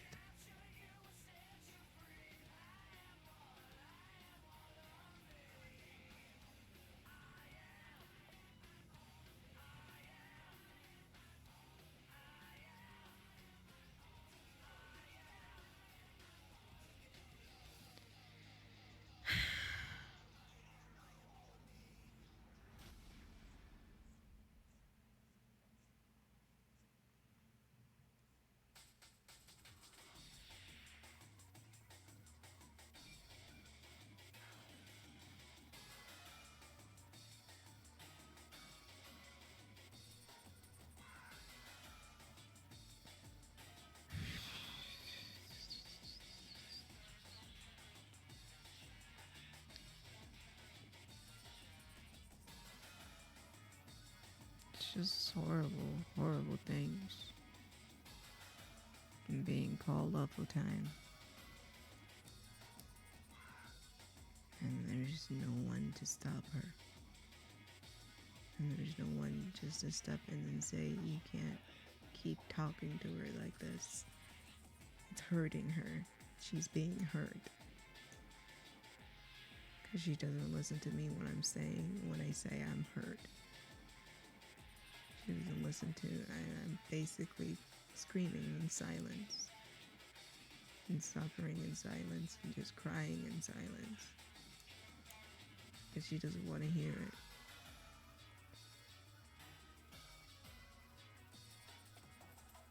Because she got off of work. I don't know what work means. She just got out of work. She doesn't want to deal with all this nonsense. I don't know. I don't know what work means because I don't work. I hate working, apparently.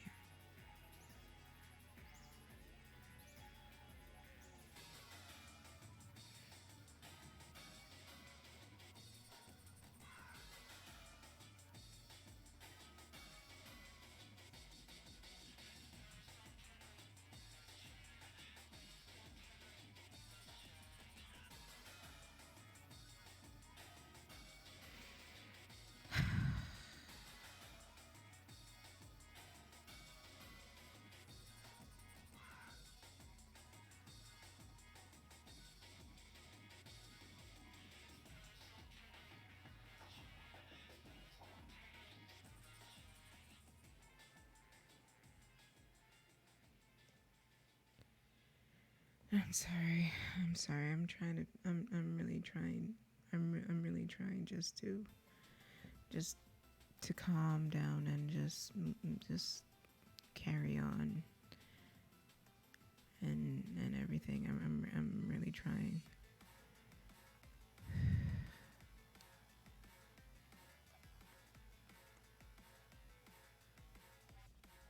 I really wish I could make you guys laugh.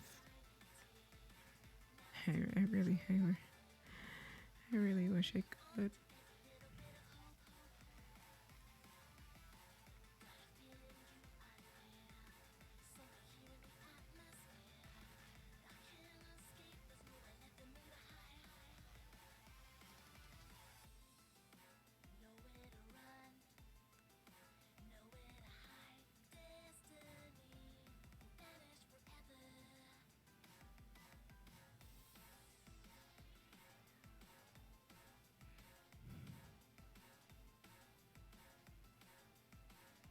I'm sorry if I go quiet.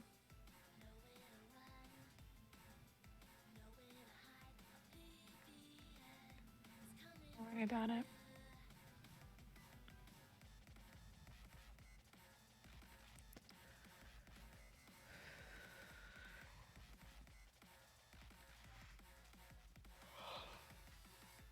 I'm just tired.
Uh,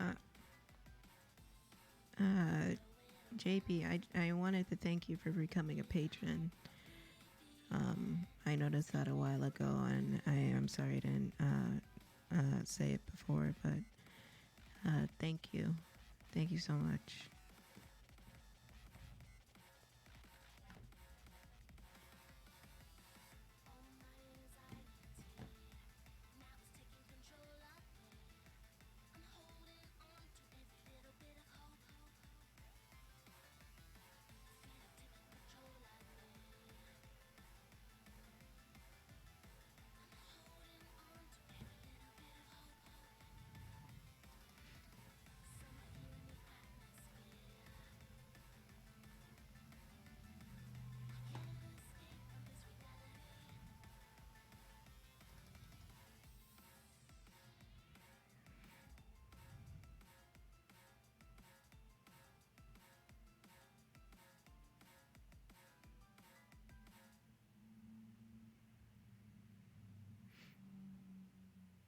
No, it's okay. I'm glad that you did. Thank you so much. You don't know how much it means to me. I really do appreciate it.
Kris, are you still there?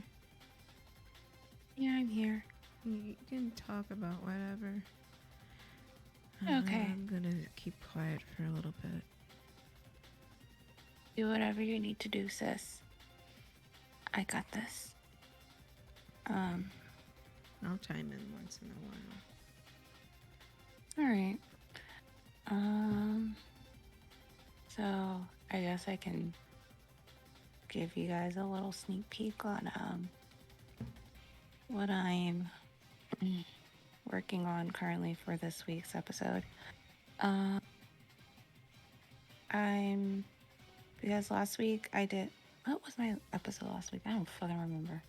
I should probably fucking check because I don't remember. I deadass do not remember. Oh yeah, that's right.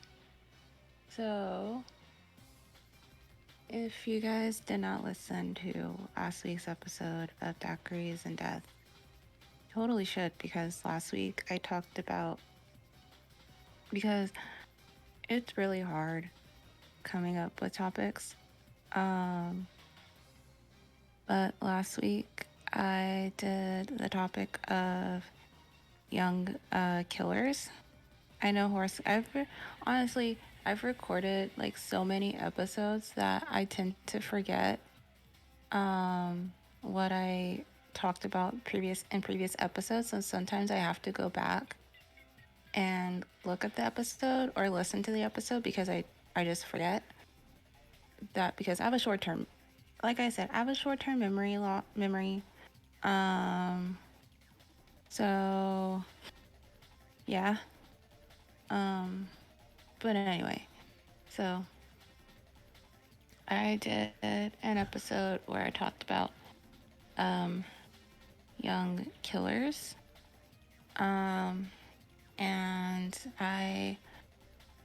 it's a good episode. Doing the research for that was fucking amazing.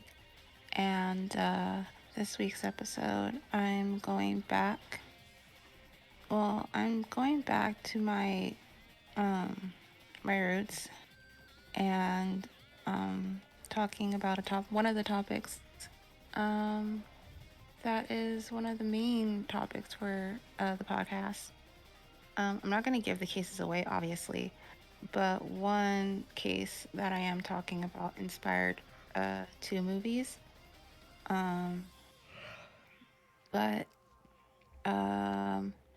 So I'm doing that, and then hopefully, if I have the If I have the willpower tomorrow, I have to make this media kit so I can send it off to companies to get more sponsors because I wanted to wait a little bit um, to have enough episodes where I could take bits and pieces and just clump them together and like a few episodes and clump them together so I can send them off to companies and get sponsors so I can get paid because um, I currently have one patron and I'm also almost at the max on Anchor that I can cash out my ad revenue, whatever it's fucking called. It's called something else. I cannot remember. Um, so I gotta do that. Um, which that's gonna be hard. Um, because there's just so many episodes that I've done that I actually really, really like and that I'm really proud of myself for doing it. That it's just gonna be hard to pick out the clips that I feel that are good and that I feel like they're worthy enough to be in this media kit and that companies can listen and be like, we're gonna sponsor we're gonna get and also I think I mentioned this. I don't remember. Um but a while ago, like a couple months ago, I did a, a called Disability After Dark, and I basically discuss what it's like being a disabled person of color and the struggles that I have gone through my whole life and even up to now, from childhood up to now. And I also discuss a little bit about my podcast and what it's like being a disabled podcast host and just the struggles that I face and just my experience of doing a podcast. And the host is really nice. He's really fucking awesome. I adore him. Um, but it's coming out. I don't know when it's coming out exactly because there's a lot of episodes that he has to catch up on because I mean obviously he has a lot going on, so it's not like constant uploading. So when it does come out, I might announce on my Instagram. So if you follow me on Instagram, I might announce it. Or if you're one of the very few that follows me on Twitter, probably I'll announce it on Twitter too, probably.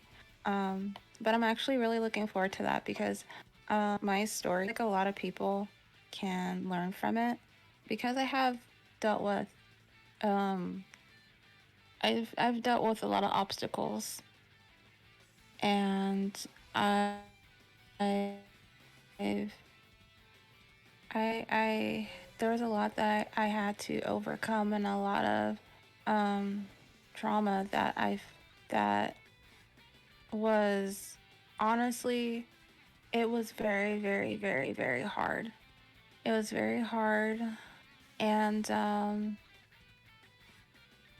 it's something that I feel like people can learn something from and I actually want to write a book one day about my life.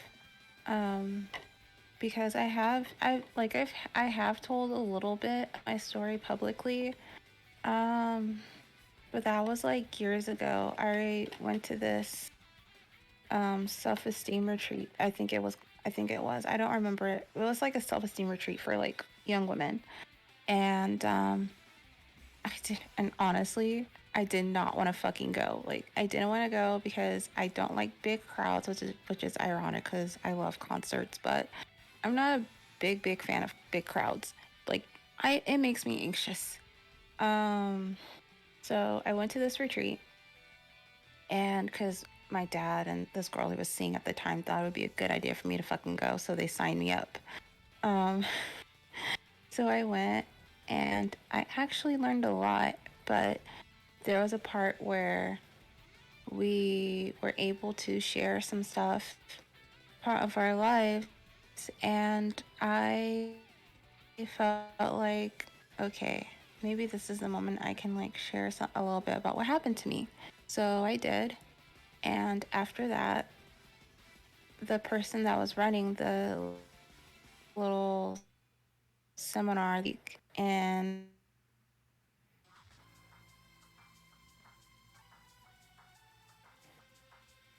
I would be honored because it was mostly then like women in their like early 20s. And so I said, yeah, of course.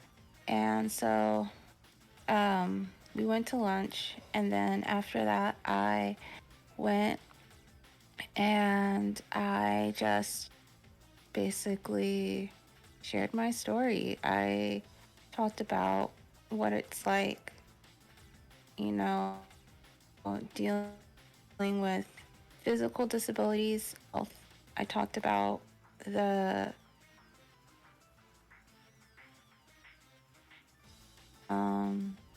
that I went through from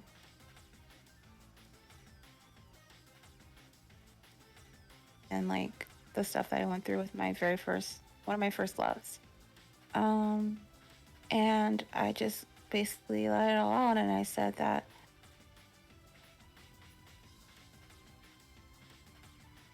I wouldn't wish on my, but all these things I went through made me a stronger person.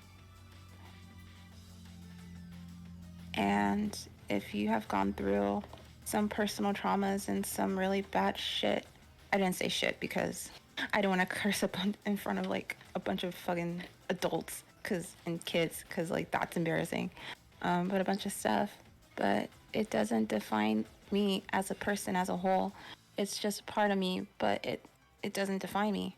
And I got a standing ovation, which almost made me cry. And then I was gathering my stuff. I was about to leave, and there's this woman, and she looked like she was in her like early 40s, something like that. And she was like, I need to give you a hug. Your story was so inspiring and it made me cry. And that made me feel so fucking good. And it just made me feel like, oh shit, I should probably share my story with everybody because I've been through a lot, and it just put everything to perspective. Because I feel like the stuff that I've been through, I feel like people who aren't strong could not make it through what I've been through. And I'm strong enough to have made it through all those things, even though there was times where I didn't feel strong. And there are times now that I went through shit that I don't feel strong, but I made it through. And I'm here today. And, I count my birthday as a milestone because, honestly, the stuff, if I had the same mindset I did at 17 now, I wouldn't, to be completely honest with you guys, I would not be here. I wouldn't. And the fact that I am here at 32 years old with some wonderful people in my life who I love to fucking death, and I'm doing something that makes me happy, and just growing as a person. Um, it's something that I'm very, very, very, very fucking proud of, and I just want to return the kindness that people have given to me. Because there was a lot of people that have been very kind to me, and there's people who have made me feel less alone, and I appreciate that. I appreciate that, and it's overwhelming sometimes, and sometimes I feel like I don't deserve it, even though I know I do. Um, but honestly, I feel very lucky and very fortunate to have people in my life that just gives a shit about me, and who's just, I don't know. And that includes you guys.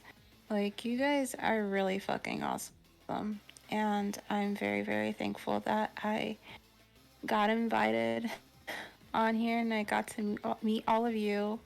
And, you know, we give each other shit. But then again, what friend group doesn't give each other shit? But I'm very, very thankful that I'm here, and I have you guys now, and you guys are great. You guys are really fucking great, and I don't know, like, I'm just trying to focus on the positives and to just stay positive and always stay happy, even on days where I don't want to be fucking happy. But I'm really, really thankful for all of you. And I'm really thankful that I get to be here and talk to you guys and just shoot the shit and have a good time and laugh and joke around and all that. Like, that makes me feel good. And because I had that to a degree, but I never really had that a whole lot growing up. Like, friend group wise, family wise, it was a different story. Like, there were moments where I did have that, but friend wise, I never really had that, like, that a whole lot. But honestly, I don't know. I'm just really happy to fucking be here with everybody. Not to be sappy on Maine, but to be sappy on Maine. I'm very happy to be here. And I hope I'm just a beacon of fucking light in everyone's life. And even if it means laughing at my own expense. Because I don't know. I just like making people smile, man. But yeah. Honestly, everybody has been through something um that's life changing, and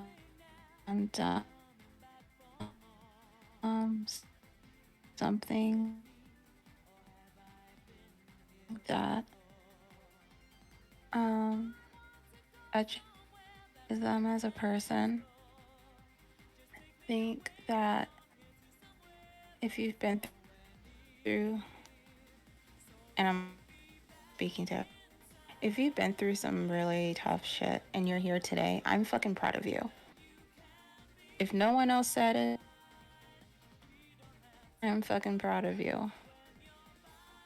I'm fucking proud of you for getting through every day, going through some you. And I mean, I'm proud of it here.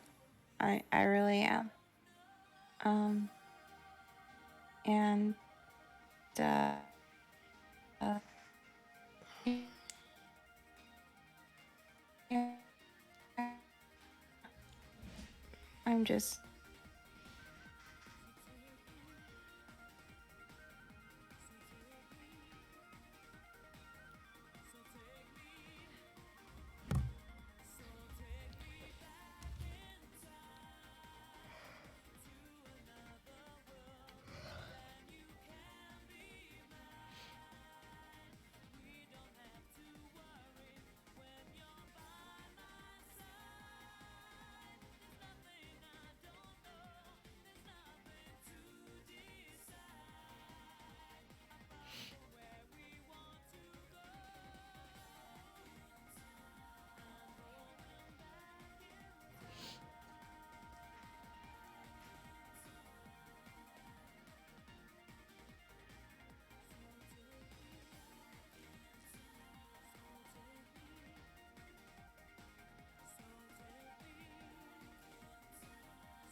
Okay. Sorry, everybody.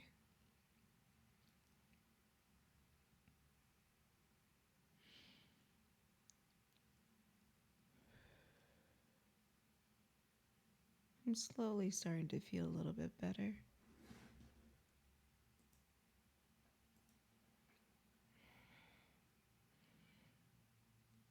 I'm just concentrating on breathing through and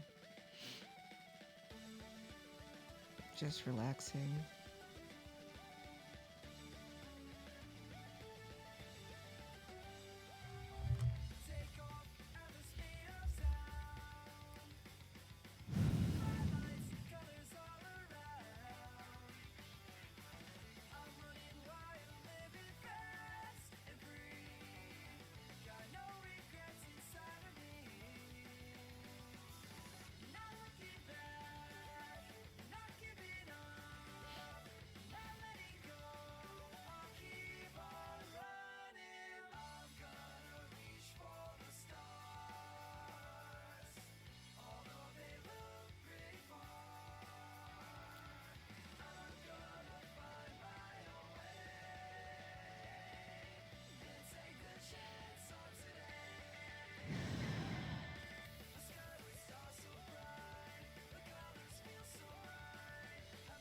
Alright.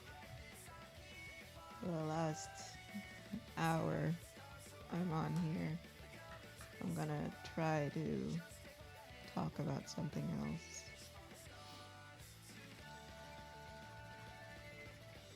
and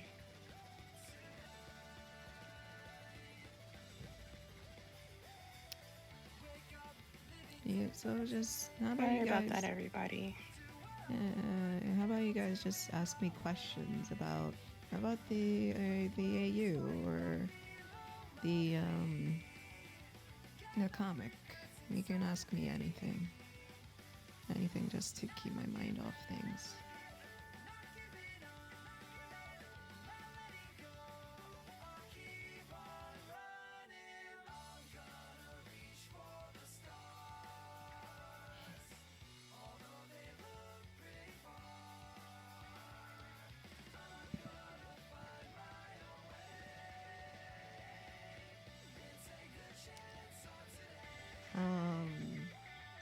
My favorite candy, either gummy bears or Snickers. Um,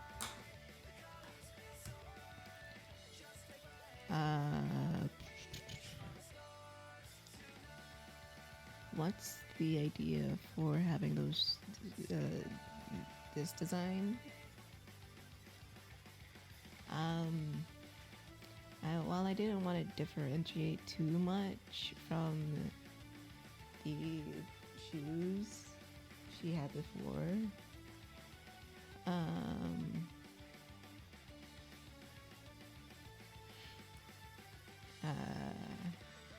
Kit Kat is also good. But I honestly, there was not really any inspiration. I just looked at her like shoes, like shoes she had before, and other people's designs of her shoes, and I just fiddled around and played with it, and I just came up with that design. Sonic's was a different story, kinda.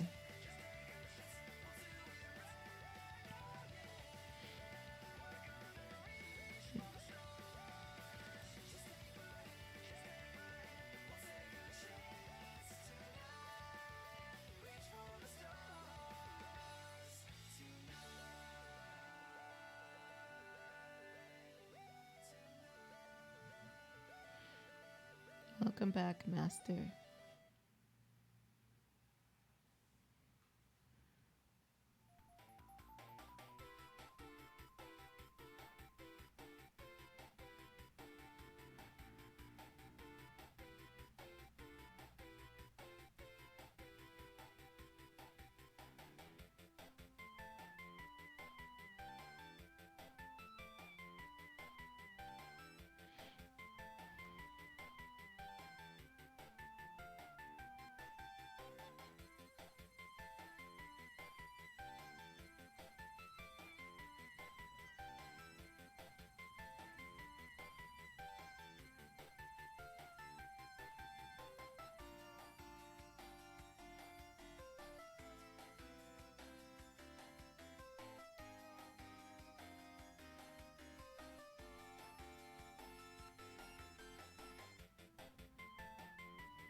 Right now, I'm just taking questions about anything pertaining to the comic or the AU.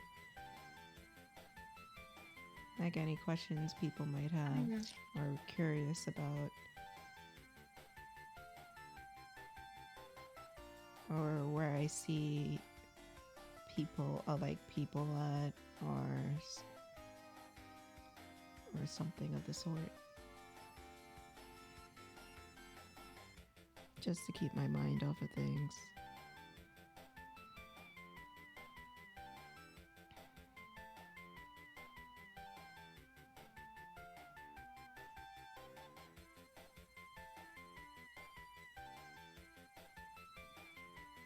Oh yeah, that's right. You get to finish issue 2 since you're a patron now.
Amazon actually doing something beneficial for their workers.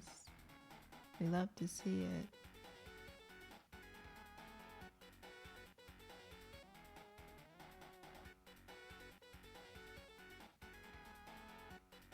We love to see it.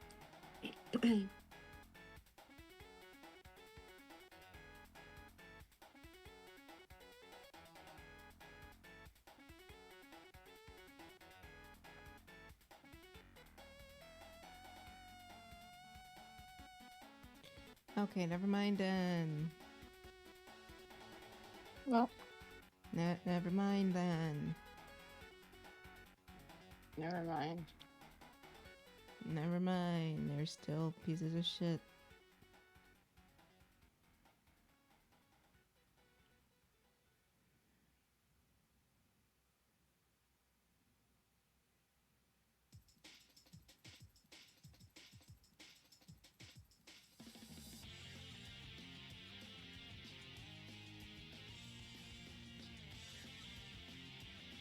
I think I might sing this song if I can.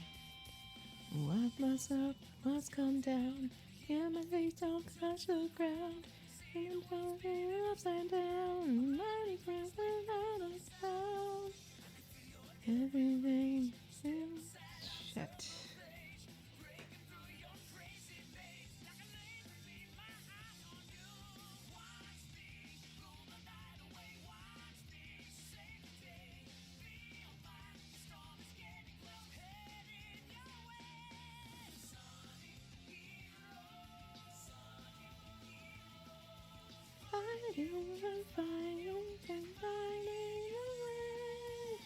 Sonic hero.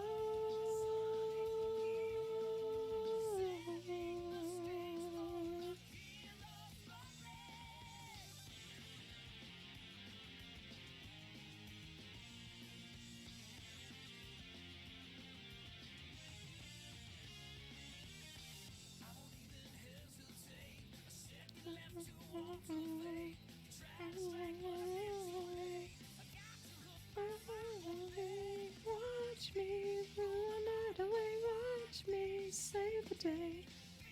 I'm falling in your head in your way, Sonic hero.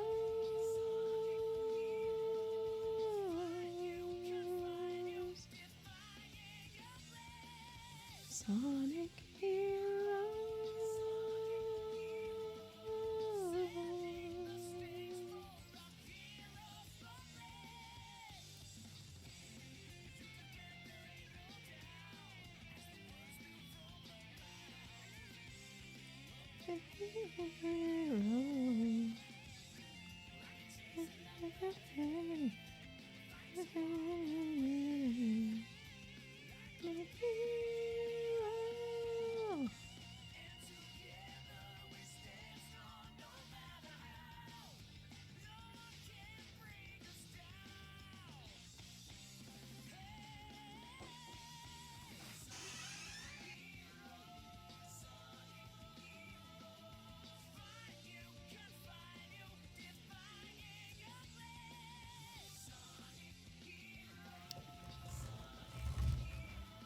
Oh boy.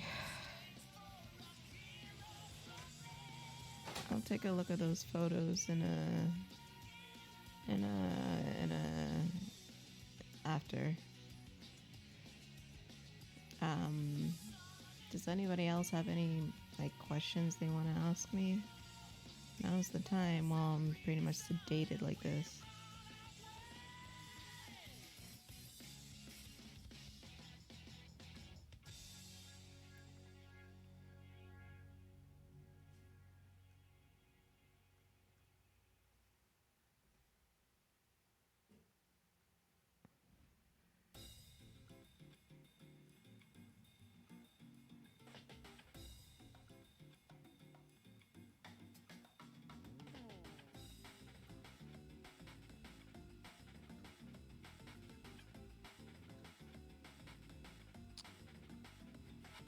Yeah, when I get a chance to go on Patreon, I'll send a new link in there.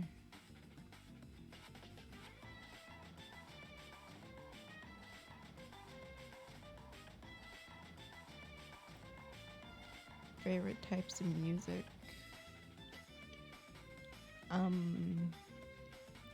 What I've been listening to a lot lately. I've been listening to a lot of R&B and hip hop. There's K-pop and pop. Of course, you know, the genre that is sonic music.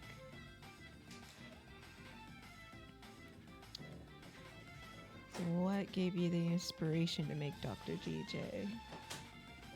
So, DJ is a character that I had for quite some time. I had them for about 10 years. And he was, you know, originally he spoke in rhymes. Originally.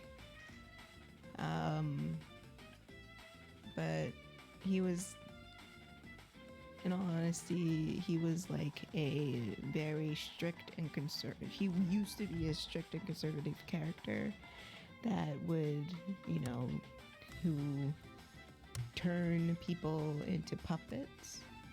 And like the inspiration for him came from the game Mad Father, where the father character turned like all these people into servants, and his daughter has to like find the mother. So originally he was a character like that, while he does experiments where he turns people into puppets. But over time, he got a lot less conservative and more like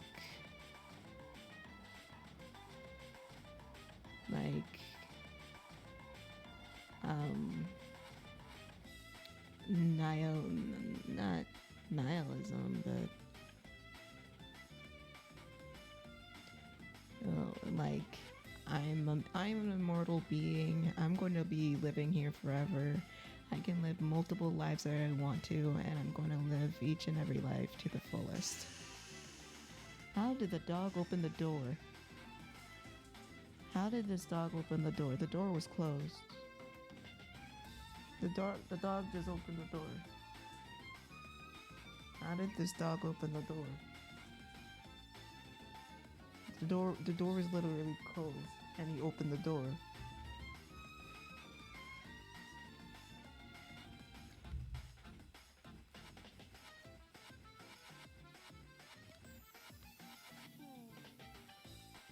That was my grandpa who opened the door earlier, but he closed it. He closed the door. But then the dog just opened the door just now. I thought someone else was coming in, but it was the dog. Hey, how'd you open the door? How'd you open the door? How'd you open the door? Okay. He's old. So yeah, basically DJs got less of you must do everything I say.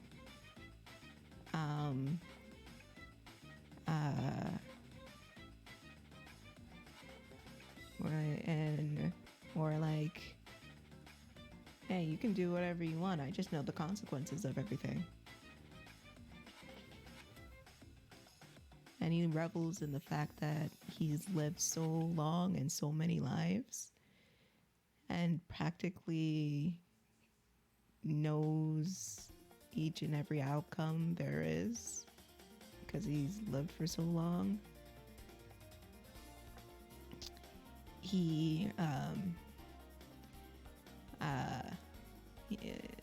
Hold on.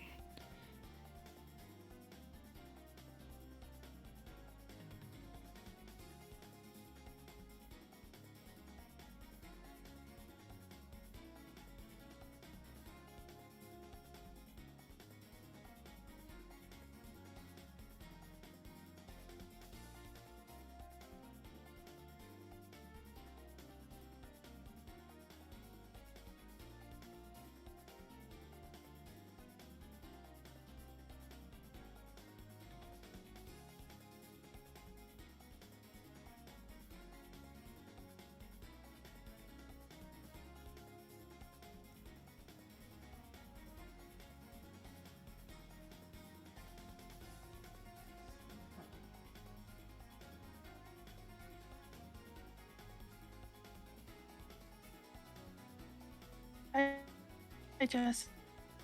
Hi, Jessica. I need to talk to you later, baby.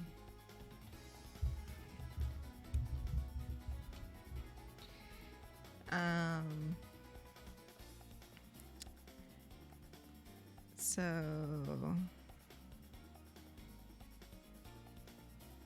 I never said voice call. I just said I'm gonna talk and text you later.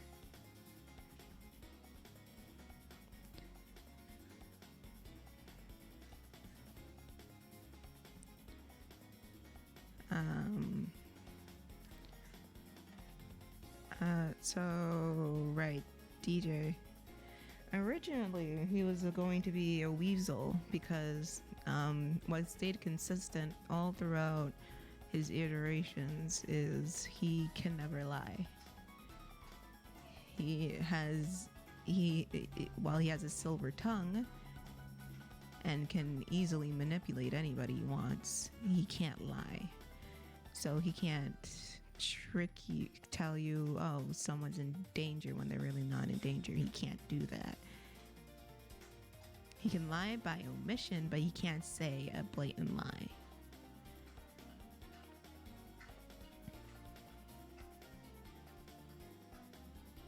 Yeah.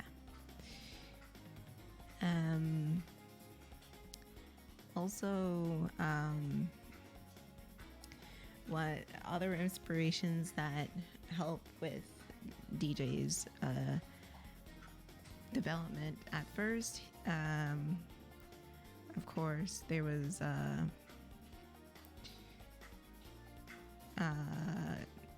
when it was still popular, there was Sherlock, and there was Doctor Strange.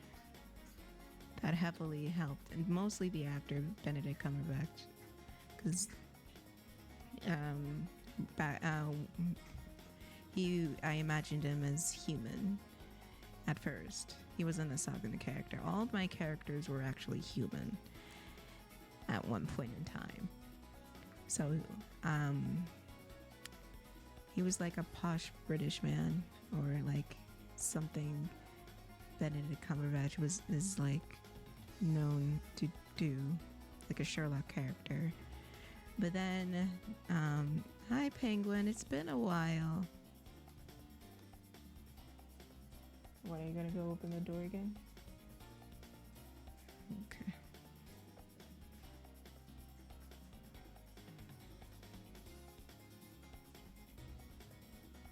Anyways, so DJ.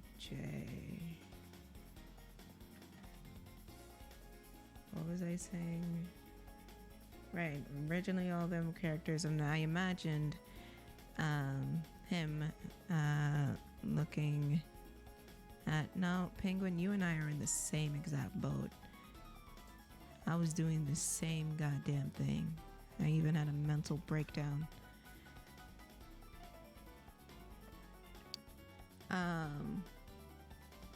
The hell? Okay. So yeah, I imagine DJ looking like Benedict Cumberbatch, but as the years went on, and you know, no offense to anybody here, but I didn't want him to like be a basic, just a basic white man anymore. No offense to anybody. No offense to anybody at all. It's just, you know, I decided to diversify some things. Plus, most of my characters were really, really light. Really light when I was developing them. Like, Alani was, like, way lighter than she was before. But you know, I added melanin to everything. And for DJ, I changed him from, I changed his like facial inspiration to that from Benedict Cumberbatch to a K-pop star, and I like the idea of him being like a Pied Piper, because K-pop is like a big thing, and then you have like things like the army taking over the world and basically bowing and doing anything for BTS. Again, they are like so devoted and so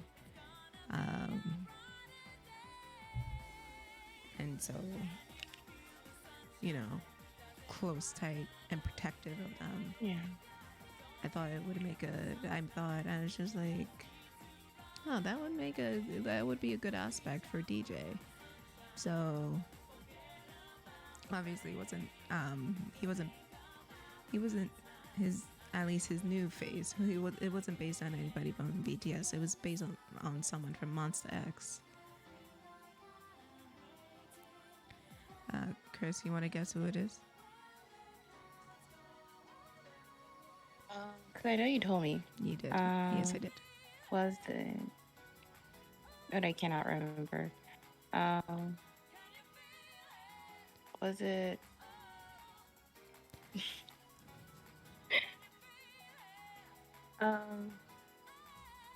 Was it the one that I would have 5 minutes with? Because 5 minutes is all I need. Which one is that, Kris?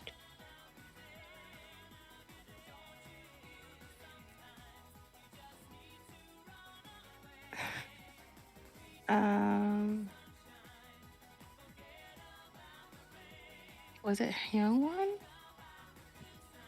Hungwon? Yeah. Yep. And like I said, I just need 5 minutes. Anyway, I'll be back. There's a reason Kris is simping over him, DJ, so much. But yeah, I switched his aesthetic from, well, I still kept the posh stuff in there, but I'm leaning towards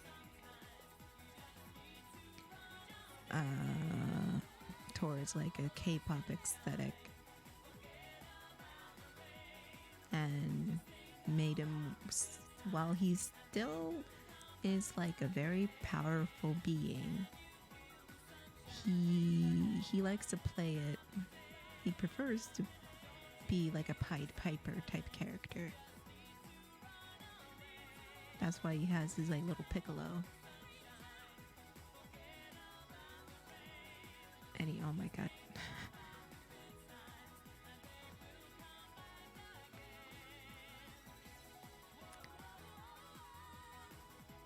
Yes, he's very thick.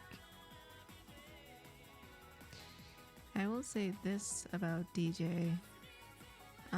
While he does seem unstoppable and very powerful, it's not that hard to beat him. You just gotta figure it out. And he's not gonna tell. And there's been 3 people who has beaten him or defeated him.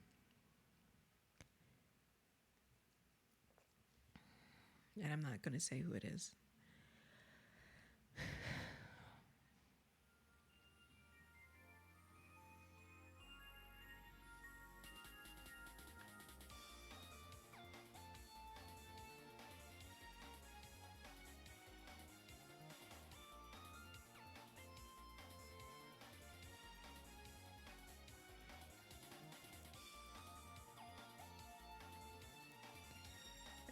Yeah, I get. Oh my god. I guess if you want to go that route. I'm sweating.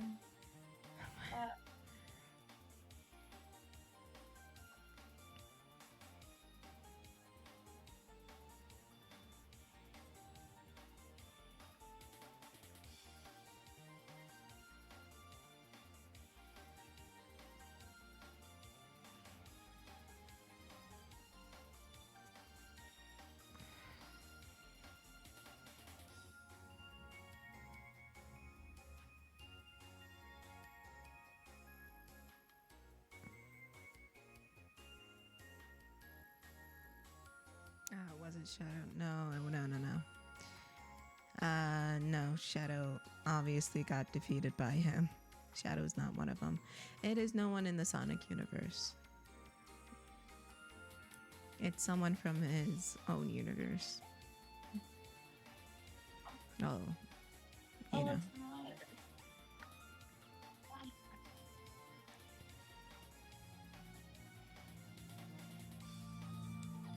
And I know people were complaining when I posted like his power set that he's too powerful in OP, and I stared at that and I was just like, that's the point. He's like Frieza in a way, kinda, except less monologuing and more like dancing and flirting.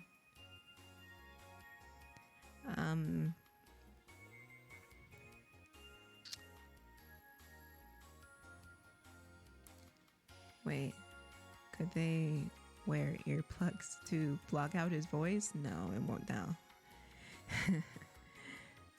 Because his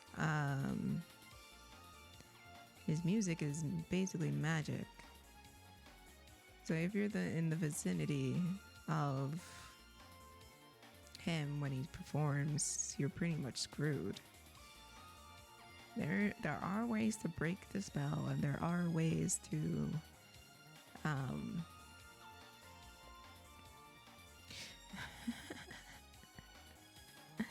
that is if you can catch him, then kick him, sure.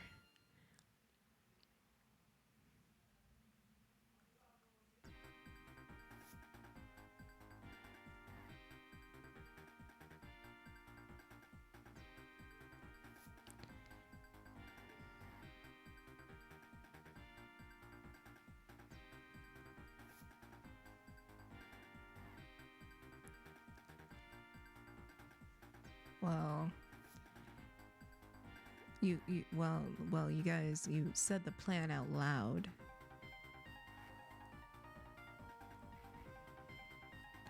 That doesn't really help now, does it? Yeah.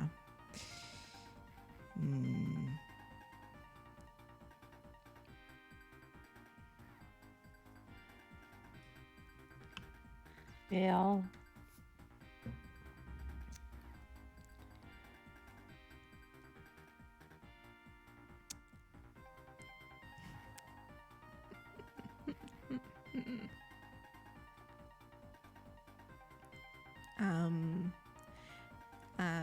Other facts about DJ, Penguin. Now he's not gonna eat your food. Yeah.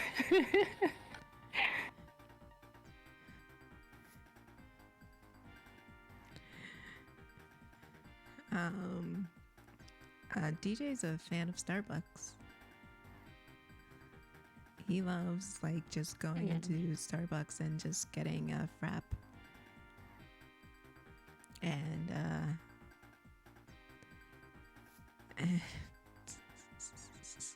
and just hanging out.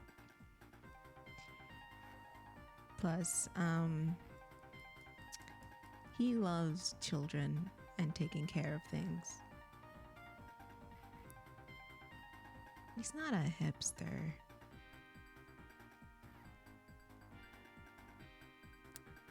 I mean, technically he does things before they were cool because he's old, but he's not pretentious about it. He does like Starbucks.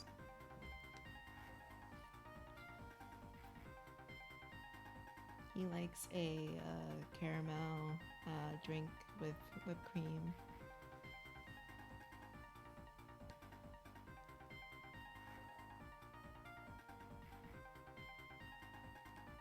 And yes, he loves children. He loves taking care of children, and he loves being a father figure. Okay, never mind. Oh, then you two. Yes. Despite DJ's demeanor and everything, he is a major softie. Literally, he will personally go visit the child garden. He's the type of person who was like, I don't care about any of you. I don't care about this plan. I'm going to this garden where these little blue water droplets are, and they're cute.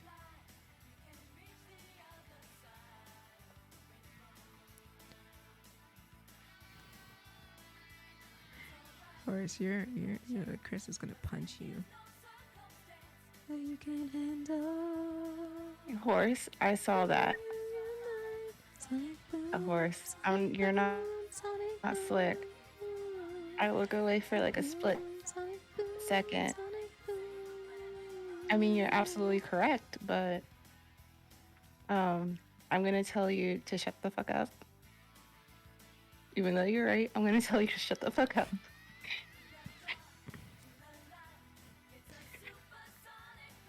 Gotta keep it going. Sonic boom, sonic boom. Yes, horse, you're out. You solved the mystery.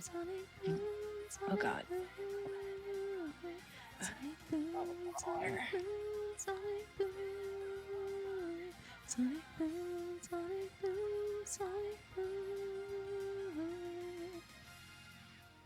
He's daddy material and you want his kids. Horse, shut the fuck up. Shut the fuck up. Shut the fuck up. Wait, Horse. when you go crazy, Shut if up. you hadn't had Starbucks in a while, he'd get cranky.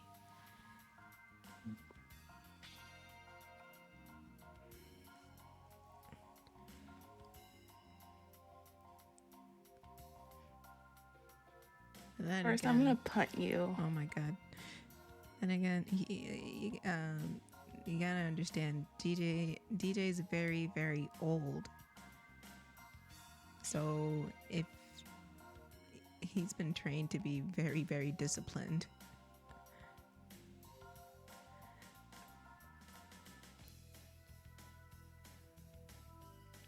Oh my God.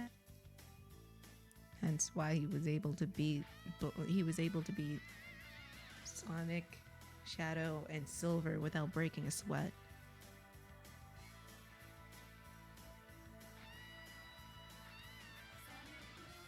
Penguin, are you thinking about depriving DJ away from Starbucks? Is that it? Are you gonna try to like block him from getting his caramel macchiato with extra foam? Ooh. That's so fucking good though. There is another one. Okay. Another? Everybody wants to beat up DJ so badly. Oh damn. What did he do? I don't understand. I mean, yeah, he broke Sonic's back. Dude. He paralyzed Shadow, and he basically fucked up Silver. But why do you guys want to beat him up so badly? He's a very loving person. He said there are ways. Yeah. There are ways to beat him. Probably not ways you're thinking of, but there are ways. I mean, you can keep guessing.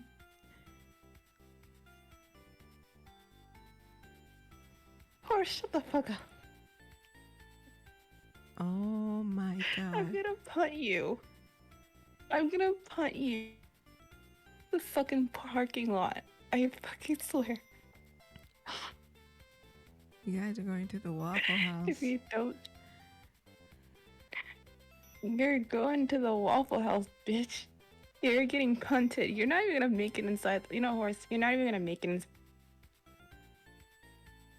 No, I'm not. I'm going to Starbucks.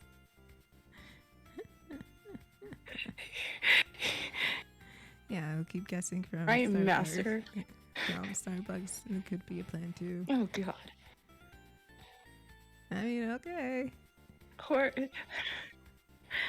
horse, I'm not confirming or denying. You know what? Fuck, I'm being a degenerate. The answer is yes, but that doesn't change the fact that I'm gonna put the Waffle House. That doesn't change anything. Um, Horse, I swear to fucking God. Do you want to die, my dude? Do you really want to go? Do you really want to go that far? Cause you know what? I'm starting to think that horse is what is it? A masochist? Yeah, horse is a masochist. Um,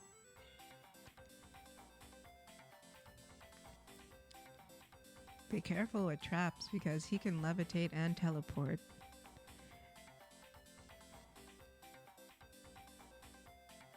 And slow down time. And just a slew of all kinds of magic.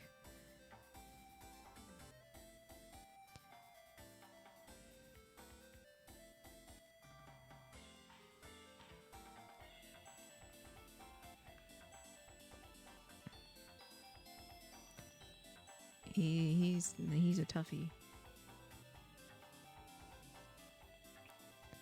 Honestly, with all that power, he does have one goal. I'm not going to say what it is, but he has one goal, and it's not to take over the world. He could care less. He's pretty good on ice. Like I said, he's well trained in pretty much anything. He can pretty much balance on everything.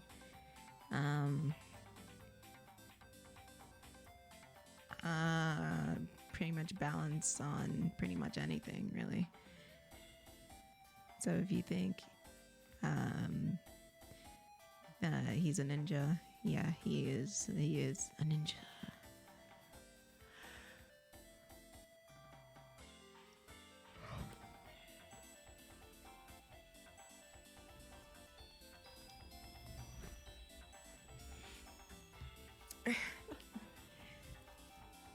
How old is he? He's old. No, he's old. Old. Old enough to live at more than 1,000 lives.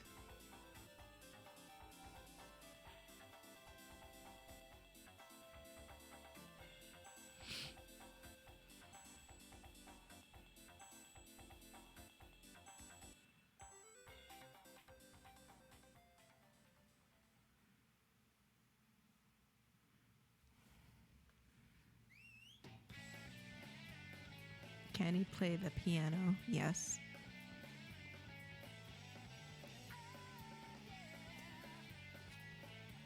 What if Kris wants to... Wait, if Kris wants to slam Jesus Christ. Oh, that could oh my God, horse, don't you dare. Horse, don't you dare. Don't you dare finish that sentence.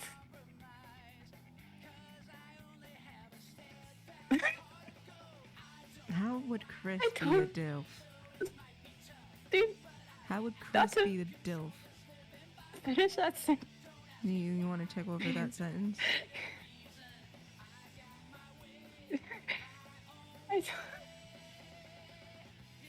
Matter. Damn it, does anybody listen to me in this goddamn house? Give up. Nope. Sometimes the voice inside drives me to run and fight. Doesn't matter who is wrong and who is right. What the fuck was that word? Is Scroll Horse back? Horsey good? So much to do. Is everything okay at home? But to answer your question, Horse, yes. he is a dope. Thanks, JP. Sleep well, JP. And have a good night. Thanks again for wait, JP, don't leave. Wait. On Twitter, can you DM me what you want for a sketch and which character do you want a voice recording from?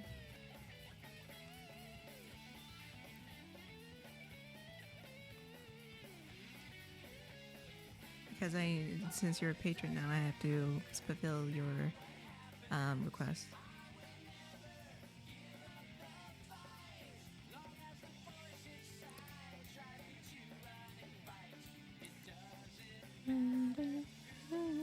It's just a character. No. Doesn't matter.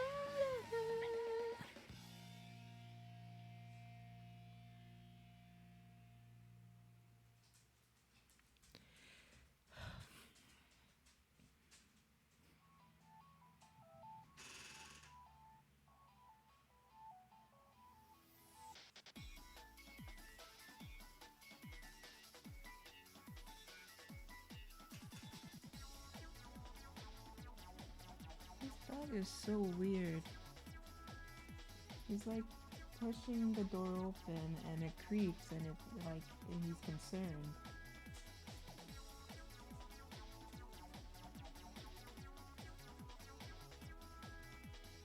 So weird.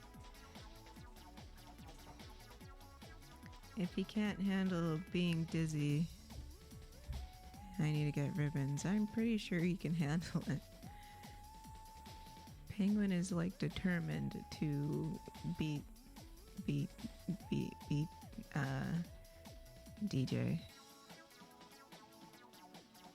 I'm starting to think that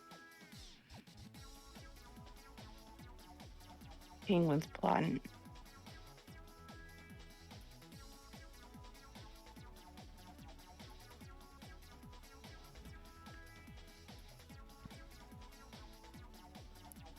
What about a giant whale? I'm pretty sure he can teleport out of a giant whale. Or just crush the giant whale.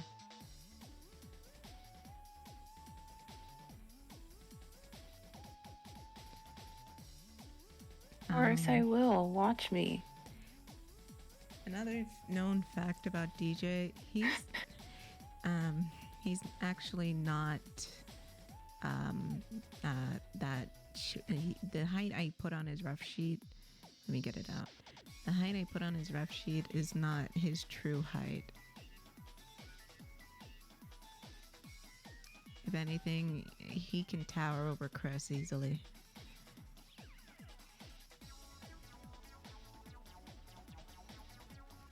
He just has really good, like this height right here.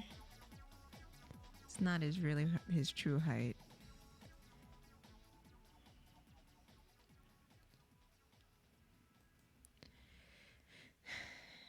Are you making Horse sad, Kris? How are you gonna make her listen to it when she's barely on the Discord server at all? You gotta ping her.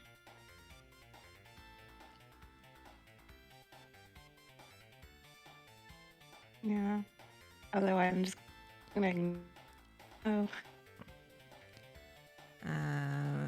Penguin, he is the illusion.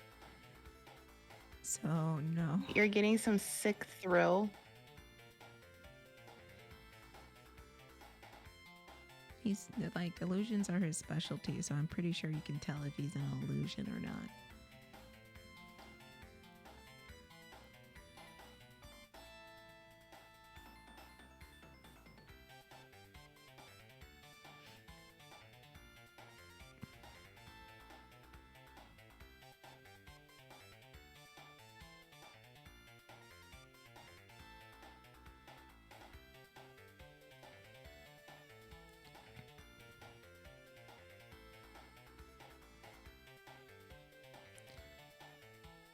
We can play some random stuff, but it'll be what?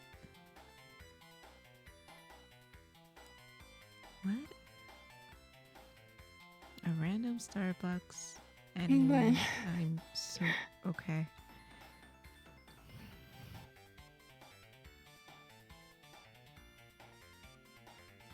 She's just so determined. I just want to know what kind of vendetta you have against him. She just wants to. I just want to know the she vendetta, just wants to know how to because like, defeat him. good God.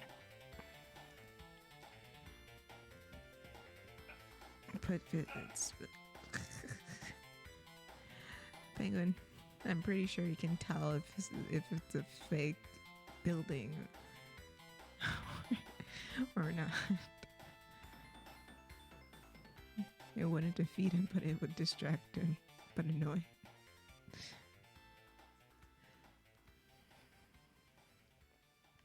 Oh yeah, another inspiration for DJ was Loki.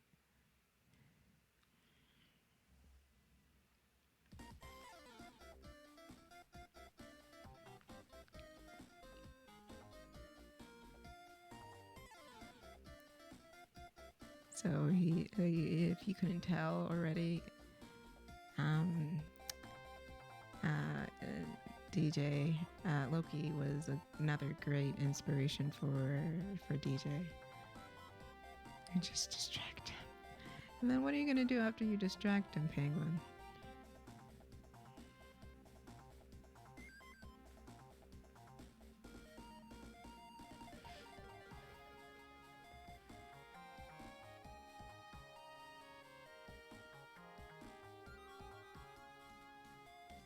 Bro, but Not on his suit. Not on his suit, then he'll be mad. oh my God. He just got it dry cleaned. Looking fresh as. You're gonna throw mud on that? Gonna On ruin all the of suit. that? On the suit? Really? I need to redo his. You're gonna do model the boy sheet. like that?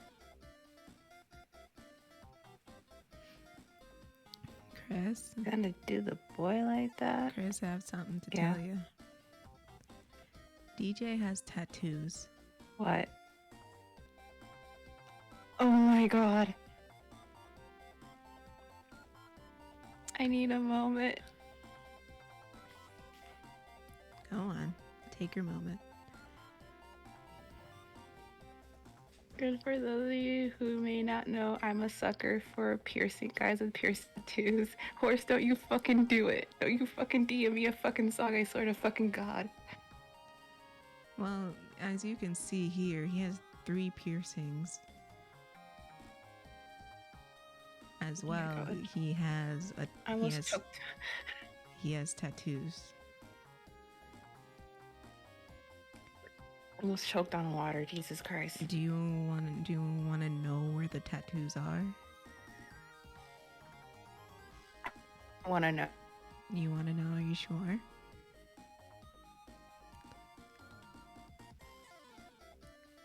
They are on his legs.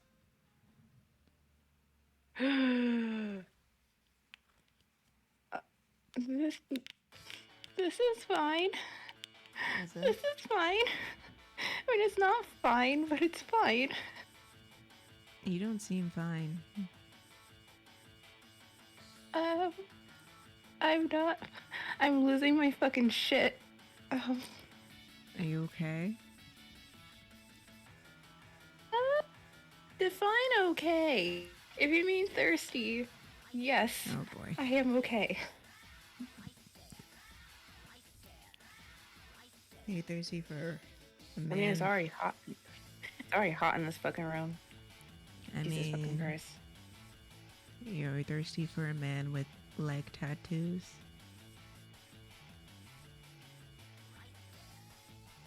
I really love tattoos. That looks like And this. horse, Without his shirt on.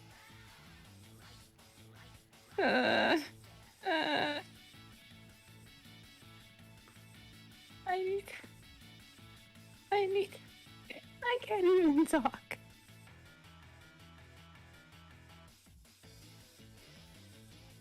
You need a Pain. what? Pain is hurting. It hurts. I can't English. I can't even fucking talk, I bro.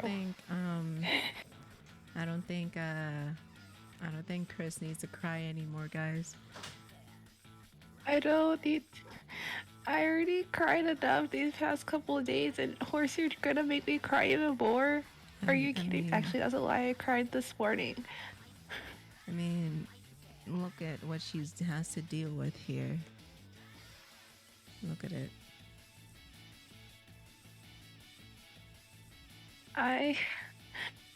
And then just right, just was underneath all of that pants is tattoos all over his legs. I'll leave it right there for you to think about, right on the titty. Oh God. Oh yes, I would like to poke the titty and make a little home out of it. Whatever. This is fine. Not fine, but it's fine.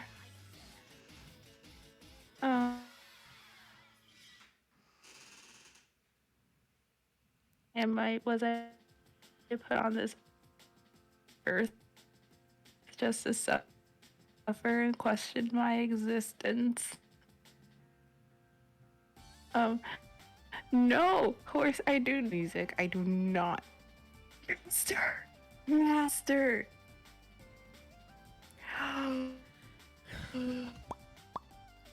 What, that, Kris catching DJ with his Bad pants master. off. Corner. You think about what you... Oh God. And she just sees all the tattoos on his legs. Or...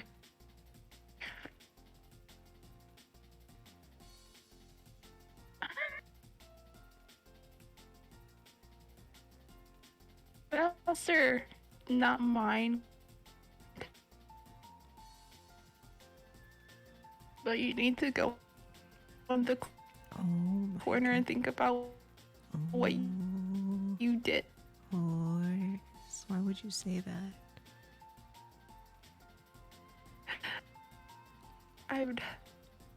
I'm not gonna quote on that. I'm not that.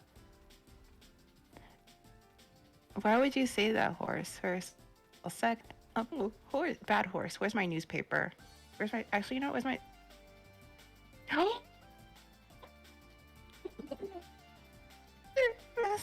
Master.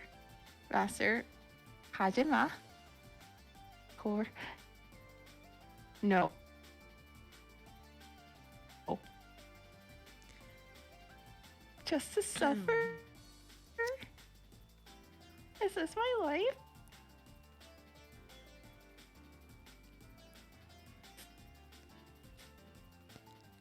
I want a new life. I don't like this one anymore. I'm just rendered speechless because Master, what the living fuck? No! Where's my spray bottle? Don't leave me with these degenerates. Don't leave me with these degenerates, please. Please, I beg you.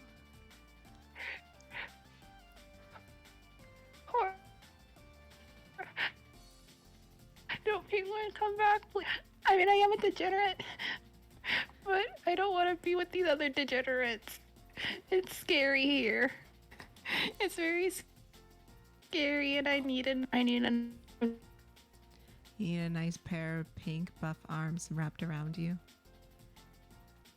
Did I draw muscles on his arms? I did. I sure did.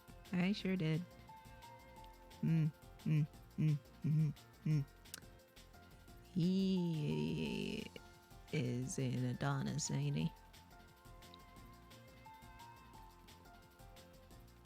He is. And,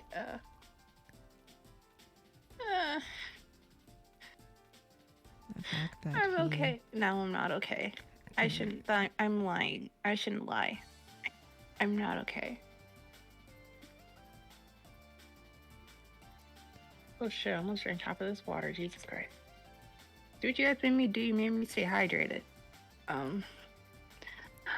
Wait, hold on. Master, I just saw what you said, and I hate you. Horace, shut Okay. the fuck up. For Chris's I'm gonna, sanity, I'm gonna throw my. I think it's time to close out and say goodbye. So Yes, please. yeah. Thank you everybody for watching, and thank you. I want to thank you guys so much for sticking out around when I was like down and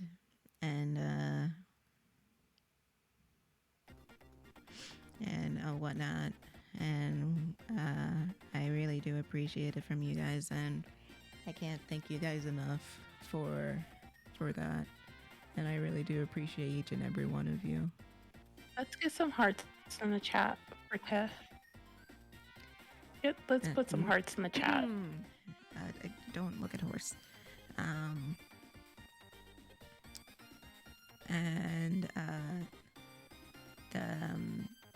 So the ad is playing.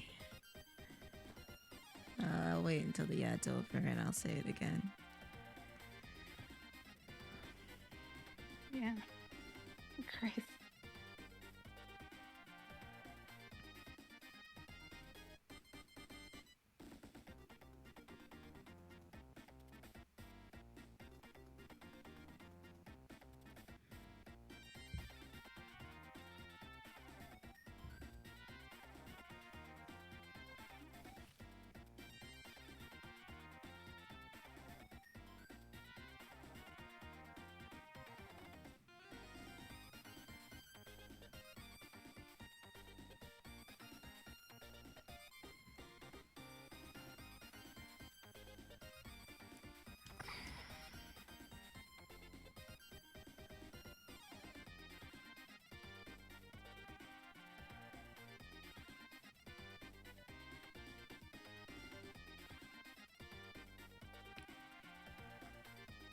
Okay. Hopefully the ad stopped playing for Penguin. I don't know how long the ad is. I wasn't saying much of anything. Kris was just freaking out, and I'm trying to end things. So I just wanted to say I appreciate you guys being patient, and when I was like really down and really stressed and everything like that, I really do appreciate it. I appreciate each and every one of you. I mean it from the bottom of my heart. I really do appreciate it. So if you want to follow us on social media, it is linked down in this description below, or on the About page over on Twitch. We stream Mondays, Wednesdays, and Fridays at 1 p.m. Pacific time. So we'll be back on Wednesday for more of this circus. If you like what I do and you want to see more, consider becoming a patron today. There you get exclusive content and early access to whatever I'm doing. There you will also find a link to our Discord server where you can hang out and have fun. And I still need to update it, but I will send that out as soon as I'm done here. But if you can't do that, I do have commissions open. It is linked on my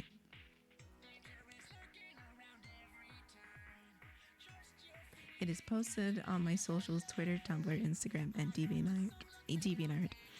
And if you can't do that, then spread the word around that we're live. Subscribe to our YouTube channel, and don't forget to follow and subscribe right here on Twitch.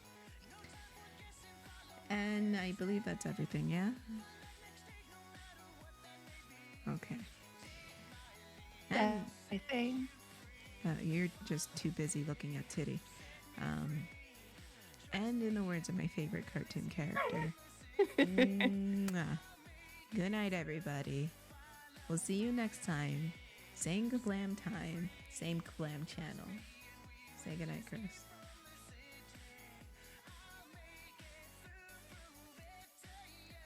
Awesome, Kris.